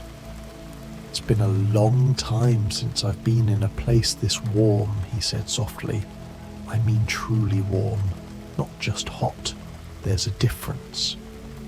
"There is," Dorothy agreed, returning to her seat. "Are you hungry? I mean—" She paused, uncertain. "I am," the Tin Woodman said simply. "I may not need food, but that doesn't mean I don't enjoy it. The heart I was given remembers all the comforts of being human, and one of those comforts is sharing food with friends." As if in answer, the baker appeared briefly. A figure in a flour-dusted apron, features soft and indistinct in the lamplight, and set down a plate with a generous slice of sweet potato pecan pie. The pecans arranged in a beautiful spiral on top, glazed with maple syrup that caught the light like amber. Next to it was placed a cup of hot spiced milk, frothy and fragrant. "Thank you," the Tin Woodman said, with such genuine feeling that the words themselves seemed to glow. He ate slowly, carefully, and the others watched with smiles as his metal face somehow managed to convey pure contentment. The storm outside intensified slightly, rain drumming harder against the windows, but inside the bakery the sound was only comforting, a reminder of how safe and dry they all were. The fire crackled, the lamps flickered gently, and the baker continued working in the background, the soft sounds of the kitchen providing a soothing rhythm. The scrape of a spoon in a bowl, the gentle thud of dough on wood, the whisper of the oven door opening and closing. When the door chimed next, it admitted a girl with red braids and a face full of freckles, her eyes bright with emotion and imagination. Anne Shirley paused in the doorway, taking in the scene with the sort of reverence usually reserved for cathedrals or first snowfalls. "Oh," she breathed, and the word contained volumes. "Oh, this is exactly how a bakery should be on a rainy November evening. This is precisely what I always imagined when I read about enchanted cottages in stories. The atmosphere, the ambiance, the sheer coziness of it all." Alice laughed delightfully. "I like you already." Anne coloured prettily but smiled as she stepped inside, closing the door carefully behind her. "I'm Anne Shirley, spelled with an E, though I don't suppose that matters much here. I was walking home from my teaching job. I'm a teacher now, you see, which is one of my dearest dreams come true. When the storm caught me, I would have been content to walk through it, really, because there's something rather romantic about storms. But then I saw your lights and I simply had to come in. It was like the bakery was calling to me." "It does that," Joe said knowingly. "Trust your instincts, they're good ones."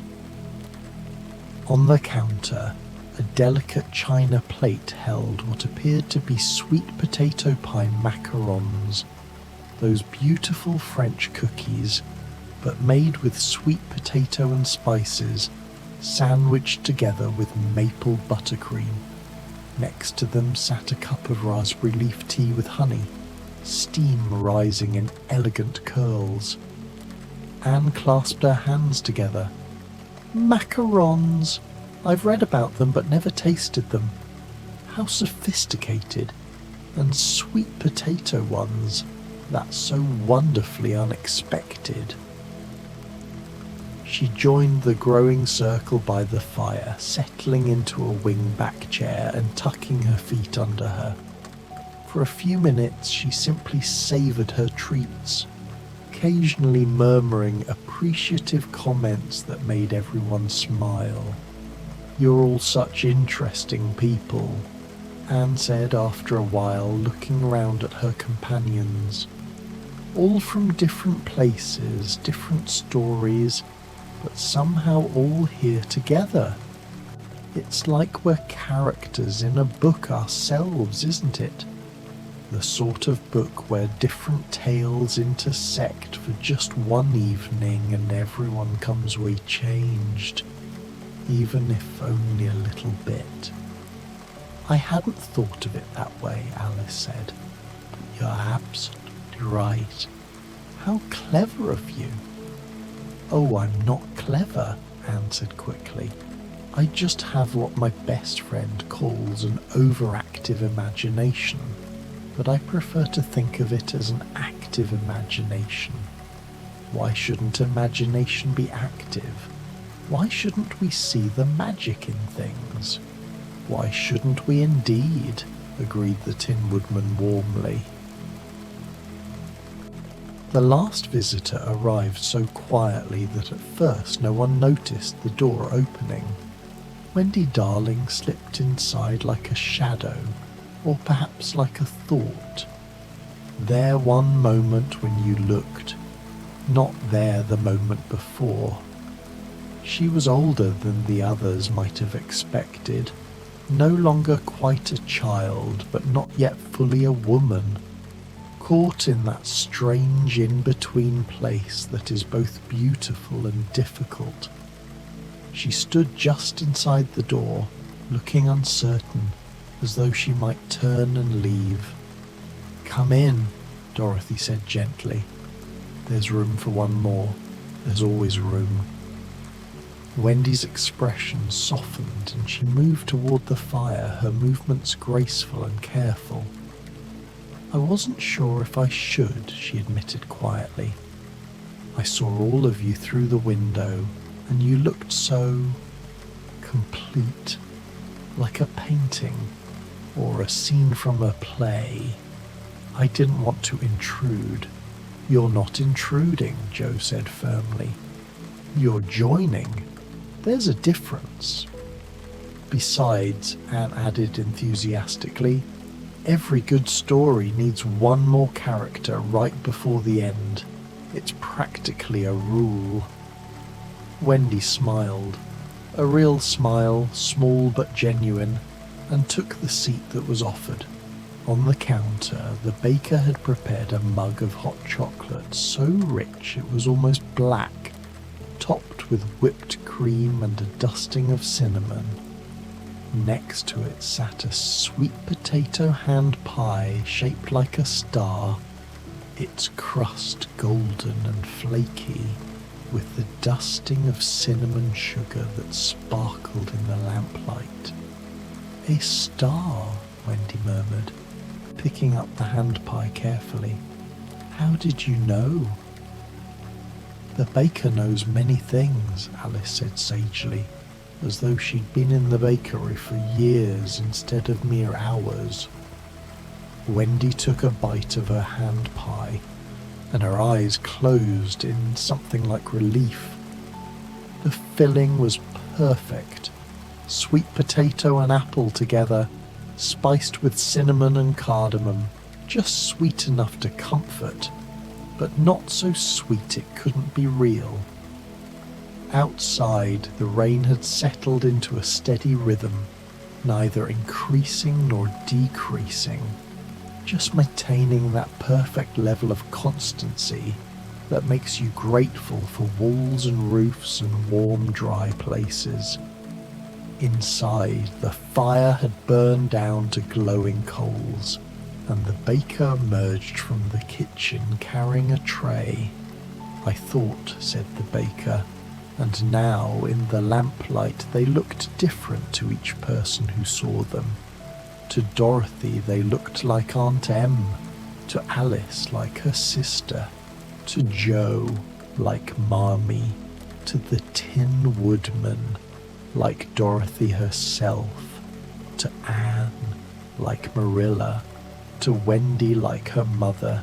"I thought you might all enjoy one more thing before the evening ends, something to share." On the tray was a whole sweet potato pie, perfect and beautiful, its surface smooth as silk, topped with a wreath of whipped cream and candied pecans and a sprinkling of cinnamon.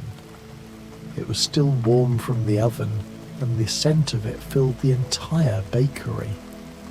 The baker set it in the centre of the table, along with small plates and forks, and then retreated to the kitchen without another word.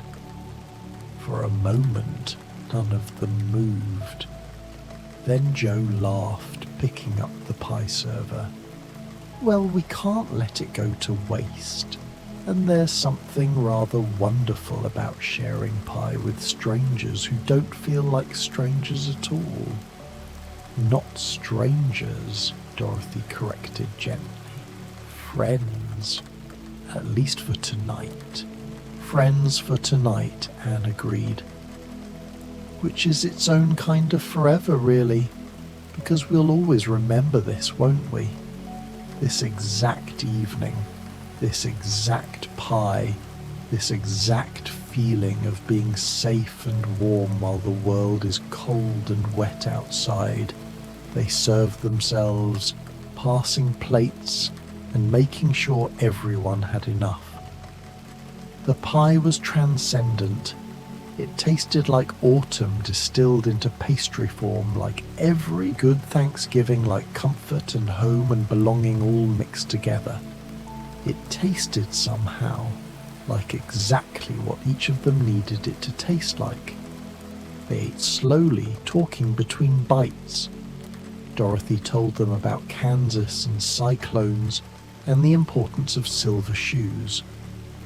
Alice described impossible tea parties and courts of cards and how she'd learned to believe 6 impossible things before breakfast.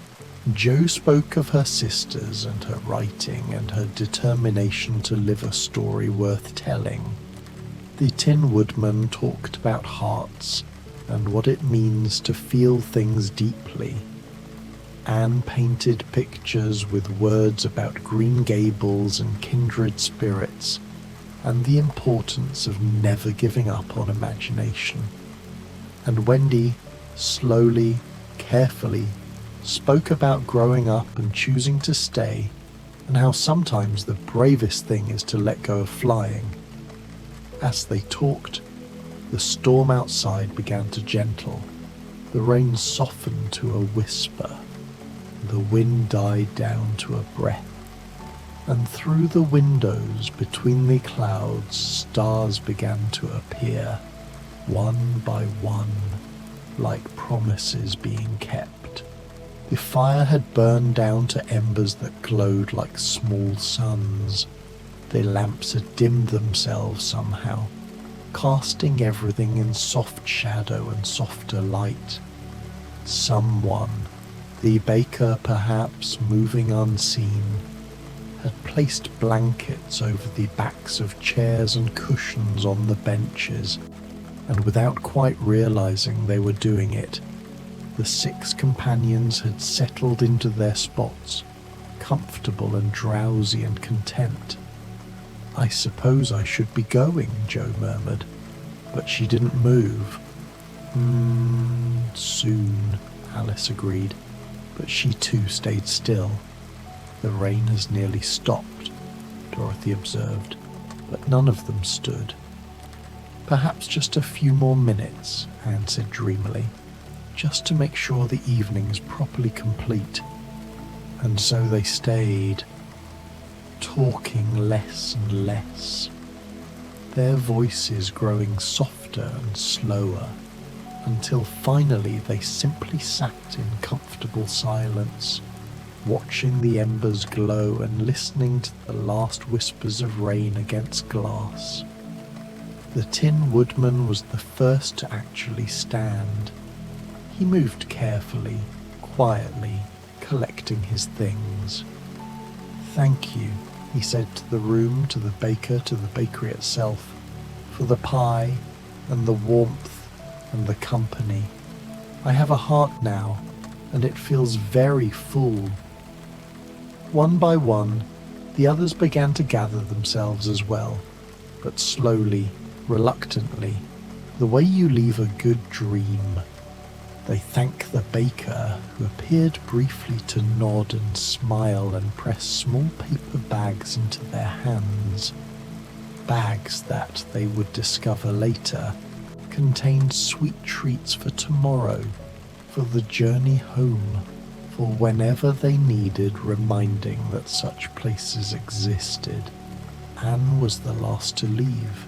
She stood in the doorway looking back at the bakery with shining eyes. "I'll remember this always," she said. "Every detail, every feeling. Thank you for existing." "Thank you for believing," replied the baker softly. And then the door closed and the bakery was quiet.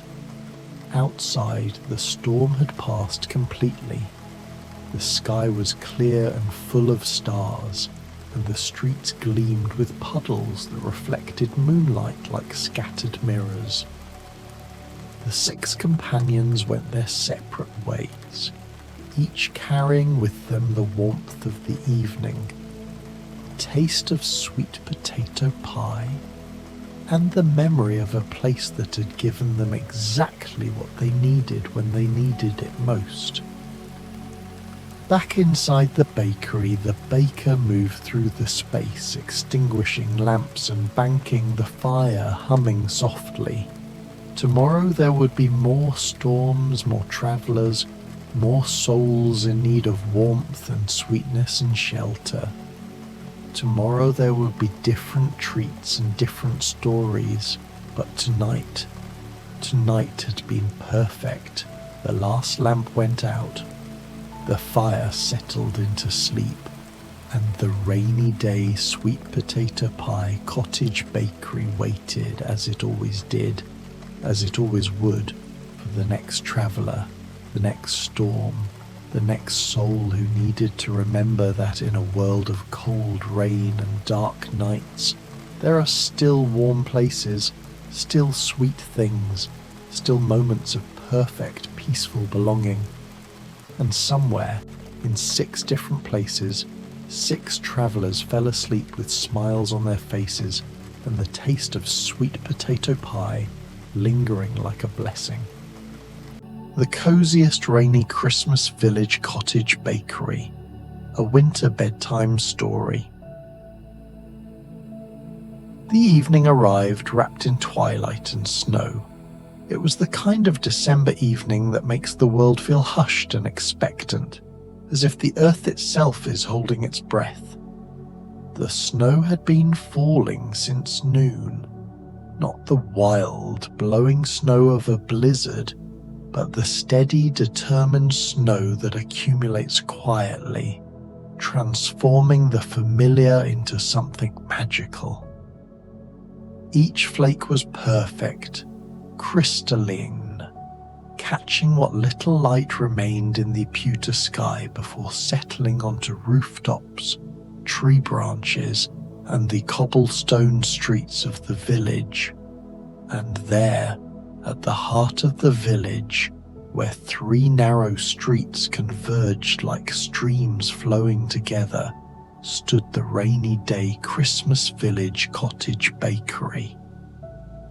It had stood there for generations, some said centuries, though no one could quite remember when it had first appeared. The building itself seemed to have grown from the ground rather than been built upon it, all warm stone and dark timber, with a peaked roof now heavy with snow and windows that glowed like captured stars. Tonight, those windows were especially beautiful. Each one was framed with evergreen garlands and strings of cranberries, and through the frost-etched glass, golden light spilled out onto the snow-covered street. If you looked closely, and on a night like this several passers-by did, you could see the shapes moving inside, the flicker of firelight, the silhouette of someone moving with practiced grace, the steam rising from something wonderful happening in the kitchen.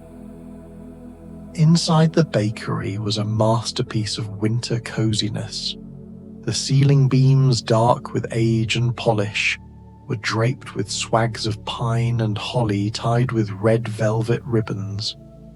From these hung small ornaments, hand-carved wooden stars, tiny brass bells, and delicate glass spheres that caught and fractured the light into rainbow fragments. A massive stone fireplace dominated the eastern wall, its hearth wide enough to stand in, flames dancing over logs of apple wood and cherry that released sweet smoke up the broad chimney. The furniture was an eclectic collection gathered over decades.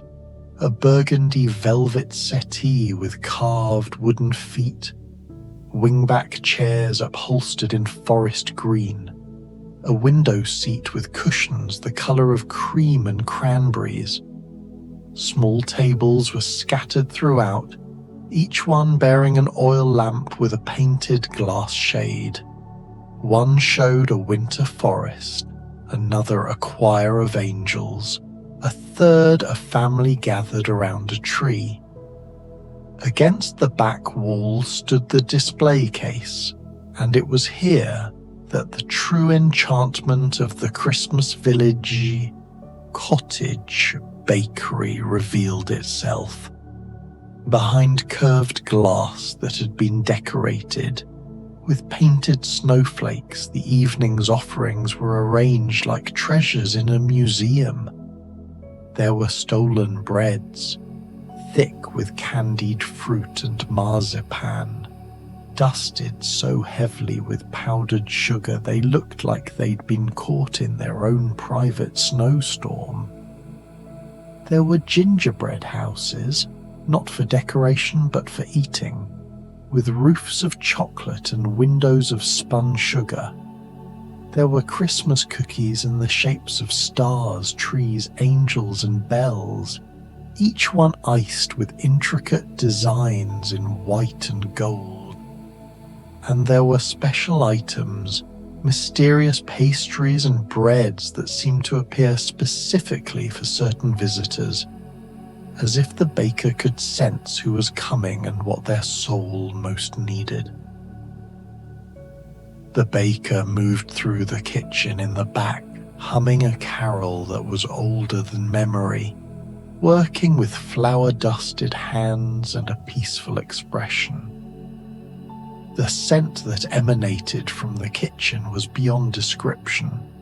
Cinnamon and nutmeg certainly, but also vanilla and almond, brown sugar and butter, cardamom and clove, and underneath it all something that smelled like comfort itself, like every happy Christmas memory distilled into aroma.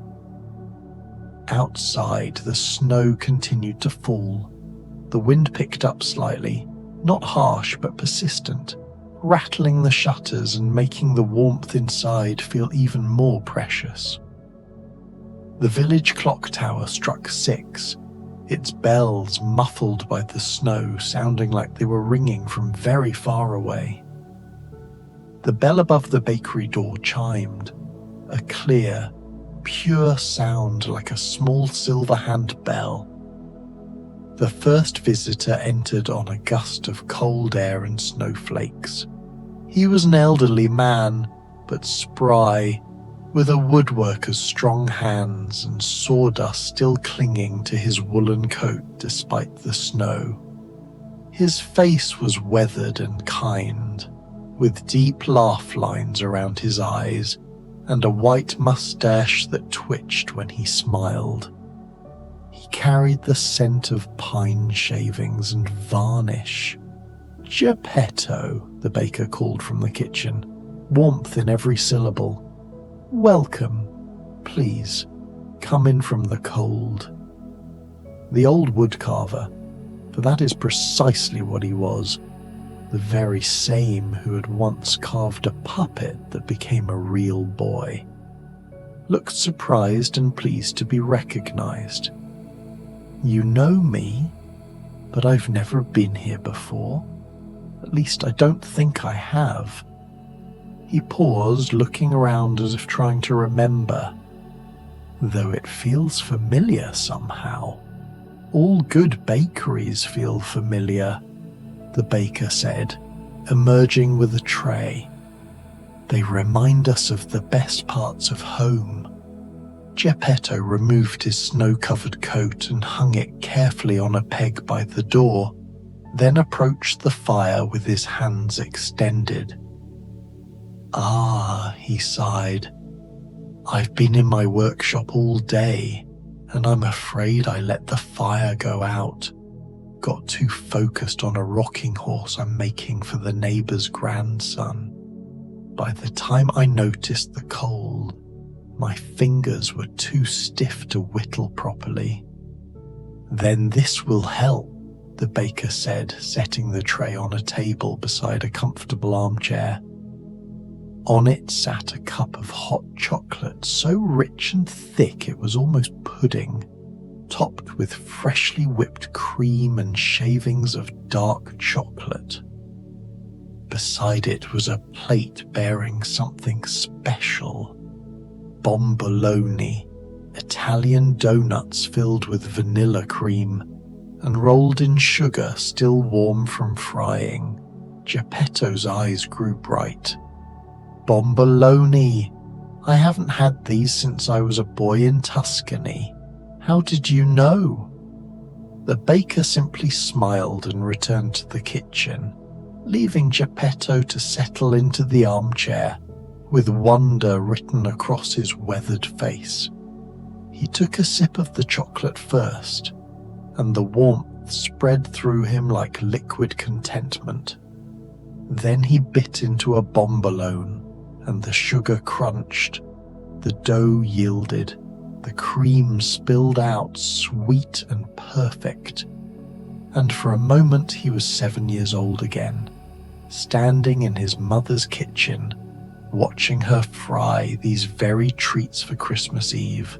"Magnifico," he whispered to himself, to the fire, to the falling snow beyond the window. The warmth seeped into his bones. His fingers began to thaw. He took another sip of chocolate, another bite of bombolone, and felt the day's tension, the worry about finishing commissions, the loneliness of an empty workshop since Pinocchio had grown up and gone to seek his fortune, begin to ease. "I am grateful," he said softly to the empty room that wasn't quite empty, because the baker was always somehow present even when not visible. "So very grateful." Outside, the snow continued its gentle accumulation. Inside, the fire crackled peacefully. The bell chimed again. This time a young woman entered, though young was relative, as she had the kind of face that would look essentially the same at 16 or 60. She had luminous grey-green eyes, a cascade of red hair partially covered by a snow-dusted bonnet, and an expression of such wonder and delight that she seemed to bring her own light into the room. "Oh!" she exclaimed, pausing just inside the door to take in the scene. "Oh, this is exactly like something out of a story. Better even, because I can smell it. And you can't smell things in stories, which has always seemed like a terrible oversight to me." Geppetto chuckled, charmed immediately. "A philosopher," he said. "Anne Shirley," she said, introducing herself as she unwound a long scarf from around her neck. "From Avonlea, though I'm travelling for the holidays to visit friends. I got turned around in the snow. Everything looks different when it's all white, doesn't it? And I saw your lights. I hope I'm not intruding." "Not at all," Geppetto assured her. "I think this place is meant for wanderers." Anne removed her coat. Practical but clearly beloved, mended in several places with careful stitches, and approached the fire from a different angle, warming her hands with evident pleasure.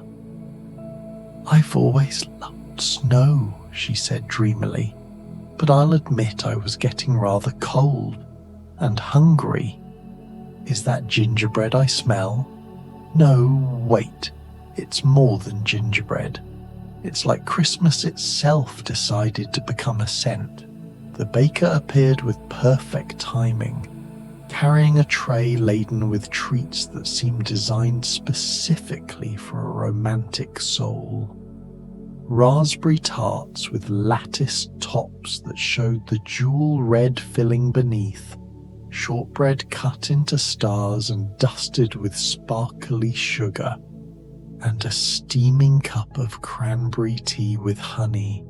But the centerpiece was a slice of something special, a layered cake with cream and berries, each layer visible through the side like a beautiful cross-section of winter. "Cranberry cream cake," the baker said, "and tea from the wild raspberries that grow near Avonlea." Anne's eyes widened. "You know about Avonlea?" "Everyone knows about places where love lives," the baker said simply, and disappeared back into the kitchen before Anne could ask what that meant. Anne settled into the window seat, tucking her legs beneath her, and took a sip of tea.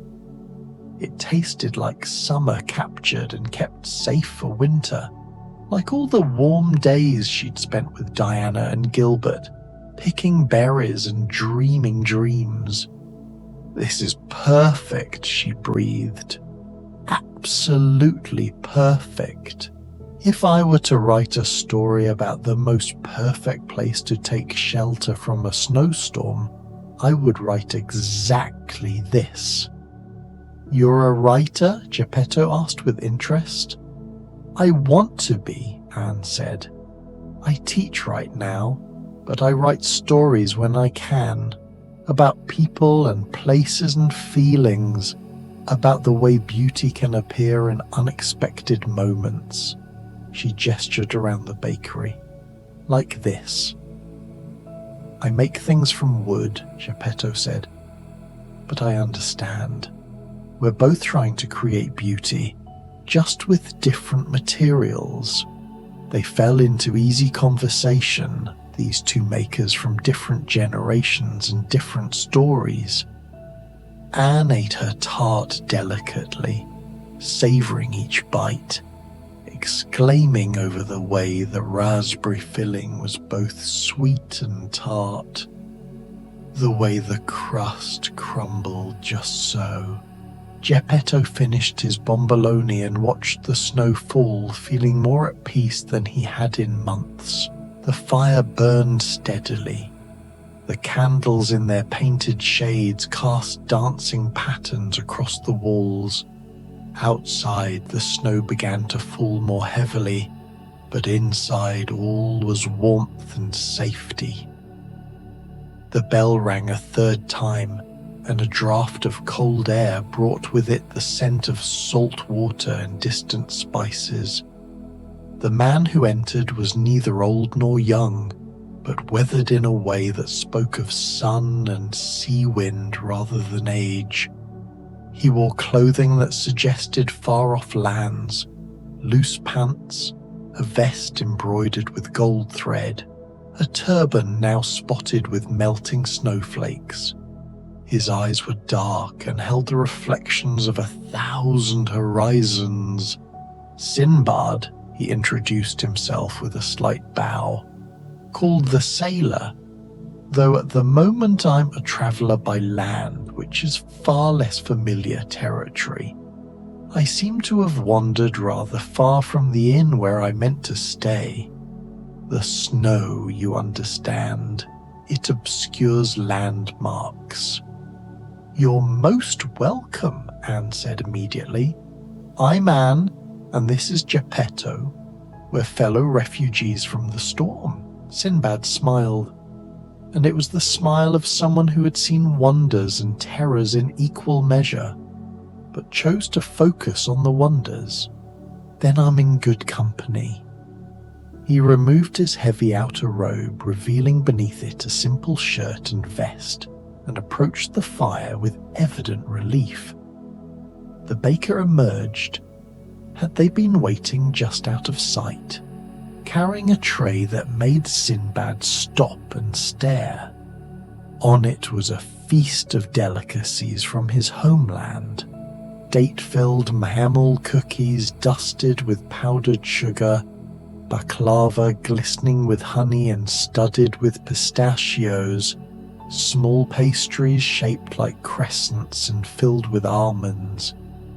There was also a copper pot of sweet mint tea and a small glass cup. "How can this be?" Sinbad asked, wonder in his voice. "I am thousands of miles from Damascus, from Baghdad, from the cities of my youth. How can these treats be here, fresh and perfect?" "Good baking transcends distance," the baker said. "Please, eat. You've been travelling long." Sinbad settled into the burgundy settee with his tray and took a sip of tea that immediately brought moisture to his eyes. "It tastes like home," he said quietly. "Like my mother's house, like the tea gardens of my youth, like everything I left behind when I took to the seas." "Do you miss it?" Anne asked gently. "The sea?" "Sometimes," Sinbad admitted, taking a piece of baklava. "But I've learnt that adventure has its seasons. I've had my fill of storms and shipwrecks, of rocks and whales and islands that are not what they seem. Now I travel by land, telling stories of the sea to those who'll listen. It's a different kind of journey." "I think," Geppetto said thoughtfully, "that we all reach a point where we trade one kind of adventure for another. The quieter kind can be just as valuable." Sinbad nodded, chewing slowly, savouring the honey and nuts. "This is true. Tonight, for instance, stumbling into this bakery, meeting you both, eating these memories made edible, this is an adventure of its own, a gentle one." They talked quietly, these three travellers from such different worlds, a woodcarver from Italy, a dreamer from Canada, a sailor from Arabia, finding common ground in the simple experience of shelter and sweetness. The fire warmed them, the treats nourished them. The snow outside made the inside feel all the more precious. The bell chimed again, and this time the sound was accompanied by a bright, clear laugh. The girl who entered was perhaps 12, with rosy cheeks and bright eyes, and blonde braids emerging from beneath a red knitted cap. She was followed by a flurry of snowflakes and an air of mountain freshness, as if she'd brought the alpine hills with her. "Heidi," she announced cheerfully, stomping snow from her boots. "From the mountains, though I'm visiting my grandfather's friend in the village for Christmas." "What a lovely storm. Though I'll admit I'm glad to find shelter. Even I was getting a bit chilly, and I'm used to mountain weather." She was welcomed immediately into the warm circle, introduced to everyone, and settled near the fire with the easy comfort of someone who'd never met a stranger. The baker brought her hot apple cider with cinnamon sticks, cheese and bread, because mountain children need substantial food, and something special, Bastler Leckerli, Swiss cookies made with honey, almonds and candied peel, spiced with cinnamon and clove. "Oh!" Heidi exclaimed, biting into one. "These are just like the ones from the village near the Alm. How wonderful!" She ate with enthusiasm, telling stories between bites about her grandfather, about the goats. Peter still watched them, she reported, about the beauty of the mountains in winter. Her joy was infectious, and everyone found themselves smiling, drawn into her bright world. "You must miss the mountains when you're in the village," Anne said. "I do," Heidi admitted, "but I've learned that you can love two places at once. The mountains are my heart, but the village has grandfather's friend and the school and the bakery. Different kinds of happiness." The conversation continued, weaving together stories from mountains and seas, from workshops and imaginary lands. The bakery held them all, making space for each person's story, each person's comfort. The bell rang twice more in quick succession. First entered a tall, dignified man with a pronounced beard, sharp features, and eyes that held both profound intelligence and deep sorrow. He wore a long dark coat dusted with snow, and he moved with the careful deliberation of someone accustomed to commanding respect. "Captain Nemo," he said formally with a slight bow. "Formerly of the Nautilus, currently between journeys. I was not expecting to find myself in a village bakery this evening, but the snow drove me to seek shelter."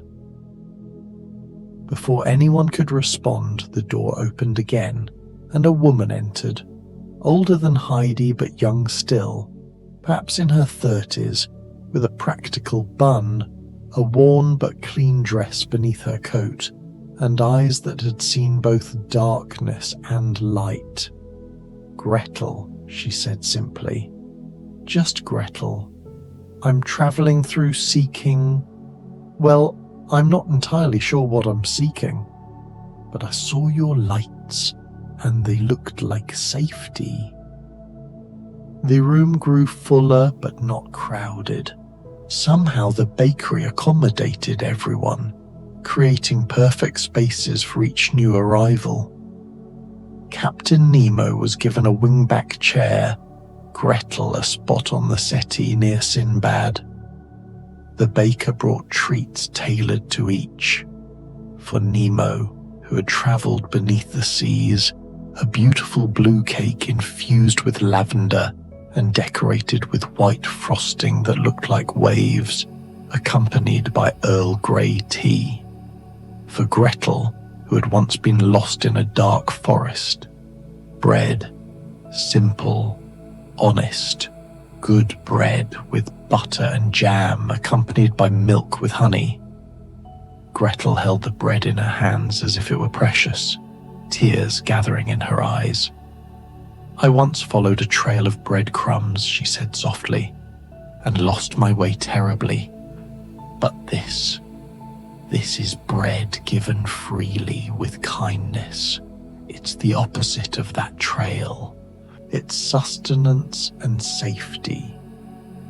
"The past cannot be changed," Captain Nemo said, his voice deep and thoughtful, "but it can be transformed by new experiences.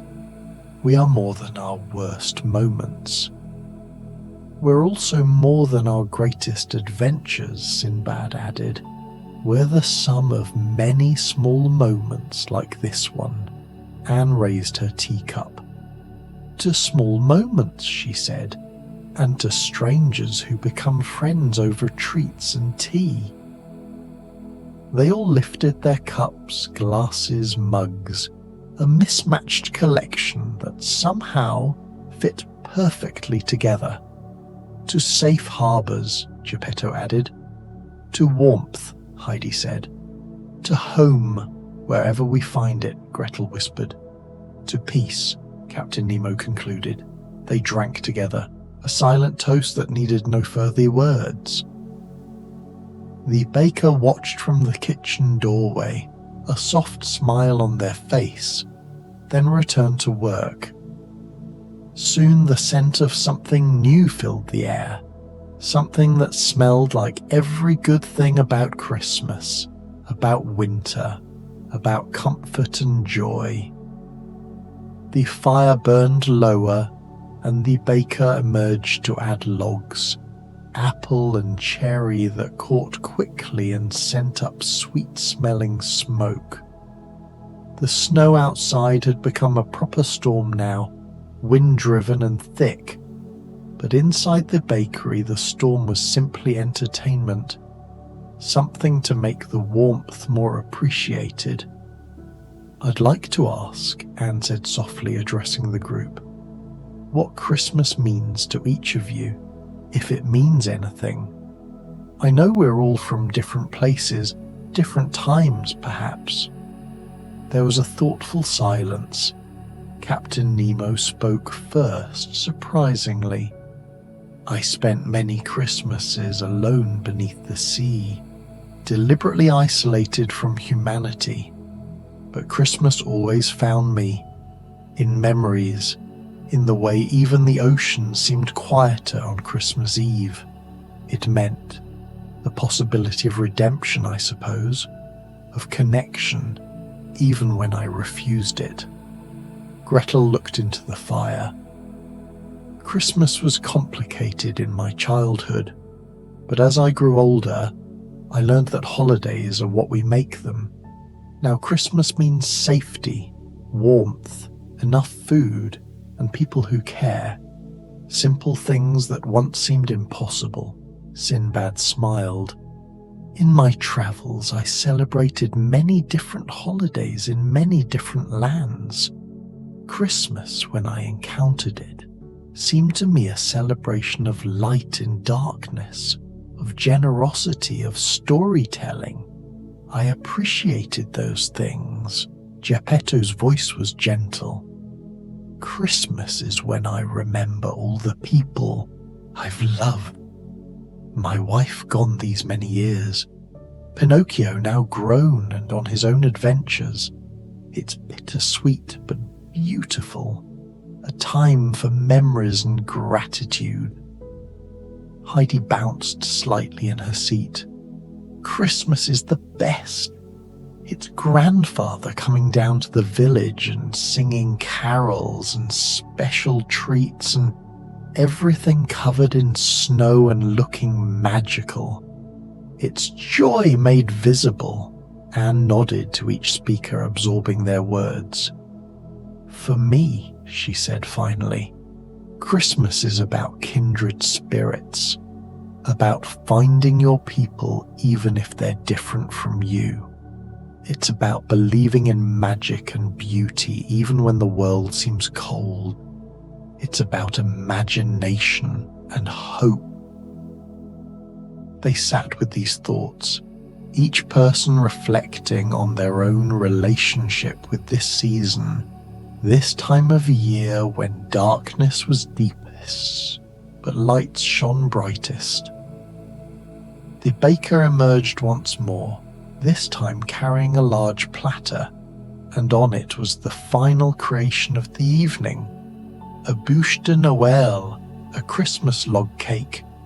But this one was extraordinary.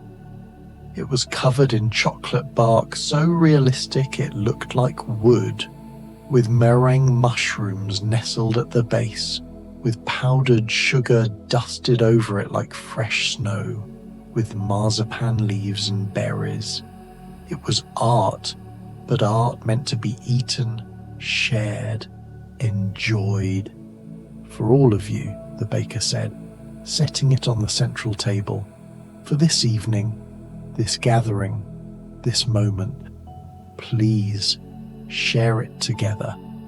They gathered around, all 7 of them from different stories, different worlds, different experiences, and the baker cut slices, serving each person a piece of this edible winter wonderland. The cake was perfect. The chocolate was rich but not too sweet. The cream filling was light and flavored with rum and vanilla. The texture was like snow itself, solid but somehow melting, substantial but delicate. "This is the best thing I've ever tasted," Heidi declared, and no one disagreed. They ate slowly, savouring each bite, talking quietly between forkfuls. The conversation drifted from topic to topic, memories of past holidays, hopes for future ones, stories of travels and homecomings, observations about the snow, the fire, the warmth. Captain Nemo, who had seemed so stern upon arrival, was coaxed into telling a story about Christmas beneath the sea, how the fish seemed to school in different patterns, how the water caught light differently, how even in his self-imposed exile he had felt connected to something larger. Gretel shared how she had learned to bake, taking the trauma of the gingerbread house and transforming it into skill and art, reclaiming sweets as something joyful rather than dangerous. Sinbad told a brief tale of a Christmas spent in a port far from home, how sailors from a dozen different lands had come together to celebrate, each bringing their own traditions, creating something new and beautiful from the mixture. The fire crackled, the candles burned steadily, the snow continued to fall, but more gently now, the wind easing the storm beginning to exhaust itself. The baker moved among them, refilling cups, bringing out warm blankets, transforming the bakery from a shelter into something more a home, temporary but real. "I think," Anne said dreamily, her head resting against the window frame, "that I'll remember this evening for the rest of my life. Not because anything extraordinary happened, but because something ordinary happened extraordinarily well." "Perfect ordinariness," Geppetto agreed. "The warmth of fire, the taste of good food, the company of good people. What more could anyone want?" "Nothing," Captain Nemo said firmly. "This is enough. More than enough." One by one, they began to settle into chosen spots for rest. The storm outside had gentled to a whisper, the snow now falling in that peaceful, steady way that promises accumulation but no danger. Geppetto dozed in his armchair, a blanket tucked around him, a slight smile on his weathered face. Sinbad stretched out on the settee, his head on a cushion, his breathing deep and even, dreaming perhaps of gentle seas. Anne curled up in the window seat, wrapped in a quilt, her face turned toward the falling snow, completely at peace.